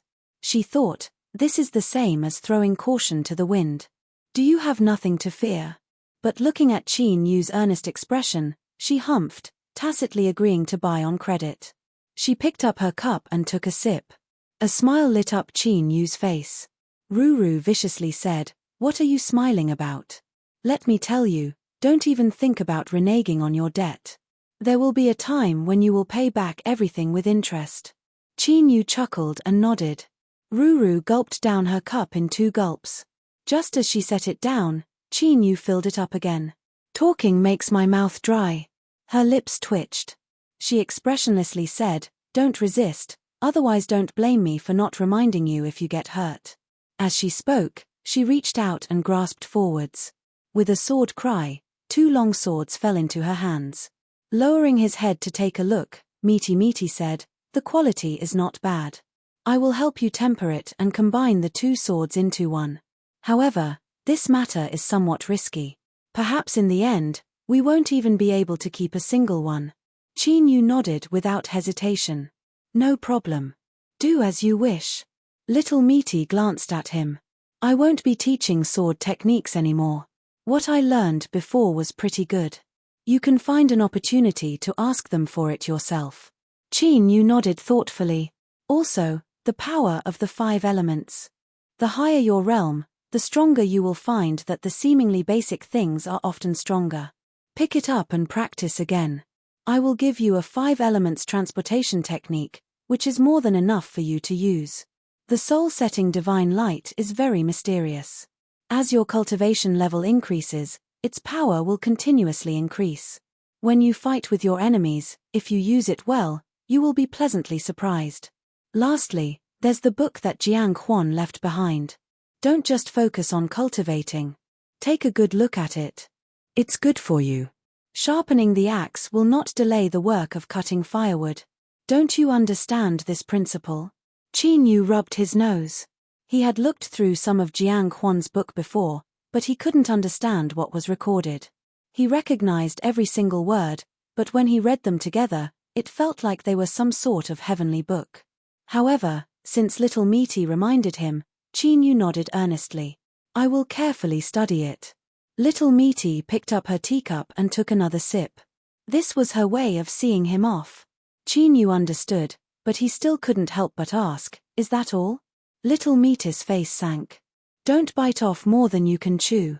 Young Master Qin, you seem a bit muddled today. What happened to your previous cleverness? If he wasn't in a good mood, he should quickly withdraw. Qin Yu stood up, cupped his hands together, and left. The door closed. Little Meaty clenched her teeth. She looked down at the two swords placed in front of her. Just this matter alone required a great deal of effort. This fellow Qin Yu, he only knew how to cause trouble for her every day. On the 15th day of the small city's seclusion, Niu Dingtian arrived. This time, it wasn't a projection, but a true big shot of the central wasteland divine continent.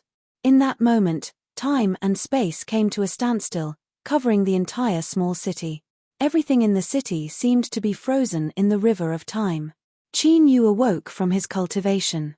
His eyes shot open and he discovered that at some unknown time, Little Meaty had appeared beside him. He relaxed.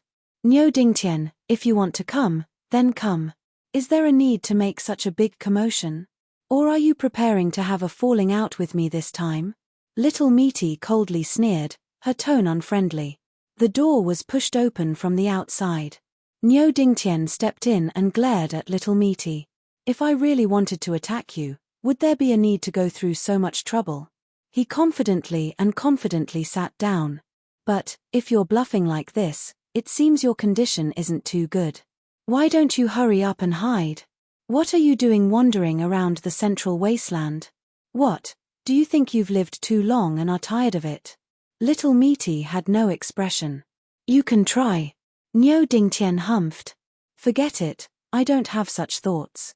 Don't keep probing, it's boring. Little Meaty lightly said, then let's get down to business.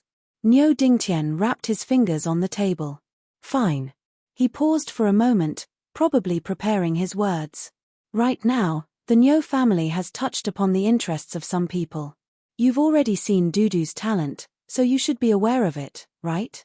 So, there are some people who don't want to see my Niu family become stronger. Otherwise, even if I didn't say anything, some people from the 4 sects and 4 families would have abdicated on their own initiative. Little Meaty interrupted him. Can you tell me something I don't know? Qin Yu's heart skipped a beat. He thought to himself, Big sister, could we not be so fierce? This person was a genuine big shot of the central wasteland. Luckily, Niu Dingtian didn't seem to care about this at all. On the surface, it looks like it was some people from the 4 sects and 4 families who took action. But, the truth is that there is a shadow of that clan.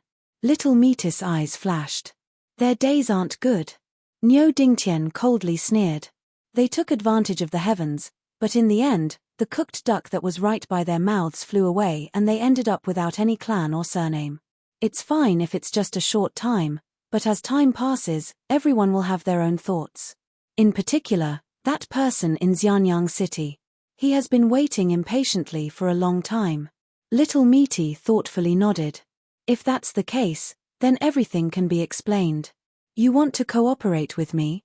Niu Dingtian nodded. Of course. In this world, there is no one who can scheme against my Niu family without paying a price. Domineering. The key point was that this person wasn't bluffing. When he spoke, his confidence seemed to explode to the skies. He leaned forward and stared at Little Meaty. I know that your goal is that clan. Since we are all in the same direction, there is no reason not to cooperate. Little Meaty lightly said, I knew you would come so late, so I must have investigated ahead of time. I don't deny what you said, but as for how this matter will be handled, it will be up to us to decide. You can only choose to cooperate. Niu Dingtian nodded. No problem. When it comes to planning, you are better than me to begin with. I agree. Little Meaty coldly sneered. In front of me, you had best restrain yourself. Do you think the word me is enough to use? Niu Dingtian choked. He rolled his eyes. Hurry up and say it. What plan do you have? How can I cooperate? Little Meaty glanced at him. Niu Dingtian, have you forgotten something? Qin Yu put in a lot of effort to save Niu Dudu. He didn't fulfill the agreement I made with you. Don't you feel embarrassed to take advantage of a junior? Niu Dingtian rubbed his chin. He looked at Qin Yu. Boy, don't blame me for not reminding you. I originally wanted to convert your contribution into points for Dudu's husband candidate, so that you could move up a few ranks. So, think carefully. Do you want the reward, or do you want the chance to become my Nyo family's son-in-law? Qin Yu stood up and cupped his hands. This junior doesn't dare to covet Miss Dudu. Nyo Dingtian snorted. He looked at Qin Yu as if he had gone blind. He flipped his hand and took out something that looked like a jade bead. He threw it at Qin Yu. Boy, we're even. Qin Yu caught it with both hands. He looked at little Meaty and saw her nod. He cupped his hands together and bowed once more. I don't dare to refuse an elder's gift. It would be impolite of me to refuse. Nyo Dingtian's lips twitched. Little Meaty's eyes flashed with a smile. Nyo Dingtian, tell me everything you know about the situation in the Central Desolate. Nyo Dingtian's expression was solemn. He thought for a moment and then slowly explained the current situation in the Central Desolate. With his cultivation and status, he was nearly omniscient. Even after 4 hours, little Meaty closed her eyes, not saying a single word. Nyo Dingtian's mouth and tongue were parched. He picked up a cup of tea and looked at Qin Yu with a slightly better expression than before. This boy's eyesight wasn't bad. But why was he so blind when facing Nyo Dudu? Before this, he really did have the thought of investigating him. After all, the 9 Bens Heavenspan Great Tao was extraordinary. Moreover, it was someone who was valued so highly by this person. No matter how he looked at it, it was worth investing in. After drinking his tea, Nyo Dingtian thought for a moment and then said some more things that involved some secret information. He used some methods to say these words. Qin Yu only saw Nyo Dingtian's mouth move, but didn't hear a single sound. This left him a bit speechless. Big boss, couldn't you just hide it a little? For better or worse, you should at least maintain your self-esteem. All right, that's all. If there's anything you don't understand, you can ask me. Nyo Dingtian gulped down his tea and glanced at Qin Yu. Qin Yu hurried forward and refilled his cup for the big boss. Little Meaty was silent for a moment. Then, she finally opened her eyes. I have a rough idea. She looked at Nyo Dingtian. Next, we won't be going to the Long Mountain region. Nyo Dingtian nodded. Pork knuckles delivered right to your doorstep aren't tasty. I understand that. He flipped his hand and took out a token. This is something that an old thing owed me a favor many years ago. It's been many years, but I've never used it. If you think it's useful, then take it. Little Meaty glanced at it. She reached out and took it. She weighed it in her hands. It looks like you also approve of my plan. If there's nothing else, then it's settled. Qin Yu's eyes widened. He was left speechless. What was settled? The two of them had only whispered a few words, and one of them spoke while the other listened. Besides that, there was no other communication. How could it be settled? I don't even know anything. Nyo Dingtian stood up. All right. If there's anything, you know where to find me. I'll be leaving first. There's something I need to do, and I'll add fuel to the fire. Sure, stepping out, Nyo Dingtian vanished from sight. In the next moment, time and space in the small city began to flow once more. The people in the city continued with what they were doing just now, completely unaware of what was happening. Nyo Dudu glanced at Qin Yu. We should also leave. After checking out of the room and leaving the small city, Nyo Dudu summoned the flying fish. The two of them sat on it and the flying fish soared into the skies.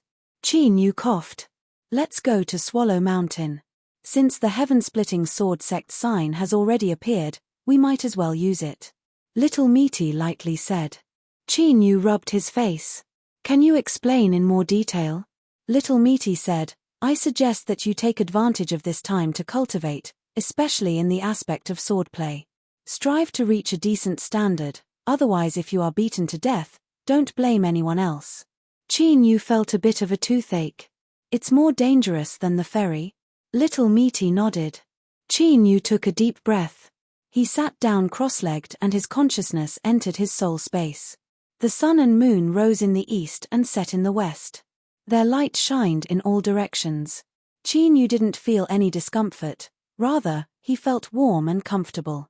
Purple moon, blue sun, I have come to learn swordplay from you.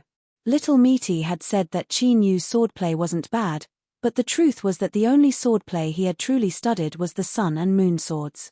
As for Purple Moon and Blue Sun, they were the key to him being able to use this sword. Shua, two figures appeared in front of him. They respectfully bowed. Greetings, Master. Their voices were respectful. Qin Yu waved his hand.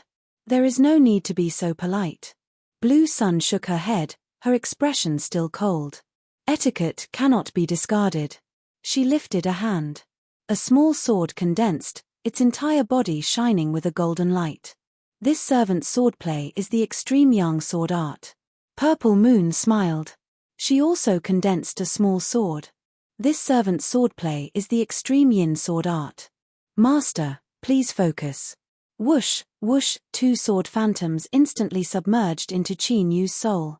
His consciousness trembled and he withdrew from his soul space. Countless memories appeared in his mind.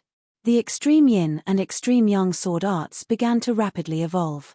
This was an inheritance technique that only the peak sects were able to control.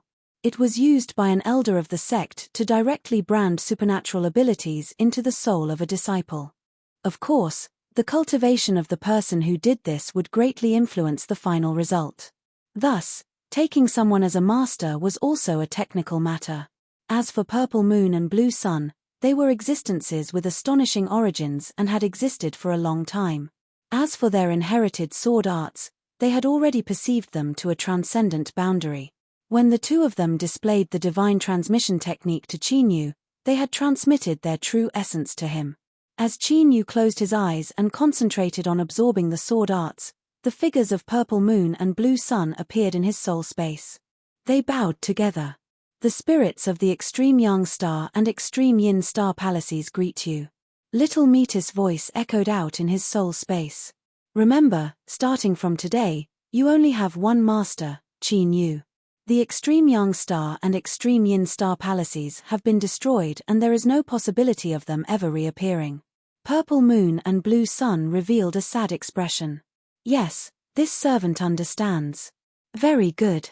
Little Metis' voice vanished. Chapter 1692. On the way to Yangran Mountain, a great uproar broke out in the divine central continent. Niu Dingtian, the ancestor of the Niu family and the #1 rogue cultivator, had brazenly killed the Shu family of the Changshan region. The entire massacre only lasted for a short period of time. The entire Shu family, from top to bottom, from young to old, were completely annihilated. His methods were cruel and bloody. After that, Niu Dingtian fought with the Changshan region lord, who had rushed over after hearing the news, and forced him to flee, weeping blood. This matter spread at an astonishing speed. All the forces of the divine central continent kept silent. The weak dared not speak carelessly, lest they invite trouble. As for the experts, they vaguely knew the reason why Niu Dingtian had attacked so violently and with such a bloody method. As for the so-called region master of the Changshan region, everyone was well aware of what he was. For a time, the seemingly peaceful divine central continent was surging under the table. No one knew what Niu Dingtian, who had always been difficult to deal with, would do this time. And all this restlessness and uneasiness were transmitted through secret channels to a specific target, that clan. They were the ones who first proposed the scheme against the Niu family, and some of the people from the 4 sects and 4 families were persuaded. Now, not only had they drawn water with a sieve, but they were also stained with blood. As the mastermind of the Niu slaughter incident, they would naturally be blamed. At the same time, many ripples spread within the 4 sects and 4 families. After this incident, the Niu family would be on guard. Unless they went to war, there was almost no chance of success. And once Niu Dudu grew up, the strength of the Niu family would skyrocket, and they could choose to establish a sect and directly occupy one of the 4 sects. Even if they didn't establish a sect, the Niu family could naturally take one of the 4 families' spots. Such a Niu family naturally made some people in the 4 sects and 4 families restless, especially in the Niu slaughter incident, where they had played a certain role. And this restlessness would turn into doubled anger, which would continue to be exerted on that clan, forcing them to think of a way to deal with the current crisis. Otherwise, in the period before the rise of the Niu family, some people in the 4 sects and 4 families would desperately think of ways to improve their strength. And the best and most direct way to strengthen oneself was to devour others. That clan was undoubtedly the best choice. Under the cover of this great uproar, the fact that the Qin Empire unilaterally tore up the agreement on the demon race's territory in the Broken Heaven mountain range and mobilized the army to attack it seemed insignificant. It was like a small splash in a huge wave, disappearing in the blink of an eye. Yangran Mountain was not just a mountain. More accurately speaking, it was a mountain region that was 100 times larger than the Broken Sky mountain range. Its vastness was comparable to several regions. However, the Qin state did not set up any administrative agencies here. Instead, it was a separate division, respecting the autonomy of Yangran Mountain. The reason for this was not only because Swallow Mountain had more than half of the powerful sword sects of the Central Desolate Divine Prefecture. It was also because these sword sects had been continuously injecting new blood into the army for countless years. As the gathering place of the world's sword sects, Yangran Mountain was naturally a holy land in the hearts of countless sword cultivators. Every year, countless cultivators would gather here from all over the world to admire the glory of Yangran Mountain. They would try to join a sword sect, or take a step back and try to seize a lucky chance in Yangran Mountain. Apart from a few extremely lucky people who could find the cave abode of a certain senior sword immortal in Yangran Mountain, most of these opportunities came from the long-abandoned sword sect mountain gates. The river of time surged without stopping. No matter how powerful or prosperous a sword sect was in the past, it could not stop the passage of time. There would always be some sword sects that gradually fell into desolation, eventually falling into the dust and becoming history. According to the agreement between the sword sects of Swallow Mountain, all sword sect ruins were open to the public. As long as one paid a toll, they could enter and explore. Of course, the process was dangerous. Even if they died, it had nothing to do with them. A large ferry slowly flew towards Swallow Mountain. When it was still a distance away, one could see sword lights flashing from time to time in the vast mountain range below them. Some whistled into the distance, some soared into the sky, and some soared into the sea of clouds. Even though the distance was very far, one could still feel the cold sword intent. This caused the people who were already standing on the deck of the ferry to reveal expressions of yearning. Swallow Mountain, I've finally arrived. Even if I die here, I will have no regrets. A white-haired old sword cultivator's face was covered in tears. His body was trembling from excitement. When the surrounding cultivators saw this, they did not mock him. Instead, they felt sad and emotional. The central desolate divine continent was far too large. It was so large that even if they were born in this world, if they didn't have a certain level of cultivation and wealth, it would be impossible for them to cross such a great distance and arrive at this holy land for sword cultivators. How many sword cultivators would hear their elders mention Swallow Mountain when they were young? But when their hair turned white and their eyes sunk in, it was impossible for them to come here. They could only rely on their imaginations to pass down everything about Swallow Mountain, telling their descendants or disciples that if they had a chance in the future, they had to go to Swallow Mountain. Passed down from generation to generation, this place became a mark in the hearts of all sword cultivators in the Central Desolate. If they went to Swallow Mountain, whether or not they obtained any harvests, they had to go there. Only then would they not waste their time cultivating the sword path. As Qin Yu listened to the old sword cultivator's sobs and looked at his excited and longing face, his heart stirred. Compared to the vast majority of cultivators in this world, he was already far luckier. Beside him, little Meaty had no expression, as if she didn't see what was happening. Her experiences were enough to make her immune to all of this. Miao Ya wasn't here. After she woke up, she had been sent away by little Meaty and told to go alone to the Black Marsh. According to little Meaty's words, there were some roads that one was destined to walk on. If one couldn't even walk, how could one hope to ascend to greater heights? If one died, that would be a bad fate. Qin Yu always felt that these words were a reminder to him. He hesitated again and again, but he didn't ask. Instead, he felt a sense of urgency and restlessness in his heart. The ferry slowly landed. It docked at one of the many docks within Swallow Mountain. The ferry has stopped. Guests, there is no need to be anxious. Please listen to the arrangements and disembark. Do not offend a sword immortal and stir up trouble. The fairy cultivator spoke out loudly, his expression solemn. This wasn't some alarmist talk. Before this, there had been some unlucky fellows who had hurriedly rushed down from the ferry and ended up bumping into a sword cultivator of Swallow Mountain. This was seen as a provocation and they were cut down. Even if they died, they would have died in vain. Moreover, there were hundreds of large and small sword sects within Swallow Mountain and there were countless sword cultivators. It was impossible to find the murderer. Moreover, even if they took a step back and found the murderer, so what? Sword cultivators were fierce and terrifying creatures. It was already good enough if they didn't take the initiative to find trouble with them. No one was willing to provoke them. Everyone obediently listened to the ferry cultivator's arrangements and disembarked. Of course, there were exceptions. Several sword cries sounded out. They howled out from the ferry and flew towards the boundless Swallow Mountain. The sharp sword intent undoubtedly indicated that this person was a sword cultivator of Swallow Mountain. For a time, there were several cries of alarm. Several youths were overjoyed. They never imagined that the kind-looking old cultivator who had been chatting with them was actually a high and lofty sword immortal. Didn't this mean that they were fated with sword immortals? As they thought of this, the joy on their faces deepened. The surrounding people all looked at them with envious gazes. It wasn't just one or two cases of being chosen by a sword immortal on the ferry and being accepted into a sword sect after a test. Some sword sects would even send people to the ferry to search for good seedlings ahead of time. Chinyu glanced at the happy faces of the several youths and subconsciously nodded. There was a young girl and a young man. Their talents weren't bad. Little Meaty curled her lips. Your own sword Dao is still half-baked, so don't comment on it. Chinyu was embarrassed. Then, he had a helpless expression. He thought to himself, you big shots just do as you please. Why aren't you willing to consider my face?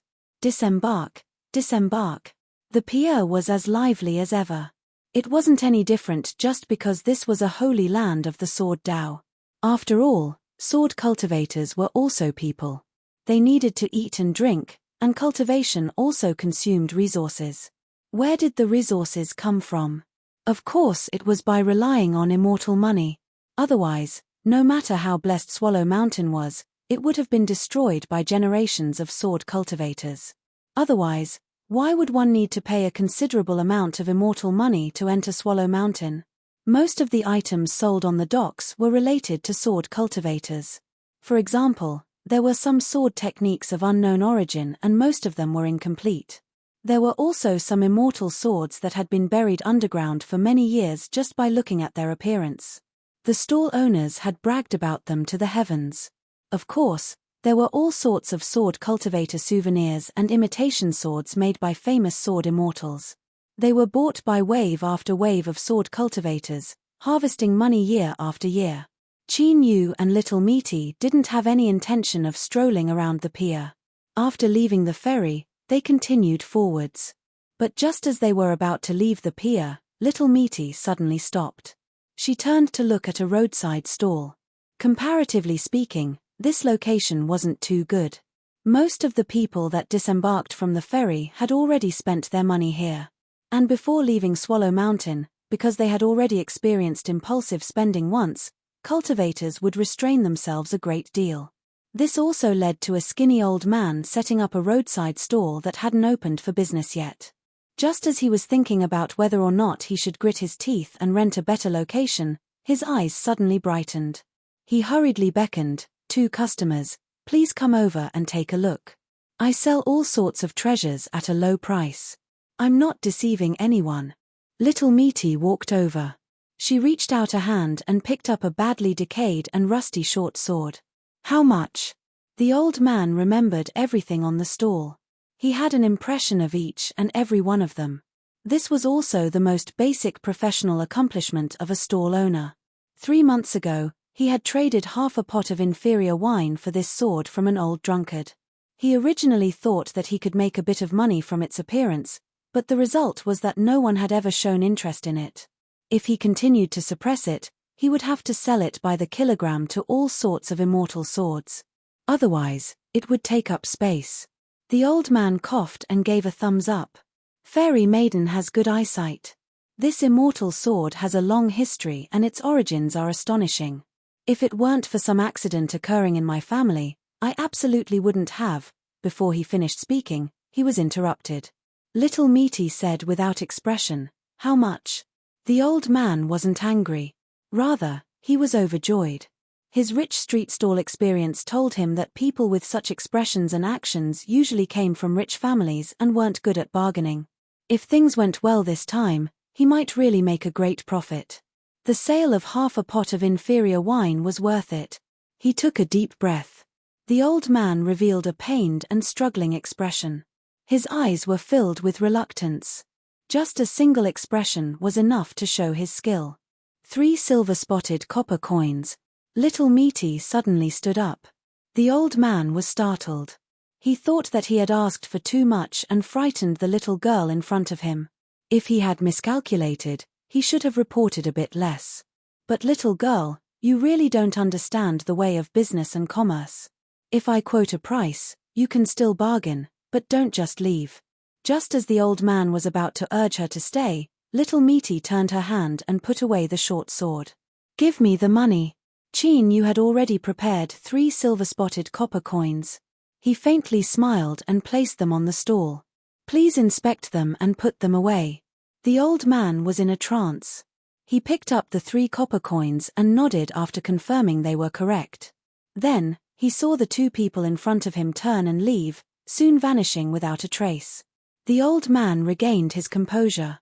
He looked at the 3 silver-spotted copper coins in his hand, a look of surprise on his face.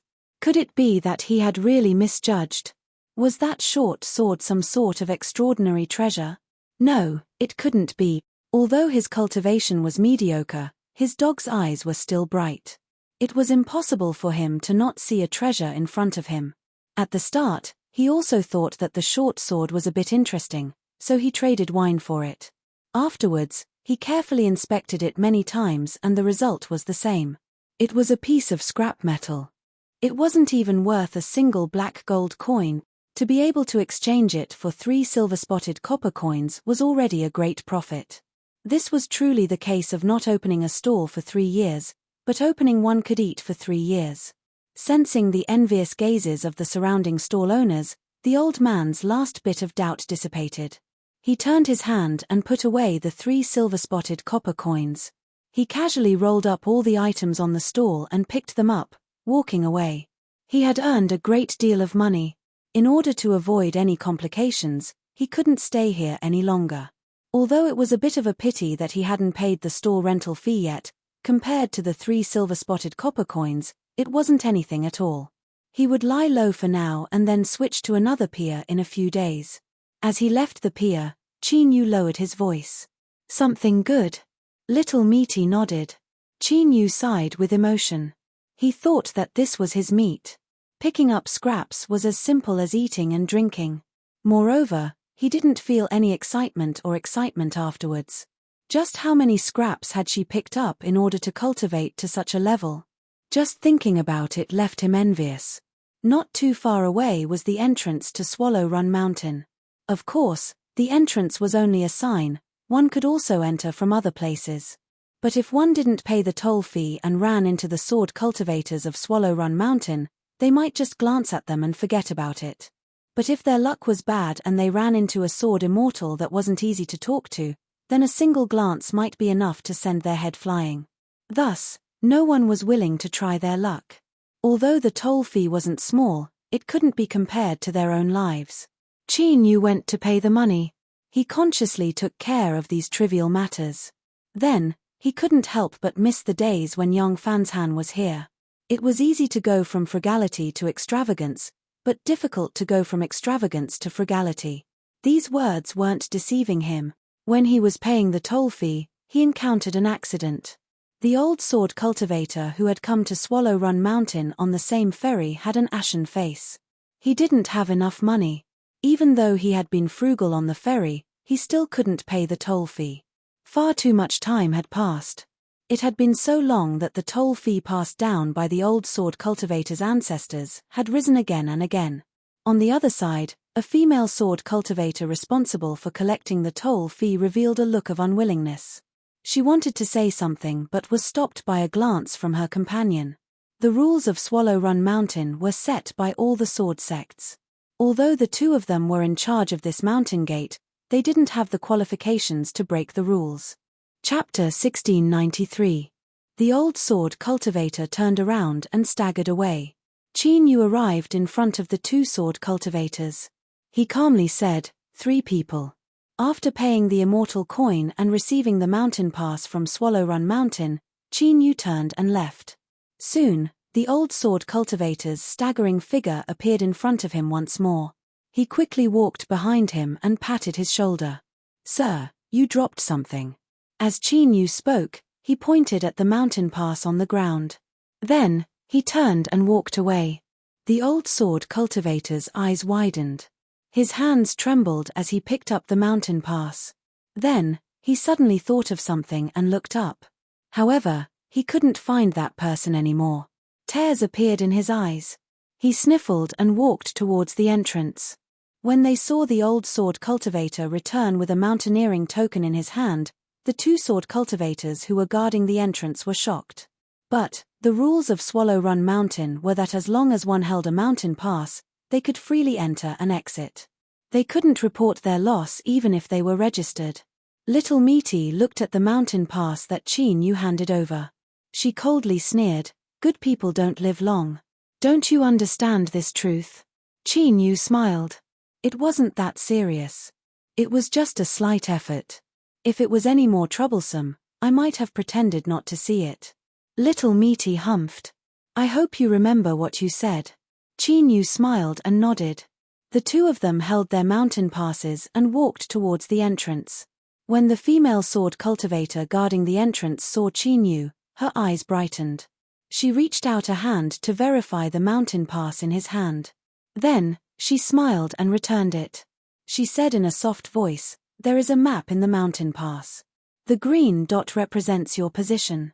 If you two don't have a destination in mind, you can explore the ruins of the heaven-splitting sword sect in the near future." Qin Yu took back the mountain pass and cupped his hands together in thanks. Little Meaty coldly watched from the sidelines. When the two of them passed through the entrance, she couldn't help but coldly snort. "I thought you really wanted to be a good person, but it turns out that you saw that sword cultivator girl's beauty and had some strange thoughts." Qin Yu wryly smiled. He rubbed his nose. He was already immune to Little Meaty's strange thoughts and knew how to deal with them. Little Meaty sneered several more times. Seeing Qin Yu pretend to be deaf and mute, she could only bitterly give up. But she had already decided that in the future, this female sword cultivator would be blacklisted. She would never have the chance to meet Qin Yu alone again. Men attract bees and butterflies. The old sword cultivator entered Yangran Mountain. He was so excited that his body was trembling. He looked greedily at every place in front of him, every tree, every mountain, and even every stream. He was the only sword cultivator from his sect who had come to Swallow Run Mountain in the past 1,000 years. He wanted to memorize everything that had happened here and pass it on to the juniors of his sect so that they would know that the ancestors of his sect had also come to this holy land of sword cultivators. This was an invisible incentive. The old swordsman walked for several days without eating or sleeping. He saw many sword lights whizzing past, and his pious heart became even more determined. Then, one afternoon, in a remote valley, the expression of an old sword cultivator who was crossing a river suddenly changed. He looked up in astonishment. As he stared at the outline of the distant mountains, a faint feeling rose up in his heart. It was like there was something on the other side of the mountains that was beckoning him over. The old sword cultivator couldn't help but widen his eyes, a look of disbelief on his face. Although this was his first time coming to Swallow Run Mountain, on the ferry he had heard countless legends and stories about Swallow Run Mountain. Among them, the most enviable stories were that after sword cultivators stepped into the mountains, they would naturally form a resonance with some immortal sword or some sword art and be guided to a lucky chance. The old sword cultivator's face flushed red and his breathing became rough. He found this hard to believe. He didn't think that with his talent, he would be able to obtain such favor. At the start, He decided to ignore this inexplicable feeling. But as time passed, not only did it not fade away, but it became increasingly intense. Finally, the old sword cultivator took a deep breath. He looked deep into the mountains and began to quicken his pace. "I'll just take a look. I won't do anything stupid," he constantly warned himself in his heart. The old sword cultivator crossed mountains and rivers, passing through one mountain after another. Several times he almost lost his life because of accidents. After all, Swallow Ran Mountain was not alone. This was a pure land. Although more than half of the sword sects of the Central Wasteland Divine Prefecture existed here, not all of the monsters in the mountains had been slaughtered. Both sides maintained a state of mutual restraint and coexistence. But the sword cultivators were the ones who reigned supreme, and the monsters had to tuck their tails between their legs. This was where the use of the mountain medallion was manifested. Money had to be spent. Otherwise, if one's life was forfeit, what was the point of having money? Half a month later, the old sword cultivator had suffered greatly. His clothes were in tatters and there were several places where he almost exposed himself. Finally, he arrived at a place where he could sense something from the bottom of his heart. A massive stone steely appeared in his line of sight. It was clear that no one had taken care of it for many years and that it had experienced a serious disturbance. The surface of the stone stele was covered in sword scars and a thick layer of moss. Even so, this could not hide the 4 words on the front of the stone stele, heaven-splitting sword sec. Every word was filled with an imposing momentum. Even though it was covered in dust, when one looked at it, they still felt a stabbing pain and could not help tearing up. The old sword cultivator seemed to have been struck by a sword. His chest had been pierced through and he emitted bursts of pain. His face paled and sweat poured down his forehead. His body began to tremble. After an unknown period of time, the old sword cultivator suddenly came to his senses. He let out an "ah" and subconsciously took several steps back. His eyes widened as he looked at the heaven-splitting sword sect stone stele, shock and hesitation on his face. After hesitating for a long time, the old sword cultivator carefully looked around. When he didn't sense anything wrong, he clenched his teeth and walked over. He passed by the heaven-splitting sword sect stone stele and walked into the ruins of the sect that had been abandoned for many years. There were ruins everywhere. His figure vanished into the ruins. Unfortunately, although this old sword cultivator had the cautiousness of a veteran, his cultivation was indeed very sloppy. So, just as he entered the ruins of the heaven-splitting sword sect, 2 figures appeared at the stone stele at almost the same time. Glancing at each other, the 2 of them didn't hesitate. They gently floated into the air, like 2 shadows quietly chasing after him. After these 2 people left, the space above the stone stele twisted and 2 more figures appeared. Misty coldly sneered. "Look, this is the consequence of being a good person. If he couldn't enter Swallow Sky Mountain, he might have been able to safely return home. But now, humph humph, that's hard to say." Chinyu rubbed his nose. He had to admit that what Misty said was the truth. Cough. "What I am more curious about is just what lucky chance did this old mister obtain?" As he spoke, he pointed a finger at himself and Misty. "The 2 of us, the so-called Tao protector of the heaven-splitting sword sect and someone from the inheritance sect, have already been here for over half a month. But there hasn't been any movement at all. It really is a bit embarrassing. Moreover, I think that since you want to impersonate someone, it would be best if you mixed the real and the fake. That way, it would be much more believable." Misty coldly sneered. "If you want to save someone, then just say so. You've gone around in a circle and even used some stupid goading methods. Chinyu, do you think I can't see through you?" Chinyu remained silent. What he could see wasn't important. As long as it was effective, that was fine. "Humph." Misty coldly sneered. She grabbed Chinyu and stepped into the gates of the heaven-splitting sword sect. "Open your eyes wide. I will let you see just what it means to broaden your horizons." As the old sword cultivator entered the heaven-splitting sword sect, his senses became much clearer, almost forming a kind of impatient urge. He didn't pause at all as he rapidly moved through the ruins. Of course, as he had said before, although his cultivation was an errand, he still had the cautiousness of an experienced veteran. He didn't reveal any of this. Along the way, he encountered many cultivators that wandered through the ruins of the heaven-splitting sword sect in search of lucky chances. None of them noticed him. As he moved forwards, he encountered fewer and fewer cultivators. When he looked all around and saw that the only one left was the old sword cultivator, he finally stopped. In front of him was a collapsed building. There were only some badly damaged traces left, but these traces spoke of its former glory and boundless momentum. The old sword cultivator took a deep breath. His eyes were filled with disbelief and a bit of longing. He reached out a hand and grasped forwards. The cry of a sword echoed in his ears. In the next moment, a sword shadow pierced through the ruins and howled into his hand. His fingers gripped the flying sword. The old sword cultivator shivered and tears streamed down his face. At this moment, he suddenly felt as if this sword was a part of him. It was like he had finally found something that had been lost for many, many years. This feeling was far more touching than meeting a loved one that had been lost for many years, leaving him unable to maintain his composure. Suddenly, there was the cry of a sword. The old sword cultivator was startled. He turned around and said, "You too, can you come out?" Two figures appeared in the air. As they looked at the flying sword in the old sword cultivator's hand, their eyes blazed with heat. One of them chuckled. "Old mister, you really have a good lucky chance. This ruins has been searched at least 10,000 times and there is actually a nearly divine immortal sword hidden here. It really makes one envious." The old sword cultivator took a deep breath and squeezed out a smile.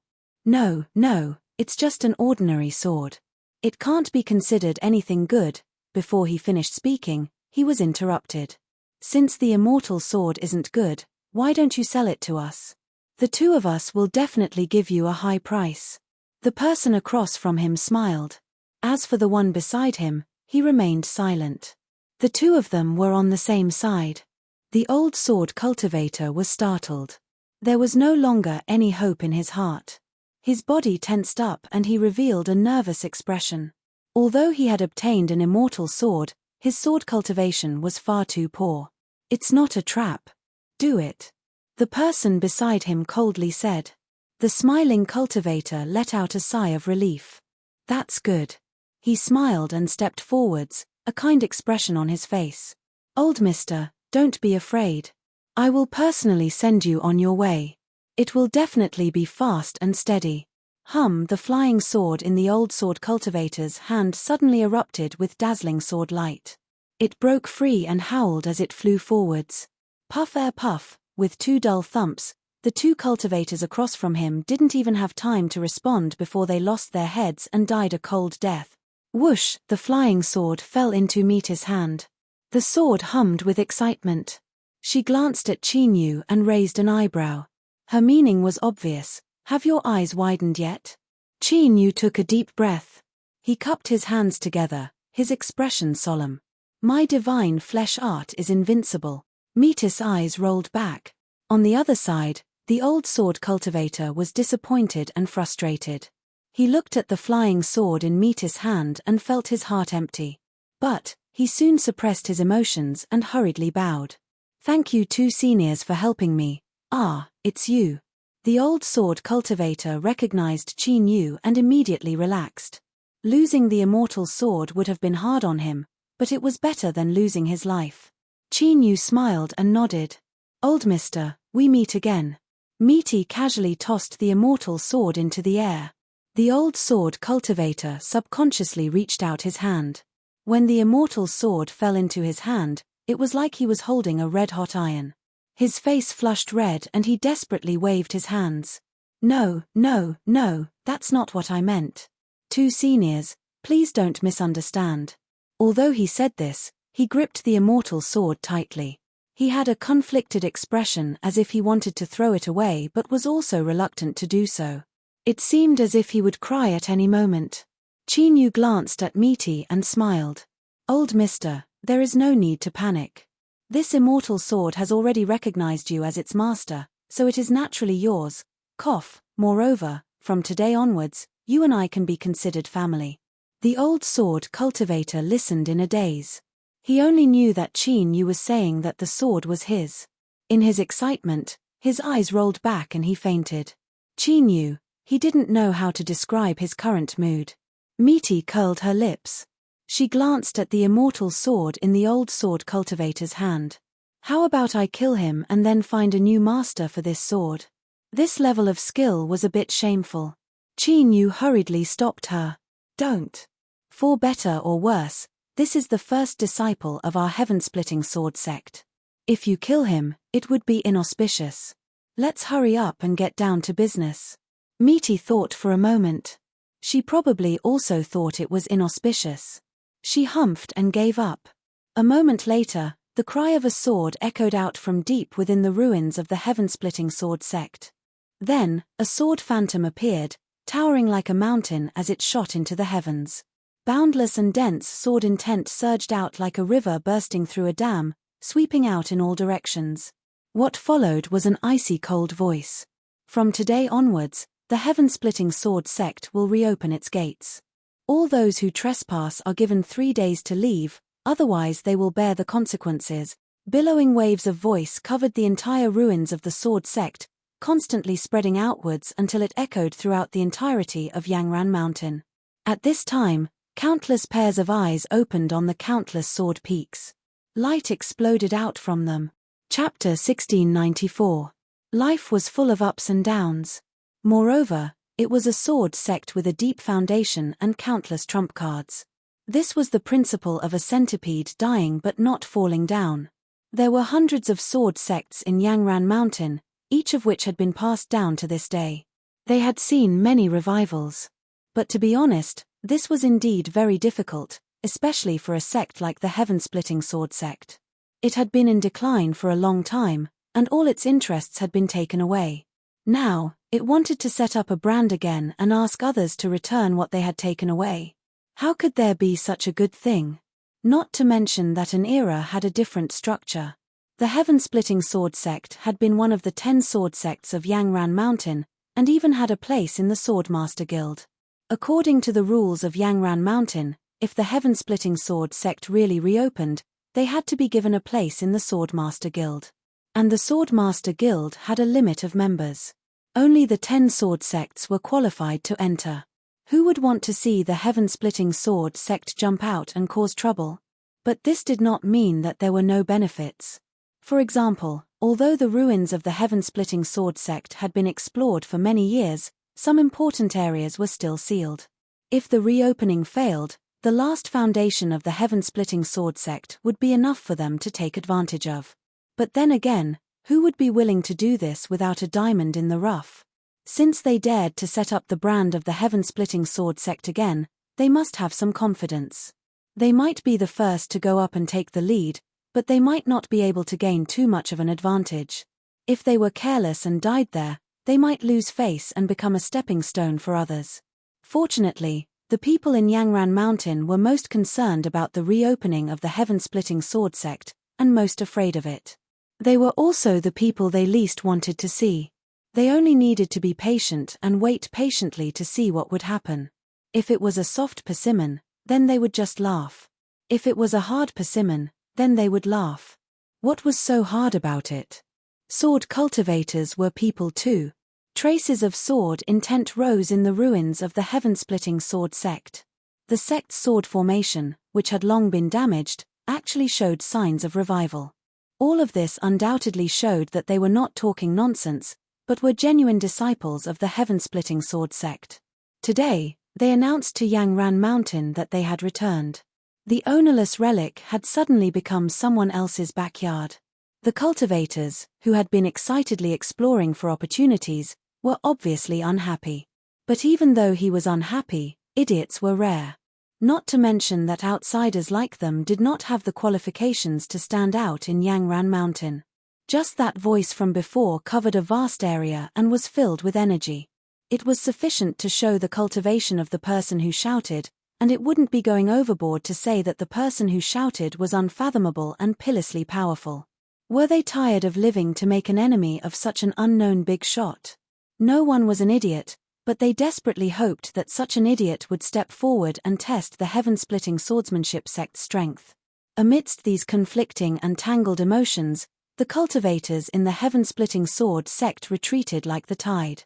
Of course, this did not prove that everyone feared the heaven-splitting sword sect. For example, this young sword cultivator had a beautiful maid and an old man by his side. The reason he could see that this person was a sword cultivator was because he carried a sword on his back. Not just that, but there were faint traces of sword intent that lingered around his body. This time I really came at the right time. I ran into something interesting. The young sword cultivator smiled, his expression extremely calm. The maid smiled. Young master, your good fortune fills the heavens. There are lucky chances everywhere. The young sword cultivator reached out a hand and stroked her fair and delicate face. I like the sincerity in your words. The old man wasn't dirty, but he was slovenly and gave off a feeling of destitution. The heaven-splitting sword sect has a long history. In order to avoid any accidents, young master should watch and not do anything about today's matter. The young sword cultivator nodded. Don't worry, I'm not an idiot. I certainly won't be a chess piece for others. He stretched out his hand. The old man expressionlessly looked up. The maid stepped forwards on her own initiative, her chest puffed out. The young sword cultivator comfortably sighed, feeling as warm as spring. Qin Yu's eyebrows shot up.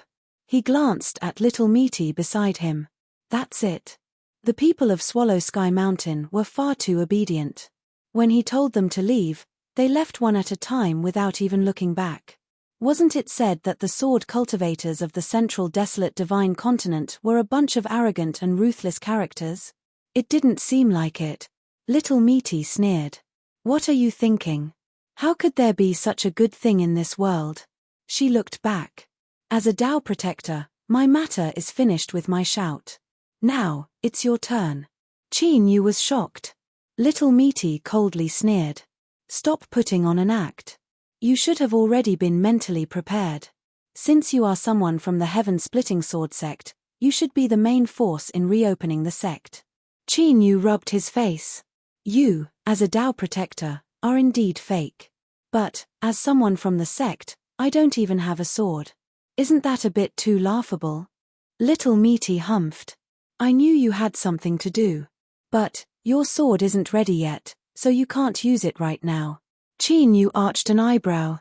Little Meaty said, those that jumped out first are all small fries. If you can't even deal with these people, then how can you be someone from the sect? I'll just run away with you as soon as possible so that we don't lose face and waste our time here. Qin Yu's complexion was heavy. Are you saying that the true trouble hasn't arrived yet? Of course. Little Meaty gloated. Do you really think that the title of someone from the sect is easy to accept? Since you borrowed someone else's name and obtained their sect, you will have to shoulder the corresponding responsibility. Qin Yu took a deep breath, a thoughtful look on his face. Little Meaty narrowed her eyes. Are you trying to persuade me to leave? Cough. Qin Yu had a calm expression. What are you saying? How could I possibly think that? I just think that it's a bit strange that we've gone through so much trouble and taken such risks. Little Meaty coldly sneered. The plan has already been made. Before we can confirm that we have failed, we can only continue. As for when we will fail, that is up to me. I advise you that if you have such idle thoughts, you might as well sharpen your sword before the battle. For better or worse, you are someone from the heaven-splitting sword sect. Although you don't have a sword in your hand, you still need to bring out some skills of the sword path, otherwise how will you put on a show? Qin Yu felt that this was far too difficult. At Swallow Run Mountain, the first person to eat a crab had arrived. His clothes fluttered in the wind and his appearance was extraordinary. Looking at him, the word sword immortal automatically appeared in one's mind. His appearance was indeed extraordinary. And this sword cultivator absolutely had sufficient reason to move against the heaven-splitting sword sect. His ancestor had been bullied by the heaven-splitting sword sect and many of his people had been killed. Now, your heaven-splitting sword sect wants to reopen their sect at Swallow Run Mountain and I have come to add insult to injury. Is this wrong? He had a standpoint, he had a reason, it was perfect. The Heavenly Cycle Sword sect had truly chosen a good candidate. That's right, While the majority of the foreign cultivators were still confused or immersed in the excitement of watching a lively show, the local sword cultivators of Swallow Run Mountain had already sensed something. It wasn't because they all knew the sword cultivator in front of them, nor was it because they had some evidence. For instance, Niu Dingtian had brazenly slaughtered the entire Long Mountain region's Shu family. Up and down. Besides witnesses, what other evidence could he bring out? But this wasn't important. What was important was that he had killed them, and he had killed them without mistake. The heaven-splitting sword sect wants to reopen their sect. I, Wang Cheng, will never allow it. His shout, combined with the rumbling of the sword in his hand, was truly astonishing. The eyes of the cultivators watching from afar brightened. Only if the person who came had enough strength would it be interesting. Weaklings would die as far as they could. Then, they watched helplessly as Wang Cheng strode into the entrance of the heaven-splitting sword sect. After that, there was no after. There was no movement, and not even the tiniest bit of aura was emitted. Sword cultivators had always been known for their astonishing killing power, and their actions were world-shaking. But when they fought, it was impossible for there to be such a silent silence. Something must have happened. A quarter hour passed and Wang Cheng still hadn't come out. The entrance ruins of the heaven-splitting sword sect were still as quiet as before. The result was self-evident. Everyone's eyes fell on the entrance of the heaven-splitting sword sect, revealing grave expressions. Although Wang Cheng was just a nameless sword cultivator in the Yangran Mountain, to be able to kill him without making a sound was not something an ordinary person could do. Many people thought of the most powerful means of the heaven-splitting sword sect in the past, and their faces grew more and more solemn. If it was really as they thought, the heaven-splitting sword sect that had made a comeback today and reopened its gate was really not to be trifled with. Wang Cheng had fallen, and there was a second Li Cheng, a third Sun Cheng, a fourth Ma Cheng. On the second day after the heaven-splitting sword sect made the announcement, there was an endless stream of people entering the gate. But without exception, once they entered, they never came out. And they were all the same as the first Wang Cheng. Like a stone sinking into the sea, like water falling into the sand, there was no movement at all. But the problem was, as time passed, the strength of the sword cultivators became stronger and stronger, but the result was still the same. This was really a little scary. In the Yangran Mountain, there was an unspoken rule. The sword sect that had reopened its gate had to regain control of the gate within 3 days. Only then could it be considered to have gained some initial footing. The most direct manifestation of this was of course to completely expel all outsiders that stepped into the gate. Thus, when little Meaty made the announcement and gave a deadline of 3 days, it wasn't because she was patient, but because this was the rule. It was also because of this that people constantly broke into the heaven-splitting sword sect's gate during these 3 days. Up until now, the heaven-splitting sword sect had remained as steady as Mount Tai, like a silent abyss that swallowed up all intruders, displaying extraordinary strength. But in reality, whether it was the outsiders or the local sword cultivators, they were all well aware that the true powerhouses had yet to make a move. At most, they were just probing the heaven-splitting sword sect's strength through these actions. But with people quietly disappearing one after another, this goal had clearly failed. Moreover, if this continued, it would instead help the heaven-splitting sword sect quietly gather momentum. Thus, those with a discerning eye knew that this situation could not continue. Soon, a change would occur. On the third day, the tranquility of the night was broken by the cry of a sword as the 9 suns rose into the sky. Whoosh, the sword light faded, revealing a tall and straight figure. He wasn't young, but his sideburns were white. His empty sleeves fluttered in the wind, one of his arms had actually been cut off. But now, as this person appeared, no one dared to underestimate him in the least. The outsiders felt the sword intent on his body and were secretly shocked. The sword cultivators of Yangran Mountain only needed a single glance to recognize the person in front of them. Zhong Xiaoshan. Cries of alarm rose up one after another, as if they were surprised to see him here. Chapter 1695. Without a doubt, Zhong Xiaoshan was a very famous sword cultivator of Swallow Mountain. And in this world, fame was equal to strength. There was no need to doubt this. Hearing the cries of alarm from all around, The eyes of the cultivators outside began to brighten. Entering Swallow Mountain, regardless of whether or not there were any harvests, just being able to witness the reopening of the heaven-splitting sword sect was worth the price of the ticket. The only thing that left them a bit regretful was that such a lively event had been far too quiet. From start to finish, they hadn't heard a single sound, much less witnessed sword cultivators killing each other. They hoped that this Zhong Xiaoshan would be able to stir up some noise. It didn't matter who won or lost, what was important was that it would be lively. Otherwise, if they watched a mute show, they wouldn't be able to brag about it to others in the future. Countless people held their breaths, watching with rapt attention. Zhong Xiaoshan raised his head, his gaze falling upon the heaven-splitting sword sect's stone stele. A complicated expression flashed through his eyes. Taking a deep breath, he raised his hand, and with a hum, a sword flew out, stabbing into the ground. Sword seeking. More cries of alarm sounded out. At this time, on Swallow Mountain, above the countless sword edges, light screens were unfolding. What was displayed was a real-time image of what was happening at the entrance of the heaven-splitting sword sect. Seeing Zhong Xiaoshan's flying sword thrust into the ground, countless sword cultivators had solemn eyes. To a sword cultivator, this was the orthodox way of challenging others. Although the methods used by Wang Cheng couldn't be faulted by true sword cultivators, they still looked down on them. Of course, this was also related to strength. If Zhong Xiaoshan used sword-seeking, the difference between him and Wang Cheng was like the heavens and earth. Did they think they were worthy of sword-seeking? Look carefully. Zhong Xiaoshan's flowing light sword has been cultivated to a high degree. It has its own variations and variations. The teacher atop the sword edge said in a soft voice. Within the entrance of the heaven-splitting sword sect, Misty frowned, impatience on her face. She glanced at Qin Yu. You go out and deal with this boy, lest he keep sending these little shrimps to their deaths. Qin Yu coughed. Then, should I just go like this? Misty clenched her teeth. With me here, can I just watch helplessly as you are hammered to death? Qin Yu relaxed. Cough, that's not what I meant. Don't worry, I will definitely clean him up. He turned around and left.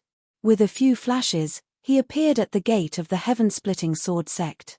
Just as Qin Yu was about to step out, the cry of a sword echoed in his ears. Within the excitement, there was also an endless depression and gloominess. According to little Misty, the reason why the heaven-splitting sword sect's sword spirits had yet to dissipate and the sect's grand formation could still be activated was due to the existence of the sword spirits. Now, it clearly regarded Qin Yu as the successor of the heaven-splitting sword sect. He didn't know how Misty did it, but his meat was just that miraculous. Qin Yu expressed that he was already used to it. Now, the sword spirit of the heaven-splitting sword sect was cheering him on, or perhaps he was reminding him that he had to win the first battle of the heaven-splitting sword sect after countless years. Qin Yu rubbed his nose. Although he was a fake disciple of the inheritance faction, it was just as little Misty had said. Since he had borrowed someone else's name, for better or worse he had to do something. After thinking for a moment, Qin Yu raised his hand and gave a thumbs up. He took a step forward and stepped out of the gate. The sword cultivators that were standing guard at the gate of the heaven-splitting sword sect or watching through screens of light all widened their eyes. They all wanted to know just what sort of character it was that had reopened the heaven-splitting sword sect. He had come out. He was very young. His appearance could be faked, but his aura could not be concealed. With the long lives of high-level cultivators, it wasn't too much to say that he was young. Moreover, he could be considered handsome. In particular, his eyes were calm and composed. It was unknown whether it was because he was ignorant and fearless, or because he had confidence in himself and was not flustered. But that didn't matter. The answer would be revealed soon. Zhong Xiaoshan took a deep breath. His eyes focused as he looked at Qin Yu. He didn't know whether it was an illusion or not, but Qin Yu felt a trace of anger and unwillingness flash in the depths of this one-armed man's eyes. Big. To paraphrase it, how am I inferior to him? Today was clearly the first time they had seen each other, so how could there be such a look in his eyes? Qin Yu found this a bit strange. He subconsciously glanced at him. With just a glance, he could see that there was something different. Qin Yu couldn't help but reveal a strange expression. He had just arrived at the heaven-splitting sword sect and they had announced that they were reopening the sect, and yet he had continuously encountered people who were fated with the heaven-splitting sword sect. I am just a fake disciple of the sect, but my luck is far too good. I always feel that something isn't right. Across from him, Zhong Xiaoshan had clearly misunderstood Qin Yu's current expression. His complexion became increasingly indifferent and his eyes turned icy cold. He suddenly said, "Do you think that you can't use a sword with one arm?" Qin Yu seemed to realize something. He didn't explain. He shook his head and said, "I don't think so." Zhong Xiaoshan sneered. "But the truth is that using one arm to practice the sword is a very, very difficult matter. What others can do in a day, I might need 3, 5, or even 10 days. Moreover, there are many sword arts that I can't practice." Qin Yu furrowed his eyebrows. His expression was straightforward as he expressed his thoughts. What did this have to do with him? Zhong Xiaoshan lifted his single arm and pointed at the stone tablet. "My arm was cut off at the heaven-splitting sword sect." Zhong Xiaoshan's single arm had always been a secret within Swallow Run Mountain. There were even rumors that he had obtained a great lucky chance and had to cut off one of his arms in order to cultivate. This was how he was able to use his current superb flowing light sword. But now, it seemed that this wasn't the case. Countless sword cultivators of Swallow Run Mountain revealed looks of understanding. No wonder Zhong Xiaoshan had appeared here, it was because of this old grudge. Following this, their eyes brightened. The enmity of losing an arm, to sword cultivators who relied on their arms to make a living, was no different from life or death. There was going to be a good show to watch. Qin Yu furrowed his eyebrows. He looked at Zhong Xiaoshan. According to what he saw, things shouldn't be like this. But from Zhong Xiaoshan's expression, it was clear he wasn't lying. There was likely something else here. Swallow Run Mountain, wandering sword cultivator Zhong Xiaoshan, please enlighten me, Zhong Xiaoshan said in a low voice. The sword that had sunk into the ground flew back into his hand. Qin Yu crammed in some information about Swallow Run Mountain's sword cultivators. He knew that these were the last words Zhong Xiaoshan would say before he attacked. Looking at Zhong Xiaoshan's icy cold eyes and the unyielding stubbornness, Qin Yu suddenly changed his mind. He faintly smiled and said, "Heaven-opening sword sect, Qin Yu. Kill." With a loud shout, Zhong Xiaoshan lifted his hand and slashed out with his sword. In that instant, countless streams of light appeared in the world. It was like a sparkling surface of the setting sun. As the water moved up and down, it constantly refracted a brilliant light. In a breath of time, Qin Yu's figure was submerged. At this moment, Zhong Xiaoshan only slashed out a single sword. But this was no different from directly sending out countless swords. And this was the terrifying might of Liu Guangjian after he cultivated it to a profound boundary. Whether it was outside the mountain entrance or in front of the light projection, the countless sword cultivators that saw this fell silent. Very strong, far stronger than they had imagined. This sword had nearly reached the limit, approaching the level of the Tao. Without a doubt, Zhong Xiaoshan had already cultivated the flowing light sword to the highest boundary. It was even half a step higher than the strongest. This was no longer just pure talent. It was undoubtedly a genius of the sword Tao. On the countless swords, the sword Tao grandmasters with high cultivation could not help but turn their heads and look at the heaven-opening sword sect. A talent that could be molded. Even though Zhong Xiaoshan had lost an arm, at this moment, there were still several elders of the Swallow Mountain who were part of the Sword Master Association who wanted to take him as a disciple. But soon, these elders who wanted to take him as a disciple could not help but frown. There was a trace of surprise in their eyes. Zhong Xiaoshan's sword that surpassed the peak actually did not cause any damage to Qin Yu. They were like snowflakes that came from the 9 heavens. Before they could even approach, they were burned and melted by the high temperature.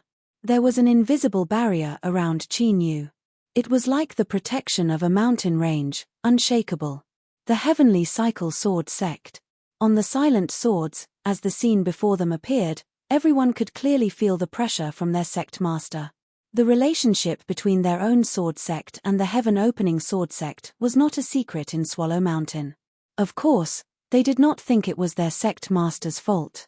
Otherwise, how could there be today's heavenly cycle sword sect and sword cultivators like them? Sect master. A sword cultivator stepped forwards. As he bowed, the air around him was constantly cut apart. Countless cracks appeared in the air before vanishing. This disciple is willing to help and kill this person. After several breaths of time, the sect master lightly said, "You are not his match." Puff air puff air puff, the number of spatial cracks instantly rose, covering every inch of the sword cultivator's body. They were like the gaping maws of a monster that wanted to swallow someone whole.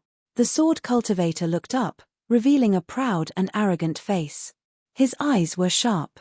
"Sect master, disciple Ma Dengfeng requests to fight. Even if I die, I will not complain." There was silence on the sword peak.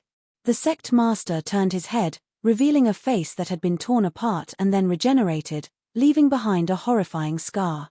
He coldly looked at his disciple. "After Zhong Xiaoshan, I still have a chess piece. If you still request to fight after he makes his move, then I will agree to your request." Ma Dengfeng respectfully bowed. "Thank you, sect master." He stood up and retreated to the side, closing his eyes. The sword intent around him instantly converged and he entered a restrained state. The surrounding sword cultivators subconsciously took several steps back. Those that were familiar with senior apprentice Brother Ma's temperament knew that he was already prepared for a great battle. When he opened his eyes, the sword intent around him would naturally swell. If he wasn't careful, he would be injured. The sect master withdrew his terrifying face. His eyes narrowed as he looked towards the entrance of the heaven-splitting sword sect. He knew that many people were looking at him, waiting for him to continue attacking. In truth, he didn't like the feeling of being watched by so many people. Right now, the sect master really wanted to twist their necks. He had to endure it. But he likely didn't need to endure it for too long. Once he completely destroyed the heaven-splitting sword sect and refined the sword spirit, he would be able to complete his cyclic sword art. At that time, it wouldn't be difficult for his cultivation to rise further. He was indeed fearful and alarmed. He had been filled with anticipation for the heaven-splitting sword sect's comeback, and he had been waiting for it for many, many years. Before all of this happened, Hu Fu had felt some trepidation in his heart. But when it truly happened, he was able to clearly see his own heart. So I was still looking forward to it.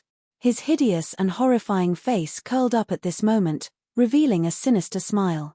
In front of the heaven-splitting sword sect's entrance, there was a deathly silence. Zhong Xiaoshan, who had thrust out a sword strike and stunned everyone, had already fainted on the ground. It was unknown whether he was dead or alive. And on the other side was the person called Qin Yu. No one could clearly see whether or not he had made a move. He was someone from the heaven-splitting sword sect. How was this possible?